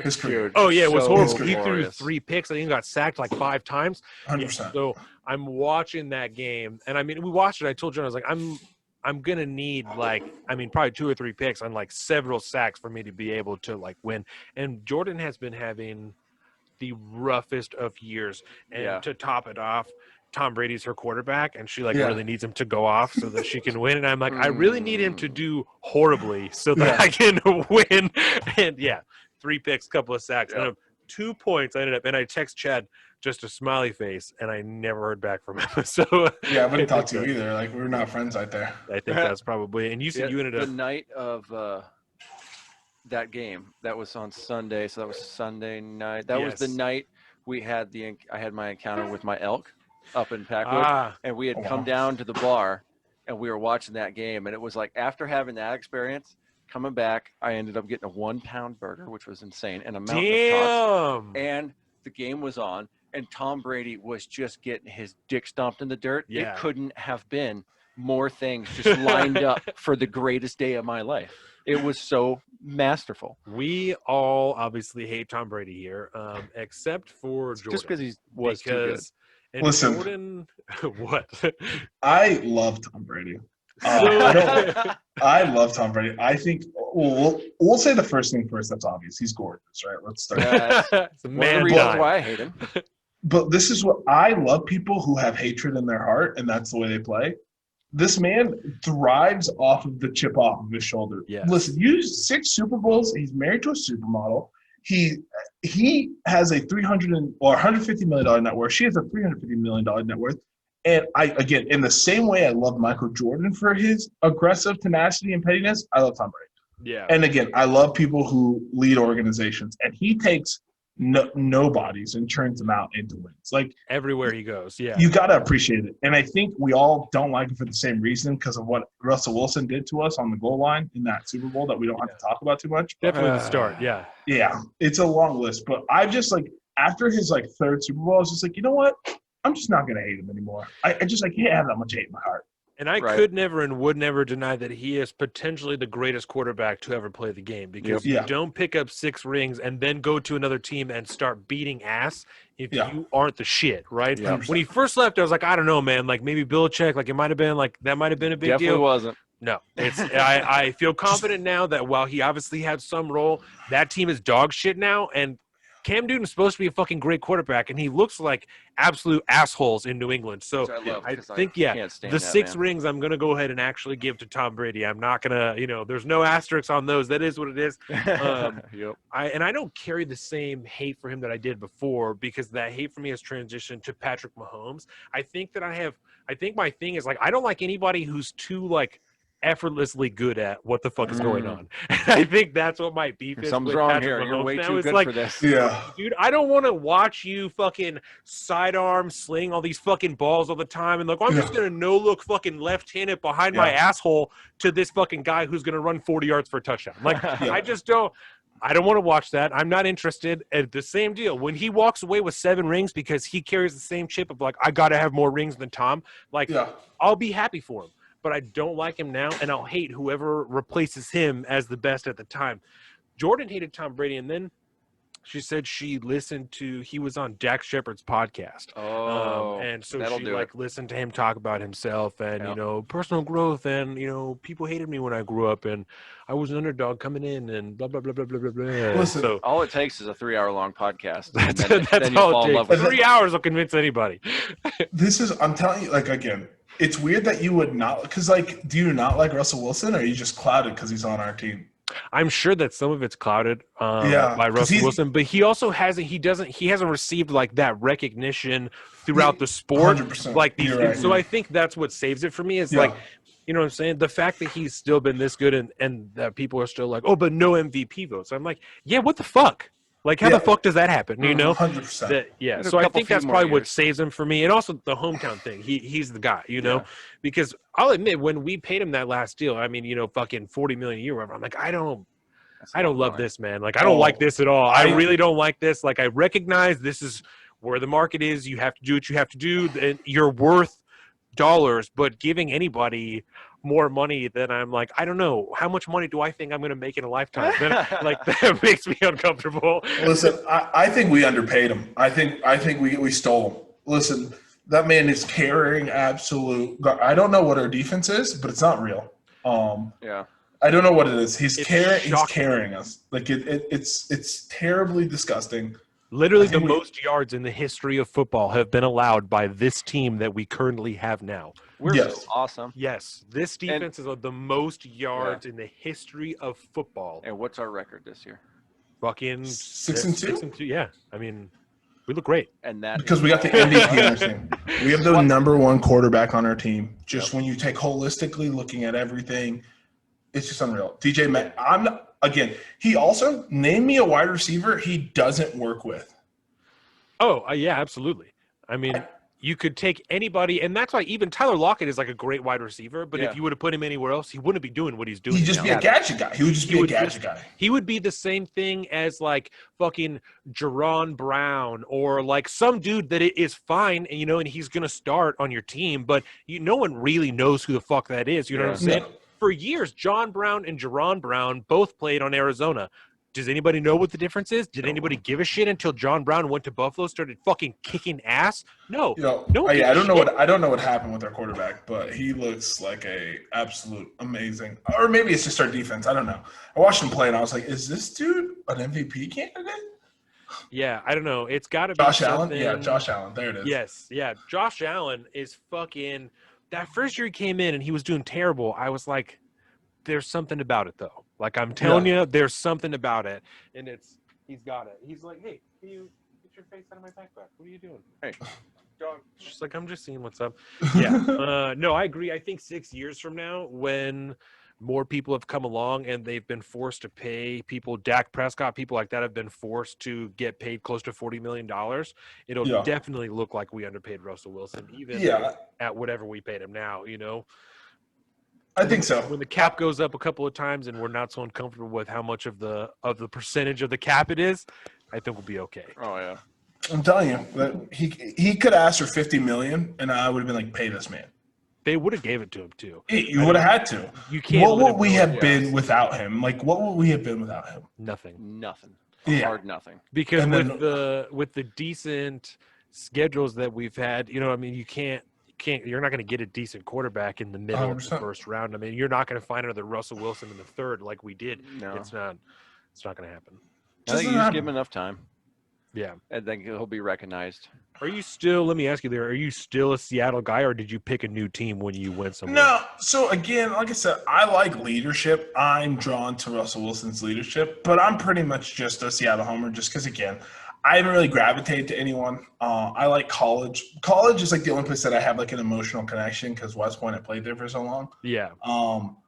But yeah, other than that, I'm pretty much a Seattle homer, and it's really good because again, I always wanted to be a quarterback, but like when you're 5'2.5", like no one's gonna be like, hey, be a quarterback. So I've always gravitated towards quarterbacks. So the fact that we have a great Is that one, really I'm how just- tall you are? No. I was like, that doesn't seem No, correct. you're a I know, it's like, You're a douchebag. I'm 5'10", all right, dude. All right, dude. Listen, are you kidding me? Like Stop. that You- seems impossible. Like I don't understand. no, you're a terrible person Oh, for that that. was- I've been You're hitting better this than weed that. pen the whole was time. great. We'll just You're we'll talk better into than that. I expect You're more. better than that. No, I'm Oh. 5'9" and 7/8". Terrible story about That's that. 7/8. But yeah, listen. The So football will do that to you. That's what we went to the East West Shrine game, the All-Star game, and all the scouts are there. And so like you're in a room with like all 32 team scouts, and they measure you, and like everything's exact. And he guy goes, okay, and they go, so they give you your unofficial between the two because they compare it, and then they give it to the scouts. So they come over there, oh, okay, he's about 5'10", and then they're about to say, I'm like, yeah, 5'10", and the guy stops like, no, wait, Steve, pulls him in. He's like 5'9", 7/8", and so they read 5'9" and 7/8" in front of everybody. Yeah, listen, they took it eighth of an inch, so 5'9", Fucked 7/8". up. You got robbed. Yeah, I'm short. I have a short wingspan, and my hands, I have big palms, tiny fingers. This is I the can stuff they see do how to you. big your palms are just on Yeah. fucking Zoom. Yeah. So like if I Look were at us, ever we're to like punch twins. you, yeah. See there, you have bear paws. It's good. It's just what you want. But Oh apparently yeah. I have tiny fingers, and apparently that means like I'm like predisposed to holding on to the ball worse. Who knows? The Boo. science behind it is actually. Listen, I had 3 fumbles and like over like 1,000 carries, so I feel comfortable with it. Yeah. This is what I'm going to say. They pretty really good break you ratio. down emotionally. They really do. They make you physically self-conscious. So it's a real thing. Pinching So- all your rolls with Oh, yeah. with the claw. Oh, the and shit. calipers? It's disgusting. And then like they tell you stuff too. Your face like, God, you have some short arms. Like, can you talk to me like this? Like, you don't know me. That's It's- really rude. And then they break down data, and so like every scout like has your like your folder. So like I was like a low guy, so like I got at the end. So they pull up there. There's like they pull up your like all your statistics, and they're like, oh yeah, good. You know, you good season. And they pull up like, you don't look 5'9" and 7'8". You sure? You sure? And then you're like, dude, leave me alone. And then they're just Wow. like, they're like, how do you deal with your tiny hands? And you're like, what do you mean? How do you deal with your tiny Oh. hands? It's super aggressive, and like it's a little different because like so for me, I didn't have any felonies or things like that, which are like a big thing, right? They're just like, hey, we like they'll tell like we're in a group like, hey, we're gonna background checks on you guys, so like come forward. It's not good if you've domestic violence abuse. And then like halfway through it, he looks at me. He's like, "Aren't you the guy from Army?" And I was like, "Yeah." He's like, "You can go. You'll be fine." And so like that's where we win because like I had my background check is milk toast, so which is good there. But That's it's so aggressive. funny. Like physically self-conscious is how I would describe myself. Do they have any like personal information on you in that file? They spend so much money pulling all your personal information, anything that's out there. They have they have Did they private ask you anything you investigators. were surprised about? No, so that's what I'm saying. Like me, but like the kid, like they did ask a dude. The kid went before me. They're like, he had a kid with like an illegitimate woman, and the guy was like, "Well, I never met the woman," and he was like, "No, you met her at this place, at this date, in this Oh location." my god! And I was like, and like it's super uncomfortable because you're kind of sitting there like. You're all in the same room together. Wow. So yeah, it's a bit. So we're in a hotel because like just where we were. So like you're kind of close to each other, and they have the conversations. And some stuff they go behind closed doors, but like some stuff they just ask you to see your response to it and see if you're gonna lie. Like they put a lot of effort and time into talent management because like you gotta think about it, like you're gonna give some of these kids like some of those kids I played with were like third round draft picks, so they're gonna make millions of dollars. You know what I mean? Right. And so like you're gonna trust like millions of dollars, and that's what like the interview part was super easy, right? Interview and the testing, like my Wonderlic score was great because again the Wonderlic score is super easy. By the way, don't let anyone tell you it's hard. Like, Do you know what that is, Colin? No. The Oh. Wonderlic. Tell us. It's like Larry. an aptitude test Yes, for to play football. yeah, Oh. and so they see how smart you are. You can download it. Go take a Wonderlic, but it'll be like 7, 14, 21, 28 is 5, 10, 15, and then you have to figure out the next number. And so it's 20. Oh, wow. And so like I do fine because again, like I do, but like a lot of Works. guys like struggle on it. Like they were nervous, but like again, so that's Is where it I harder succeed. or easier than the presidential cognitive test? That's probably like the same from the things that I heard from. Yeah. It's probably But no. about The presidential isn't the cognitive test like identify this animal. It's like if they give when Donald Trump was talking about, they gave him a list of words. Yeah, and you had to then remember 'em or something asked like him some that. questions, and so and a few minutes went by, and then they asked him what those words were again. Is it And a he had little bit to- more involved than that? Yeah, he had to. Listen, let's be honest. Can Those we were the raise the examples bar? that he gave. At We least. should raise the bar on that cognitive Yes, test. we should. Yes. I don't need him to be a rocket scientist, but we can raise the bar. Yeah, because he was like, and I passed with flying colors. Like, yeah, no fucking shit. Of course you did. I dear God, I would hope so. I have- Banana, apple, of the orange. following dates, which is the latest? That's June 30th, 2054, April 2nd, 2054, June 2nd, 2055, or January 6th, 2055? That's one of the questions. See, like, So now I'm nervous. That's a presidential aptitude test. No, question? this is that's a the Wonderlic Wonderlic test question. yes. Yeah. Again, That's you'll take the Wonderlic and you'll actually be like, oh, like the kids who score like 7 on it, and they're like, oh, like you're dumb empirically, like you're just dumb. Like Yeah. this isn't a hard test, They and that's why I kinda feel bad because like some of these kids like they. struggle with it. Yeah. Well, football's really all they had. Like some of these kids, like they're like football's like all they had. Like they're just like, I remember it was like a big thing because the FINRA guy who like manages their 401ks was a West Pointer, so he just came and talked to the only other West Pointer there, and I remember he gave me his card after. He's like, hey, just give us a call in 5 years. Like we have a job for you, right? And all the guys are like shocked. They're like, wait, what? Because like again, like football's all they had, and so like when they got to see that like I probably won't make it to the NFL, but I'm going to be just fine. Like no, I'm in the Army. I'll be okay. Yeah, like, I'm going to be okay. Yeah. Like that's why I chose West Point, so I would be okay. So like that was a cool moment, things like that. But it was an eye opener to see how other kids live. Like when, like because again, the Eastern Shrine Game is like not like the touted. It's not where the most talent goes, but to see how good they were, how hard they hit. Like I could only imagine how hard the NFL is. Like.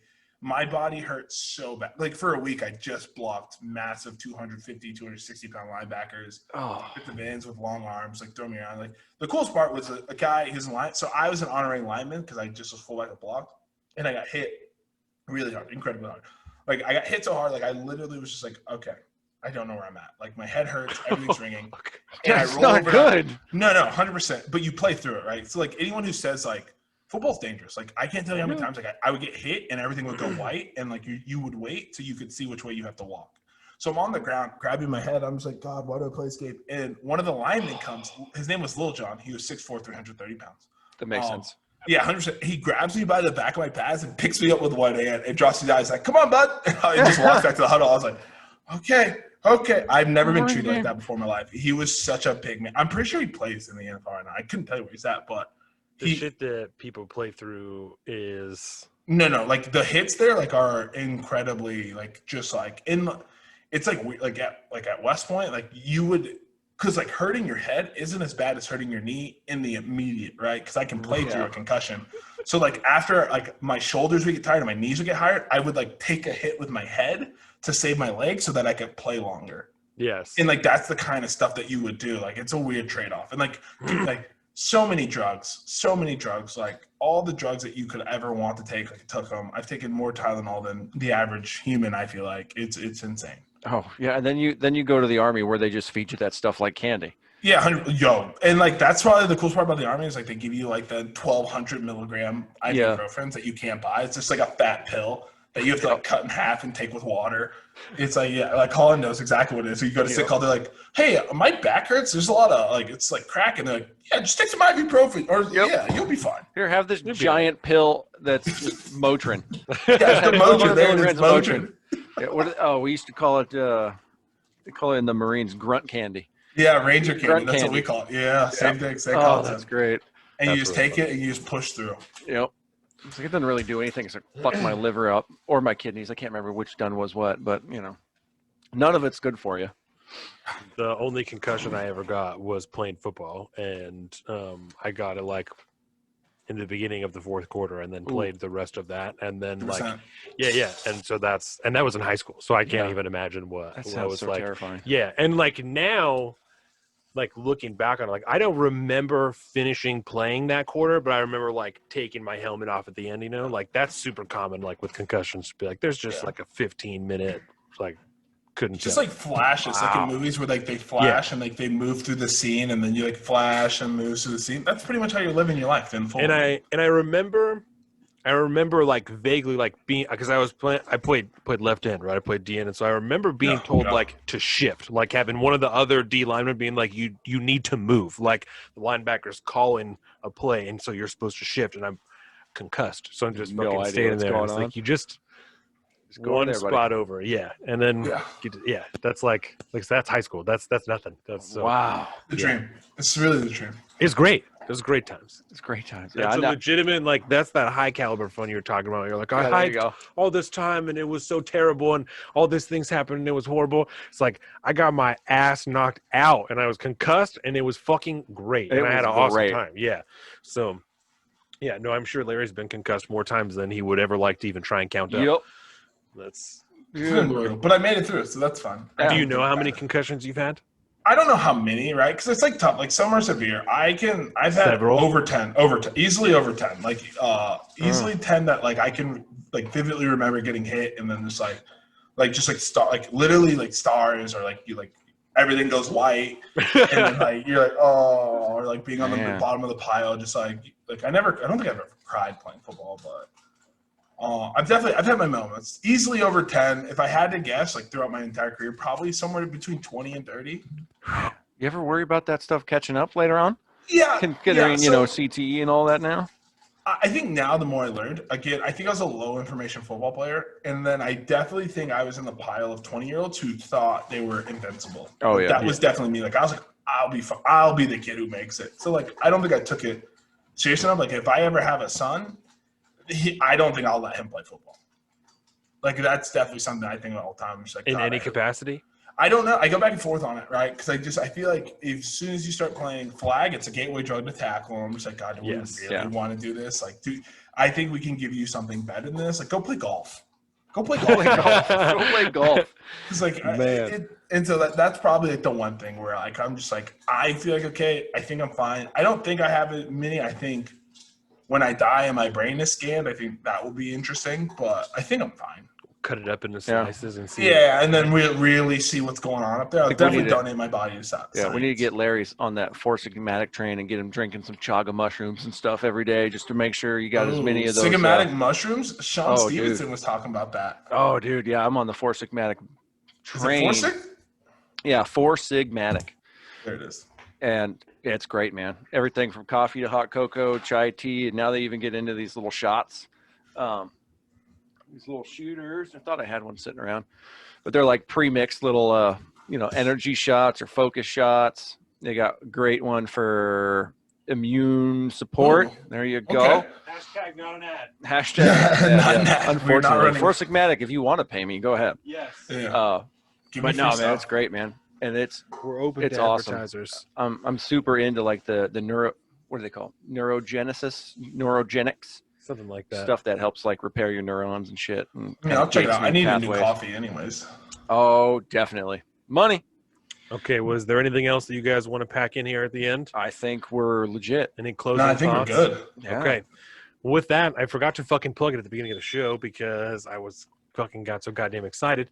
We can go and hit this line. We'll do the socials again. Obviously, if you're watching this, you've been watching it on our YouTube at Salt of the Streets. You can find the clippies, the shorts on our Instagram at Salt of the Streets. We have our Facebook at Salt of the Streets. We have our fucking website, saltofthestreets.com, where you can find all this. We have our personal social media. I'm at Salt of the Street on Twitter, Salt of the Streets on, what's that one? Parlor. And alpaca _ Don on Instagram. Colin is at Big Bird Offie on all those things. Larry is capital L, the whole thing that we went through earlier. Larry the tax guy with if you look it up between them. Yeah, I think that you'll be able to tell which one is Larry and which one is not. If you're only listening to this, Larry's a large black man. Yeah. Look for a profile picture that looks something to that. It's me. You'll find me. Your face for. Oh yeah. It's 2020. That's not racist. I'm just kidding. It's 2020. Everything's racist, bro. Come on. Yeah. No, no, that's it. With that, we can hit the closing line and start a new series of closing lines, right? So this one is, Larry, I don't know if we talked to you about this last time. We may have not even done it, but usually the last line of the podcast is, I was picking series of shows before that I was picking random lines from, and then anybody who figured out what the show it was from would get a free t-shirt. And I decided that I didn't want to do that anymore. So I'm just going to pick different shit that I watched this week. So this line is from a movie or a TV show that I watched this week. Okay. And it's one that I really enjoyed. Whoever finds it out gets a free t-shirt. I have never sent you guys t-shirts anyway. I need your address, and I will send you and your wife t-shirts. Now I'm going to send you fucking sweatshirts because it's wintertime. Yeah. But I'll do the same. Yeah, I got some Atlas gear now. See, so, Oh, fuck yeah. I didn't we'll realize get that some was gear. your sweatshirt. Absolutely. Yeah, Fucking 100%. gear swap, dog. Yeah. Absolutely. I love it. Gear swab. Okay, so this line is from something that I've been watching this week. I made a rule that the AC repair school has to act like a regular school, and I can do that because I'm their messiah. Bow to the shun the non-believers.